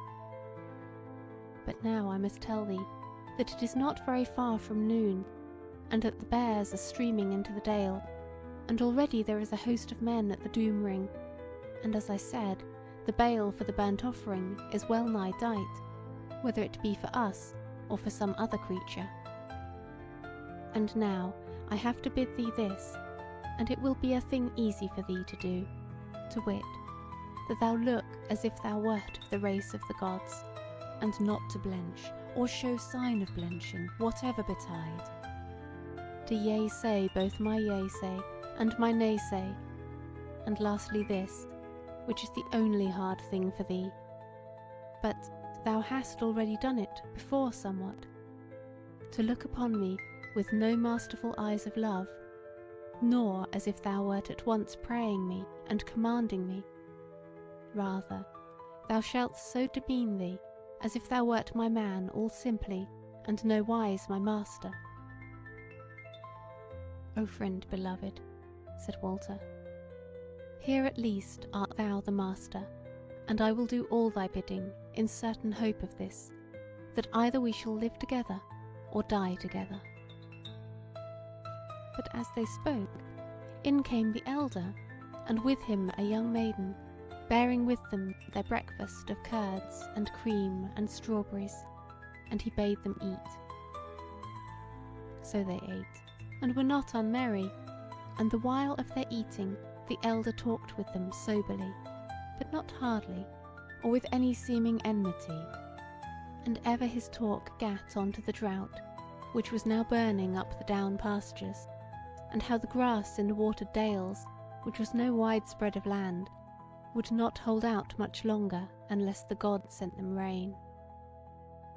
And Walter noted that those two, the elder and the maid, eyed each other curiously amidst of this talk, the elder intent on what she might say, and if she gave heed to his words, while on her side the maid answered his speech graciously and pleasantly, but said little that was of any import. Nor would she have him fix her eyes, which wandered lightly from this thing to that, nor would her lips lips grow stern and stable, but ever smiled in answer to the light of her eyes, as she sat there, with her face as the very face of the gladness of the summer day. Chapter 28. Of the New God of the Bears. At last the old man said, "My children, ye shall now come with me unto the doom ring of our folk, the bears of the southern dales, and deliver to them your errand, and I beseech you to have pity upon your own bodies, as I have pity on them, on thine especially, maiden, so fair and bright a creature as thou art. For so it is, that if ye deal us out light and lying words, after the manner of dastards, ye shall miss the worship and glory of wending away amidst of the flames, a gift to the God, and a hope to the people, and shall be passed by the rods of the folk, until ye faint and fail amongst them, and then shall ye be thrust down into the flow at the dale's end, and a stone-laden hurdle cast upon you, that we may thenceforth forget your folly." The maid now looked full into his eyes, and Walter deemed that the old man shrank before her, but she said, "Thou art old and wise, O great man of the bears, yet naught I need to learn of thee. Now lead us on our way to the stead of the errands." So the elder brought them along to the doom ring at the eastern end of the dale, and it was now all peopled with those huge men, weaponed after their fashion, and standing up, so that the grey stones thereof but showed a little over their heads. But amidmost of the said ring was a big stone fashioned as a chair, whereon sat a very old man, long hoary and white-bearded, and on either side of him stood a great-limbed woman, clad in war-gear, holding each of them a long spear, and with a flint-bladed knife in the girdle, and there were no other women in all the moat. Then the elder led those twain into the midst of the moat, and there bade them go up onto a wide flat-topped stone 6 feet above the ground, just over against the ancient chieftain, and they mounted it by a rough stair, and stood there before that folk, Walter in his array of the outward world, which had been fair enough, of crimson cloth and silk and white linen, but was now travel-stained and worn, and the maid with naught upon her, save the smock wherein she had fled from the golden house of the wood beyond the world, decked with the faded flowers which she had wreathed about her yesterday. Nevertheless, so it was that those big men eyed her intently, and with somewhat of worship. Now did Walter, according to her bidding, sink down on his knees beside her, and drawing his sword, hold it before him, as if to keep all interlopers aloof from the maid. And there was silence in the moat, and all eyes were fixed on those twain. At last the old chief arose and spake, "Ye men, here are come a man and a woman, we know not whence, whereas they have given word to our folk, who first met them, that they would tell their errand to none save the mote of the people, which it was their due to do, if they were minded to risk it. For either they be aliens, without an errand hither, save it may be to beguile us, in which case they shall presently die an evil death, or they have come amongst us that we may give them to the God with flint edge and fire, or they have a message to us from some folk or other, on the issue of which lieth life or death. Now shall ye hear what they have to say concerning themselves and their faring hither. But meseemeth it shall be the woman who is the chief, and hath the word in her mouth. For lo you, the man kneeleth at her feet, as one who would serve and worship her. Speak out then, woman, and let our warriors hear thee." Then the maid lifted up her voice, and spake out, clear and shrilling, like to a flute of the best of the minstrels. "Ye men of the children of the Bear, I would ask you a question, and let the chieftain who sitteth before me answer it." The old man nodded his head, and she went on, "Tell me, children of the Bear, how long a time is worn since ye saw the god of your worship made manifest in the body of a woman?" Said the elder, "Many winters have worn since my father's father was a child, and saw the very god in the bodily form of a woman." Then she said again, "Did ye rejoice at her coming, and would ye rejoice if once more she came amongst you?" "Yea," said the old chieftain, "for she gave us gifts, and learned us lore, and came to us in no terrible shape, but as a young woman as goodly as thou." Then said the maid, "Now then is the day of your gladness come, for the old body is dead, and I am the new body of your God, come amongst you for your welfare." Then fell a great silence on the moat, till the old man spake, and said, "What shall I say and live? For if thou be verily the god, and I threaten thee, wilt thou not destroy me? But thou hast spoken a great word with a sweet mouth, and hast taken the burden of blood on thy lily hands. And if the children of the Bear be befooled of light liars, how shall they put the shame off them? Therefore I say, show to us a token, and if thou be the god, this shall be easy to thee.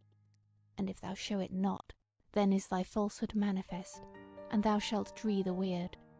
For we shall deliver thee into the hands of these women here, who shall thrust thee down into the flow which is hereby, after they have wearied themselves with whipping thee. But thy man that kneeleth at thy feet shall we give to the true God, and he shall go to her by the road of the flint and the fire. Hast thou heard? Then give to us the sign and the token."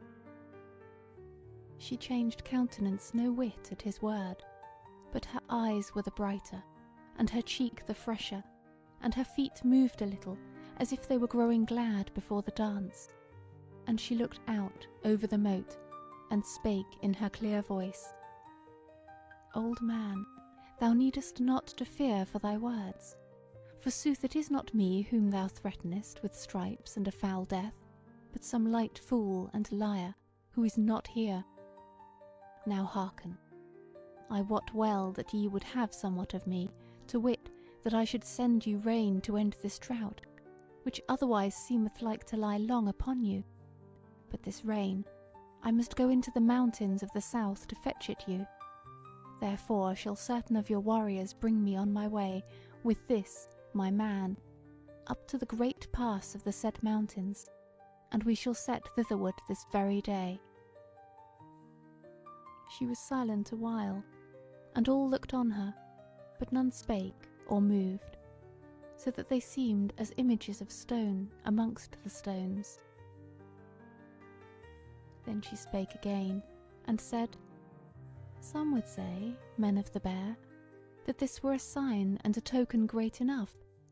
But I know you, and how stubborn and perverse of heart ye be, and how that the gift not yet within your hand is no gift to you, and the wonder ye see not, your hearts trow not. Therefore look ye upon me as here I stand, I, who have come from the fairer country and the greenwood of the lands, and see if I bear not the summer with me, and the heart that maketh increase, and the hand that giveth." Lo then, as she spake, the faded flowers that hung about her gathered life and grew fresh again. The woodbine round her neck and her sleek shoulders knit itself together, and embraced her freshly, and cast its scent about her face. The lilies that girded her loins lifted up their heads, and the gold of their tassels fell upon her. The eyebright grew clean blue again upon her smock. The eglantine found its blooms again, and then began to shed the leaves thereof upon her feet. The meadow-sweet wreathed amongst it made clear the sweetness of her legs, and the mouse-ear studded her raiment as with gems. There she stood amidst of the blossoms, like a great orient pearl against the fretwork of the goldsmiths, and the breeze that came up the valley from behind bore the sweetness of her fragrance all over the man moat. Then indeed the bears stood up, and shouted, and cried, and smote on their shields, and tossed their spears aloft. Then the elder rose from his seat, and came up humbly to where she stood, and prayed her to say what she would have done, while the others drew about in knots, but durst not come very nigh to her.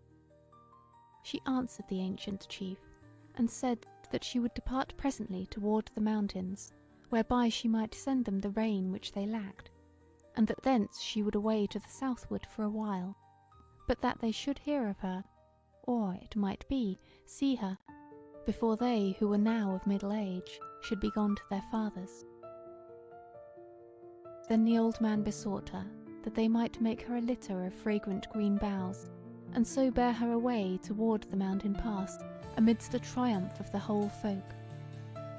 But she leapt lightly down from the stone, and walked to and fro on the greensward, while it seemed of her that her feet scarce touched the grass.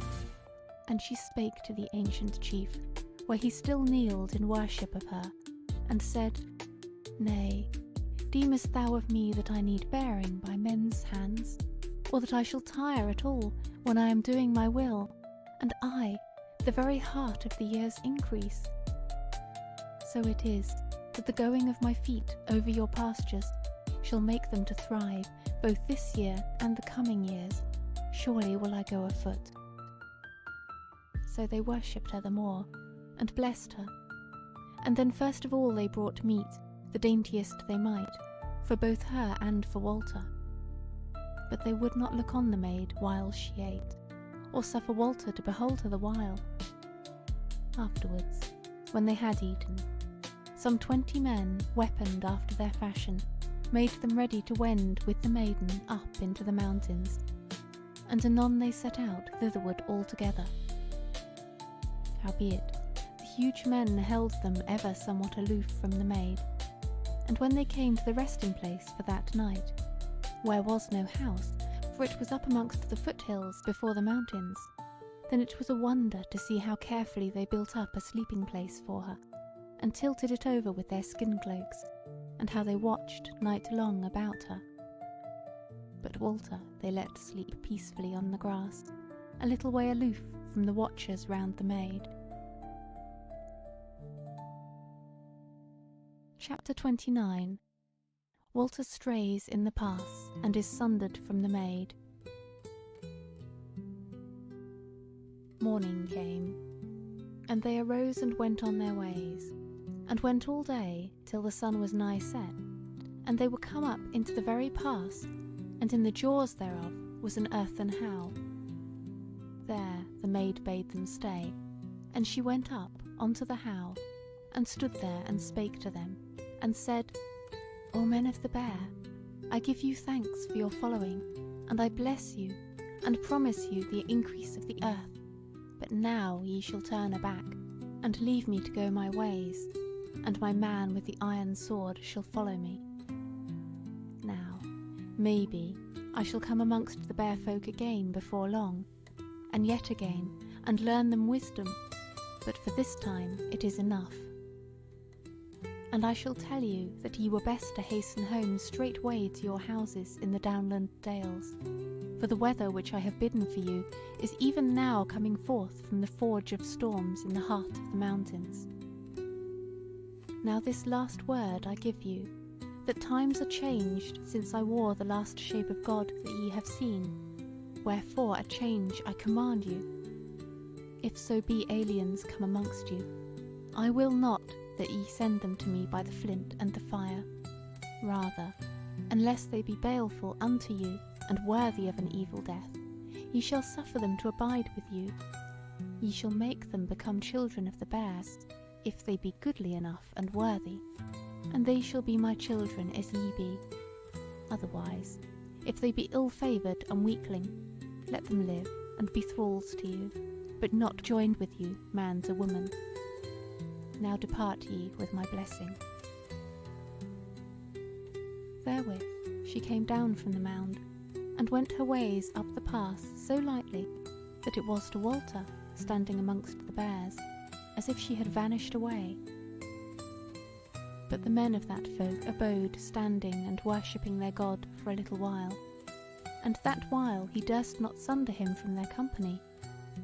But when they had blessed him, and gone on their way backward, he betook him in haste to following the maid, thinking to find her abiding him in some nook of the pass.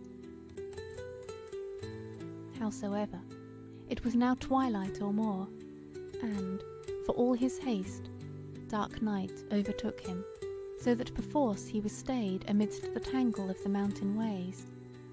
And moreover, ere the night was grown old, the weather came upon him on the back of a great south wind, so that the mountain nooks rattled and roared, and there was the rain and the hail, with thunder and lightning, monstrous and terrible, and all the huge array of a summer storm. So he was driven at last to crouch under a big rock and abide the day. But not so were his troubles at an end, for under the said rock he fell asleep, and when he awoke it was day indeed. But as to the pass, the way thereby was blind with the driving rain and the lowering lift, so that though he struggled as well as he might against the storm and the tangle, he made but little way. And now, once more, the thought came on him, that the maid was of the Fays, or of some race even mightier, and it came on him now not as erst with half fear and whole desire, but with a bitter oppression of dread, of loss and misery, so that he began to fear that she had but won his love to leave him and forget him for a newcomer, after the wont of Fay women, as old tales tell. 2 days he battled thus with storm and blindness, and wan hope of his life, for he was growing weak and fordone. But the 3rd morning the storm abated, though the rain yet fell heavily, and he could see his way somewhat as well as feel it. Withal he found that now his path was leading him downwards. As it grew dusk, he came down into a grassy valley, with a stream running through it to the southward, and the rain was now but little, coming down but in dashes from time to time.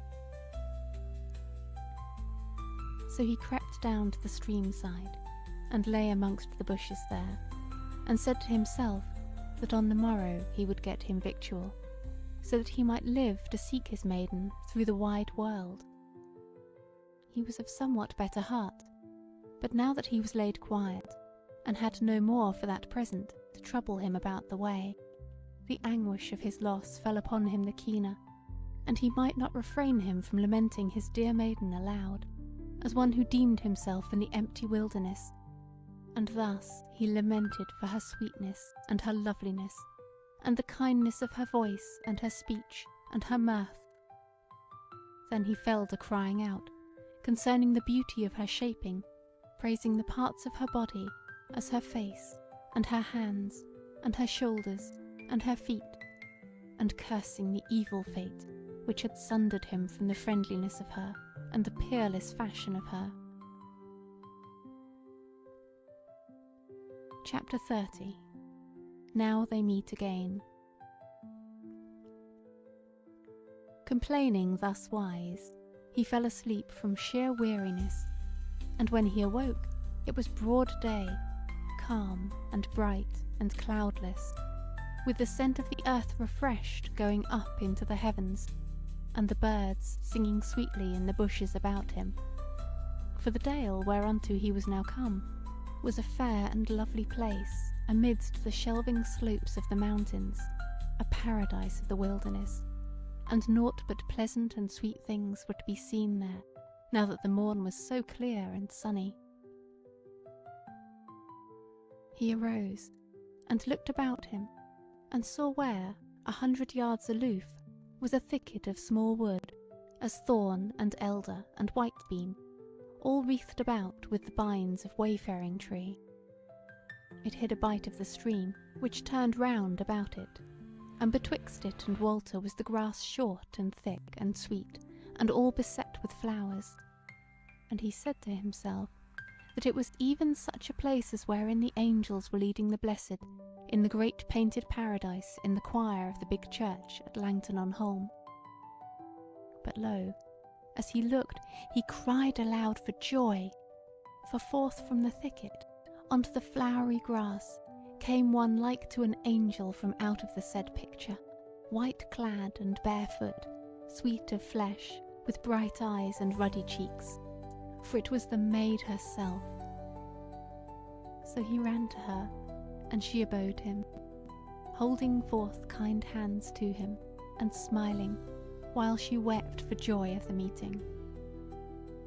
He threw himself upon her, and spared not to kiss her, her cheeks and her mouth and her arms and her shoulders, and wheresoever she would suffer it, till at last she drew aback a little, laughing on him for love, and said, "Forbear now, friend, for it is enough for this time, and tell me how thou hast sped." "Ill, ill," said he. "What ails thee?" she said. "Hunger," he said, "and longing for thee." "Well," she said, "me thou hast, there is one ill quenched. Take my hand, and we will see to the other one." So he took her hand, and to hold it seemed to him sweet beyond measure. But he looked up, and saw a little blue smoke going up into the air from beyond the thicket, and he laughed, for he was weak with hunger, and he said, "Who is at the cooking yonder?" "Thou shalt see," she said, and led him therewith into the said thicket, and through it, and lo, a fair little grassy place, full of flowers, betwixt the bushes and the bight of the stream, and on the sandy air, just off the greensward, was a fire of sticks, and beside it 2 trouts lying fat and red-flecked. "Here is the breakfast," said she. "When it was time to wash the night off me, e'en now, I went down to the strand here into the rippling shallow, and saw the bank below it, where the water draws together yonder, and deepens, that it seemed like to hold fish. And whereas I looked to meet thee presently, I groped the bank for them, going softly, and lo thou! Help me now, that we cook them." So they roasted them on the red embers, and fell to and ate well, both of them, and drank of the water of the stream out of each other's hollow hands, and that feast seemed glorious to them, such gladness went with it. But when they were done with their meat, Walter said to the maid, "And how didst thou know that thou shouldst see me presently?" She said, looking on him wistfully, "This needed no wizardry.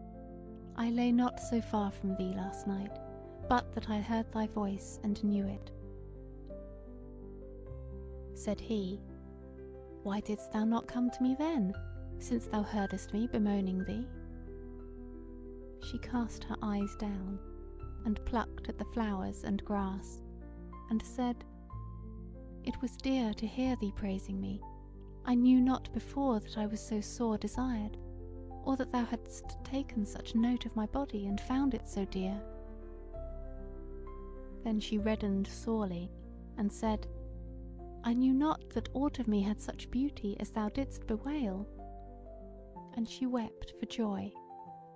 Then she looked on him, and smiled, and said, "Wilt thou have the very truth of it? I went close up to thee, and stood there hidden by the bushes and the night, and amidst thy bewailing I knew that thou wouldst soon fall asleep, and in sooth I outwaked thee." Then was she silent again, and he spake not, but looked on her shyly, and she said, reddening yet more, "Furthermore, I must needs tell thee that I feared to go to thee in the dark night, and my heart so yearning towards thee." And she hung her head adown, but he said, "Is it so indeed, that thou fearest me? Then doth that make me afraid of thy naysay. For I was going to entreat thee, and say to thee, Beloved, we have now gone through many troubles. Let us now take a good reward at once, and wed together, here amidst this sweet and pleasant house of the mountains, ere we go further on our way, if indeed we go further at all. For where shall we find any place sweeter or happier than this?" But she sprang up to her feet and stood there trembling before him because of her love, and she said, "Beloved, I have deemed that it were good for us to go seek mankind as they live in the world, and to live amongst them. And as for me, I will tell thee the sooth, to wit, that I long for this sorely. For I feel afraid in the wilderness, and as if I needed help and protection against my mistress, though she be dead. And I need the comfort of many people, and the throngs of the cities. I cannot forget her. It was but last night that I dreamed, I suppose as the dawn grew a cold, that I was yet under her hand, and she was stripping me for the torment, so that I woke up panting and crying out. I pray thee, be not angry with me for telling thee of my desires, for if thou wouldst not have it so, then here will I abide with thee as thy mate, and strive to gather courage." He rose up and kissed her face, and said, "Nay, I had in sooth no mind to abide here for ever. I meant but that we should feast a while here, and then depart. Sooth it is, that if thou dreadest the wilderness, somewhat I dread the city." She turned pale, and said, "Thou shalt have thy will, my friend, if it must be so. But bethink thee we be not yet at our journey's end, and may have many things and much strife to endure, before we be at peace and in welfare. Now shall I tell thee, did I not before, that while I am a maid untouched, my wisdom and some deal of might abideth with me, and only so long. Therefore I entreat thee, let us go now, side by side, out of this fair valley, even as we are, so that my wisdom and might may help thee at need. For, my friend, I would not that our lives be short, so much of joy as hath now come into them." "Yea, beloved," he said, "let us on straightway then, and shorten the while that sundereth us." "Love," she said, "thou shalt pardon me one time for all. But this is to be said, that I know somewhat of the haps that lie a little way ahead of us, partly by my lore, and partly by what I learned of this land of the wild folk, whiles thou wert lying asleep that morning." So they left that pleasant place by the water, and came into the open valley, and went their ways through the pass, and it soon became stony again, as they mounted the bent which went up from out the dale. And when they came to the brow of the said bent, they had a sight of the open country, lying fair and joyous in the sunshine, and amidst of it, against the blue hills, the walls and towers of a great city. Then said the maid, "O dear friend, lo you, is not that our abode that lieth yonder, and is so beauteous? Dwell not our friends there, and our protection against uncouth wights and mere evil things in guileful shapes? O city, I bid thee hail." But Walter looked on her, and smiled somewhat, and said, "I rejoice in thy joy. But there be evil things in yonder city also, though they be not fays nor devils, or it is like to no city that I wot of. And in every city shall foes grow up to us without rhyme or reason, and life therein shall be tangled unto us." "Yea," she said, "but in the wilderness amongst the devils, what was to be done by manly might or valiancy? There hadst thou to fall back upon the guile and wizardry which I had filched from my very foes. But when we come down yonder, then shall thy valiancy prevail to cleave the tangle for us. Or at the least, it shall leave a tale of thee behind, and I shall worship thee."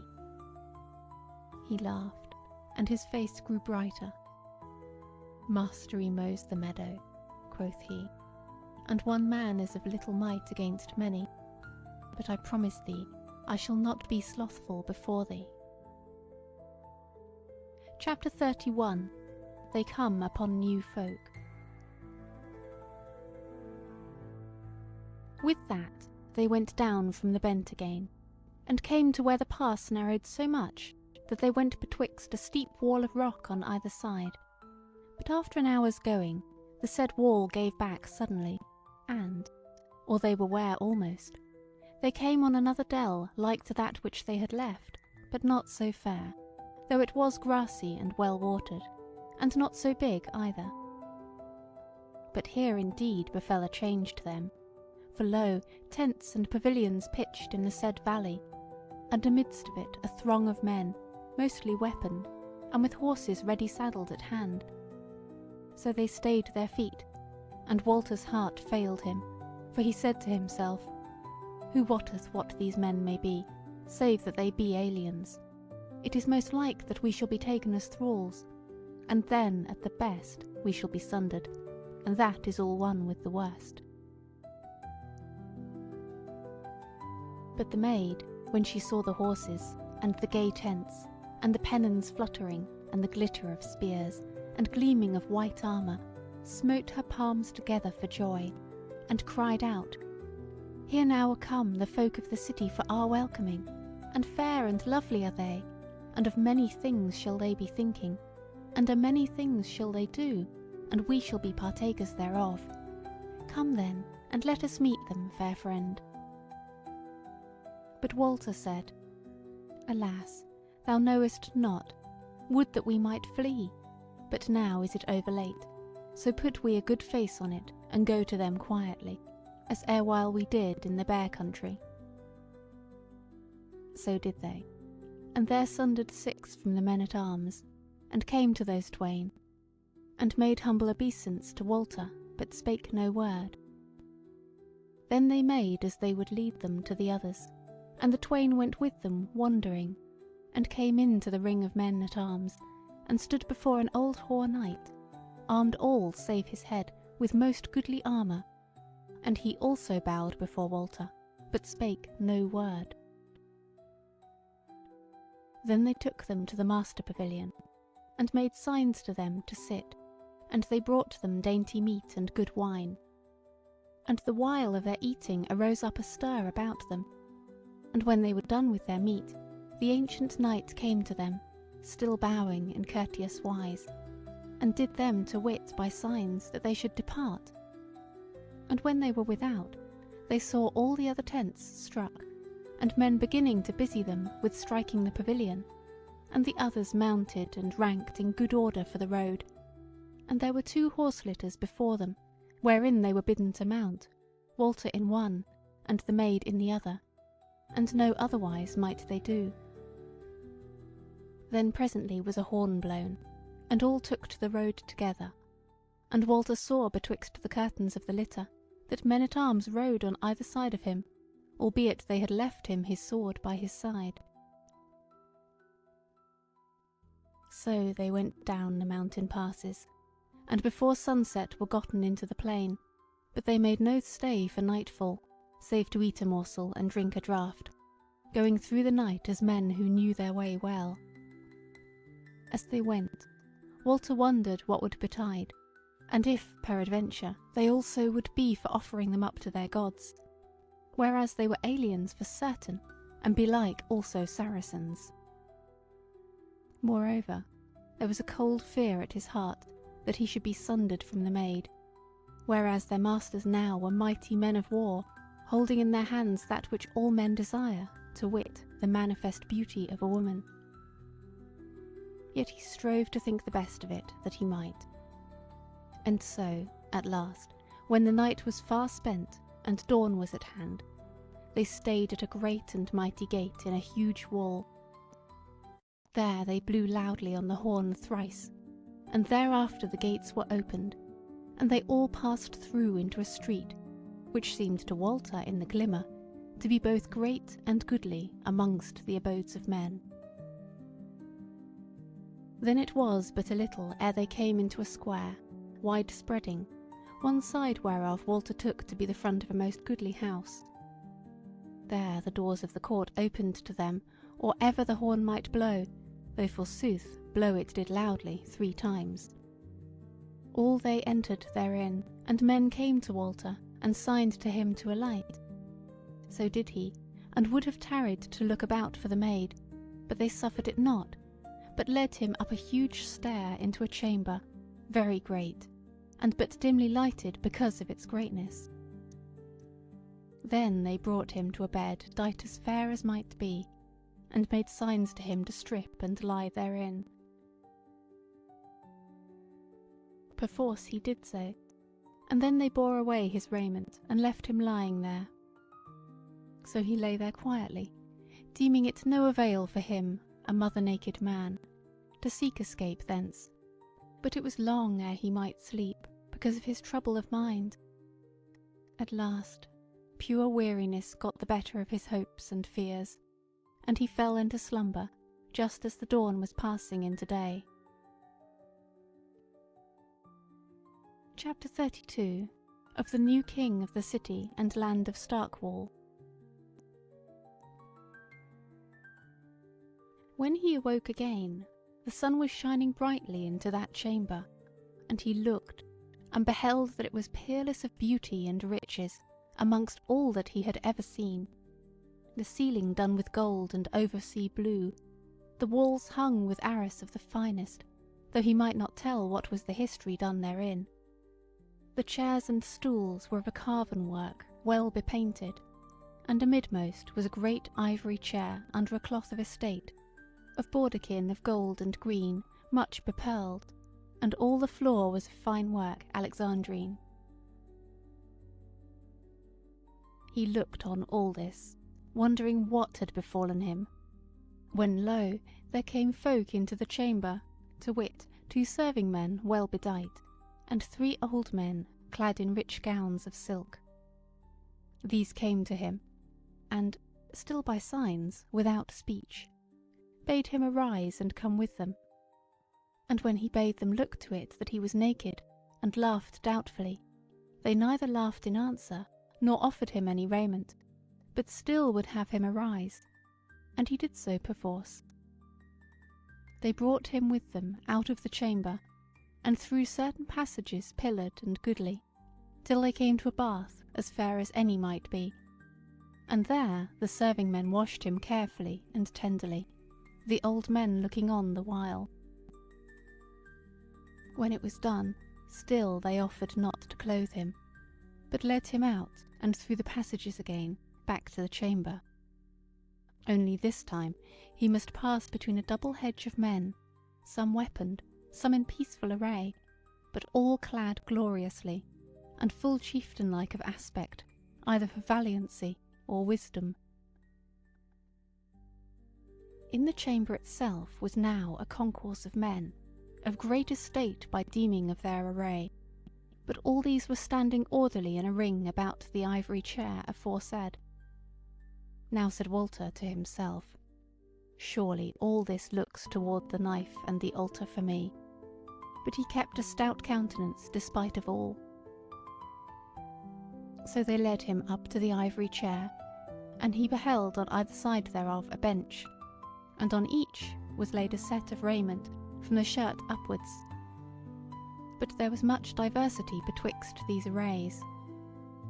For one was all of robes of peace, glorious and begemmed, unmeet for any save a great king, while the other was war-weed, seemly, well-fashioned, but little adorned, nay, rather worn and bestained with weather, and the pelting of the spear-storm.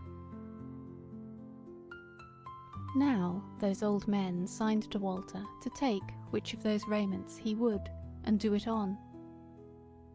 He looked to the right and the left, and when he had looked on the war-gear, the heart arose in him, and he called to mind the array of the Goldings in the forefront of battle, and he made one step toward the weapons, and laid his hand thereon.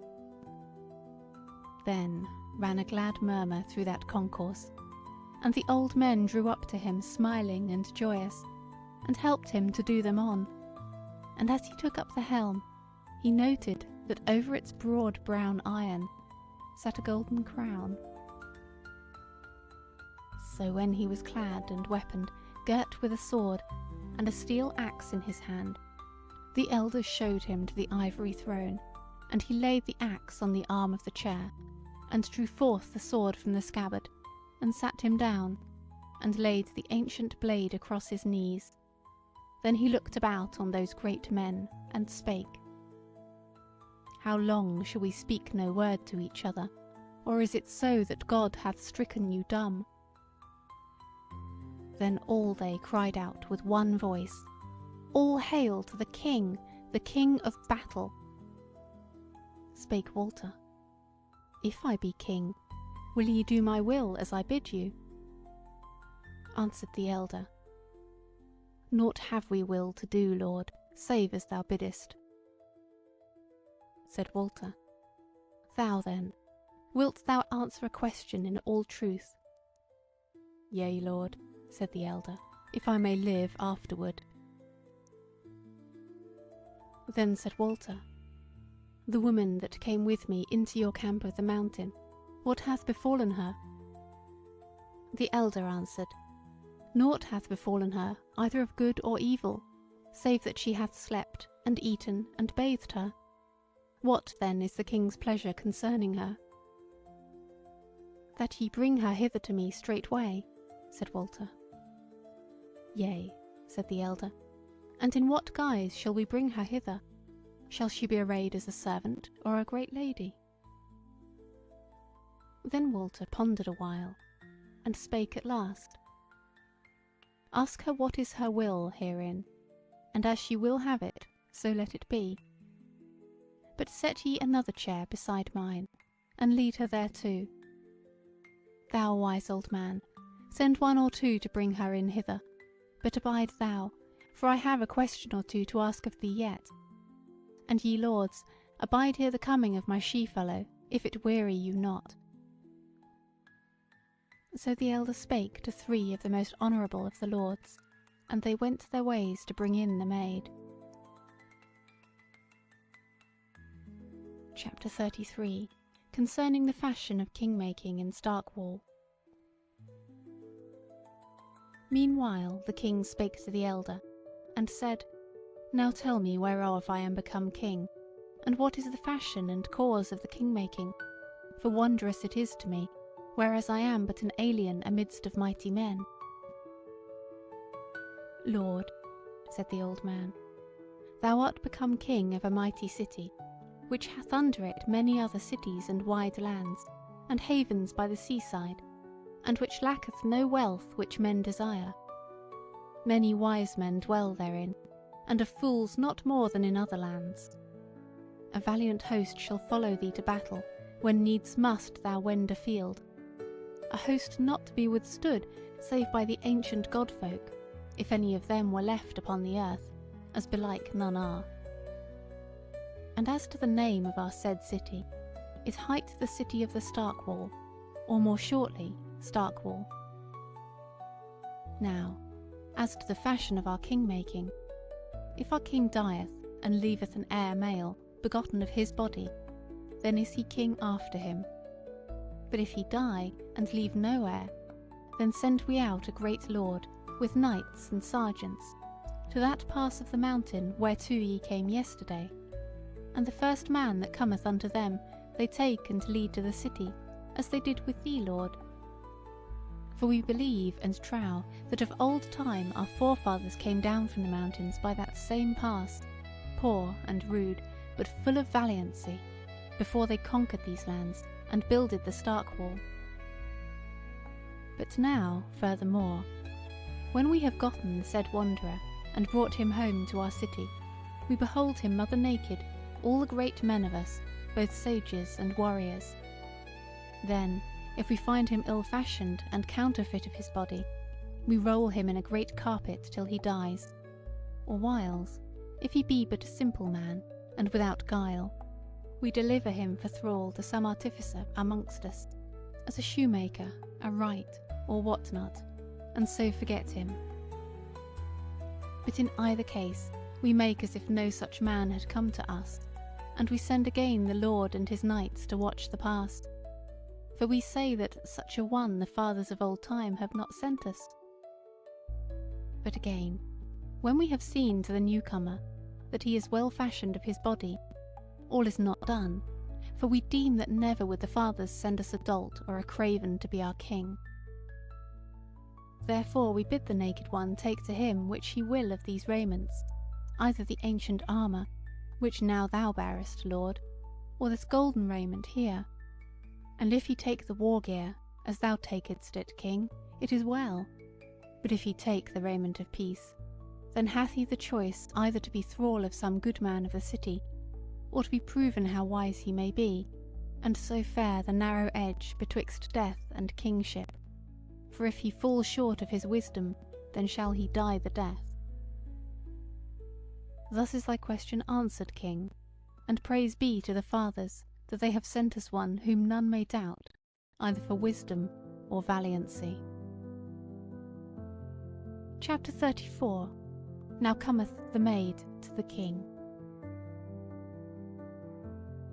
Then all they bowed before the king, and he spake again, What is that noise that I hear without, as if it were the rising of the sea on a sandy shore, when the south-west wind is blowing?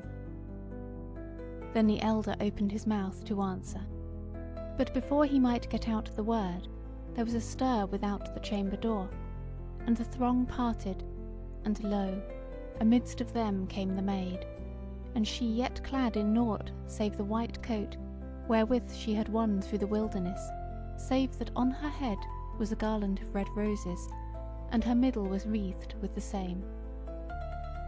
Fresh and fair she was, as the dawn of June, her face bright, red-lipped and clear-eyed, and her cheeks flushed with hope and love. She went straight to Walter where he sat, and lightly put away with her hand the elder who would lead her to the ivory throne beside the king. But she knelt down before him, and laid her hand on his steel-clad knee, and said, O my lord, now I see that thou hast beguiled me, and that thou wert all along a king-born man, coming home to thy realm. But so dear thou hast been to me, and so fair and clear, and so kind withal do thine eyes shine on me from under the grey war-helm, that I will beseech thee not to cast me out utterly, but suffer me to be thy servant and handmaid for a while. Wilt thou not? But the king stooped down to her, and raised her up, and stood on his feet, and took her hands and kissed them, and set her down beside him, and said to her, Sweetheart, this is now thy place till the night cometh, even by my side. So she sat down there, meek and valiant, her hands laid in her lap, and her feet one over the other, while the king said, Lords, this is my beloved and my spouse. Now, therefore, if ye will have me for king, ye must worship this one for queen and lady, or else suffer us both to go our ways in peace. Then all they that were in the chamber cried aloud, The queen, the lady, the beloved of our Lord. And this cry came from their hearts, and not their lips only. For as they looked on her, and the brightness of her beauty, they saw also the meekness of her demeanour, and the high heart of her, and they all fell to loving her. But the young men of them, their cheeks flushed as they beheld her, and their hearts went out to her, and they drew their swords and brandished them aloft, and cried out for her as men made suddenly drunk with love, The queen, the lady, the lovely one. Chapter 35. Of the King of Starkwall and his Queen. But while this betid, that murmur without, which is aforesaid, grew louder, and it smote on the king's ear, and he said again to the elder, Tell us now of that noise withoutward, what is it? Said the elder, If thou, king, and the queen, wilt but arise and stand in the window, and go forth into the hanging gallery thereof, then shall ye know at once what is this rumour, and therewithal shall ye see a sight meet to rejoice the heart of a king new come into kingship. So the king arose, and took the maid by the hand, and went to the window and looked forth, and lo, the great square of the place all thronged with folk as thick as they could stand, and the more part of the carles with a weapon in hand, and many armed right gallantly. Then he went out into the gallery with his queen, still holding her hand, and his lords and wise men stood behind him. Straightway then arose a cry, and a shout of joy and welcome that rent the very heavens, and the great place was all glittering and strange with the tossing up of spears and the brandishing of swords, and the stretching forth of hands. But the maid spake softly to King Walter, and said, "Here then is the wilderness left behind a long way, and here is warding and protection against the foes of our life and soul. O blessed be thou and thy valiant heart." But Walter spake nothing, but stood as one in a dream, and yet, if that might be, his longing toward her increased manifold. But down below, amidst of the throng, stood two neighbours somewhat anigh to the window, and quoth one to the other, "See thou, the new man in the ancient armour of the Battle of the Waters, bearing the sword that slew the foeman king on the day of the doubtful onset. Surely this is a sign of good luck to us all."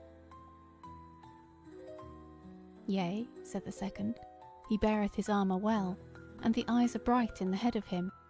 But hast thou beheld well his she-fellow, and what the like of her is?" "I see her," said the other, "that she is a fair woman, yet somewhat worse clad than simply. She is in her smock, man, and were it not for the balusters, I deem ye should see her barefoot. What is amiss with her?" "Dost thou not see her?" said the second neighbour, "that she is not only a fair woman, but yet more, one of those lovely ones that draw the heart out of a man's body, one may scarce say for why. Surely stark wall hath cast a lucky net this time. And as to her raiment, I see of her that she is clad in white, and wreathed with roses, but that the flesh of her is so wholly pure and sweet, that it maketh all her attire but a part of her body, and halloweth it, so that it hath the semblance of gems. Alas, my friend, let us hope that this queen will fare abroad unseldom amongst the people." Thus then they spake. But after a while the king and his mates went back into the chamber, and he gave command that the women of the queen should come and fetch her away, to attire her in royal array. And thither came the fairest of the honourable damsels, and were fain of being her waiting women. Therewithal the king was unarmed, and dight most gloriously, but still he bore the sword of the king's slaying. And so thence were the king and the queen brought into the great hall of the palace, and they met on a dais, and kissed before the lords and other folk that thronged the hall. There they ate a morsel, and drank a cup together, while all beheld them. And then they were brought forth, and a white horse of the goodliest, well bedight, brought for each of them. And thereon they mounted, and went their ways together, by the lane which the huge throng made for them, to the great church, for the hallowing and the crowning. And they were led by one squire alone, and he unarmed, for such was the custom of Starkwall when a new king should be hallowed. So came they to the great church, for that folk was not miscreant, so to say. And they entered it, they two alone, and went into the choir. And when they had stood there a little while, wondering at their lot, they heard how the bells fell a-ringing tunefully over their heads, and then drew near the sound of many trumpets blowing together, and thereafter the voices of many folk singing. And then were the great doors thrown open, and the bishop and his priests came into the church with singing and minstrelsy. And thereafter came the whole throng of the folk, and presently the nave of the church was filled by it, as when the water follows the cutting of the dam and fills up the dyke. Thereafter came the bishop and his mates into the choir, and came up to the king, and gave him and the queen the kiss of peace. This was mass sung gloriously, And thereafter was the king anointed and crowned, and great joy made throughout the church. Afterwards they went back afoot to the palace, they two alone together, with none but the esquire going before to show them the way. And as they went, they passed close beside those two neighbours, whose talk has been told of afore. And the first one, he who had praised the king's war array, spake and said, "Truly, neighbour, thou art in the right of it, and now the queen has been dight duly, and hath a crown on her head, and is clad in white samite done all over with pearls. I see her to be of exceeding goodliness, as goodly may be as the Lord King." Quoth the other, "Unto me she seemeth as she did e'en now. She is clad in white, as then she was, and it is by reason of the pure and sweet flesh of her that the pearls shine out and glow, and by the holiness of her body is her rich attire hallowed. But, forsooth, it seemed to me as she went past, as though paradise had come anigh to our city, and that all the air breathed of it. So I say, praise be to God and his hallows, who hath suffered her to dwell amongst us." Said the first man, "Forsooth it is well, but knowest thou at all whence she cometh, and of what lineage she may be?" "Nay," said the other, "I wot not whence she is, but this I wot full surely, that when she goeth away, they whom she leadeth with her shall be well bestead. Again, of her lineage naught know I, but this I know, that they that come of her to the 20th generation shall bless and praise the memory of her, and hallow her name little less than they hallow the name of the Mother of God." So spake those two, but the king and queen came back to the palace, and sat among the lords and at the banquet which was held thereafter, and long was the time of their glory, till the night was far spent, and all men must seek to their beds. Chapter 36. Of Walter and the Maid in the days of the kingship. Long it was, indeed, till the women, by the king's command, had brought the maid to the king's chamber, and he met her, and took her by the shoulders, and kissed her, and said, "Art thou not weary, sweetheart? Doth not the city, and the thronging folk, and the watching eyes of the great ones, doth it not all lie heavy on thee, as it doth upon me?" She said, "And where is the city now? Is not this the wilderness again, and thou and I alone together therein?" He gazed at her eagerly, and she reddened, so that her eyes shone light amidst the darkness of the flush of her cheeks. He spake trembling and softly, and said, "Is it not in one matter better than the wilderness? Is not the fear gone, yea, every whit thereof?" The dark flush had left her face, and she looked on him exceeding sweetly, and spoke steadily and clearly. "Even so it is, beloved." Therewith she set her hand to the girdle that girt her loins, and did it off, and held it out toward him, and said, "Here is the token. This is a maid's girdle, and the woman is ungirt." So he took the girdle, and her hand withal, and cast his arms about her, and amidst the sweetness of their love and their safety, and assured hope of many days of joy, they spake together of the hours when they fared the razor-edged betwixt guile and misery and death, and the sweeter yet it grew to them because of it. And many things she told him ere the dawn, of the evil days bygone, and the dealings of the mistress with her, till the grey day stole into the chamber to make manifest her loveliness, which, forsooth, was better even than the deeming of that man amidst the throng whose heart had been so drawn towards her. So they rejoiced together in the new day. But when the full day was, and Walter arose, he called his thanes and wise men to the council. And first he bade open the prison doors, and feed the needy and clothe them, and make good cheer to all men, high and low, rich and unrich. And thereafter he took counsel with them on many matters, and they marvelled at his wisdom and the keenness of his wit.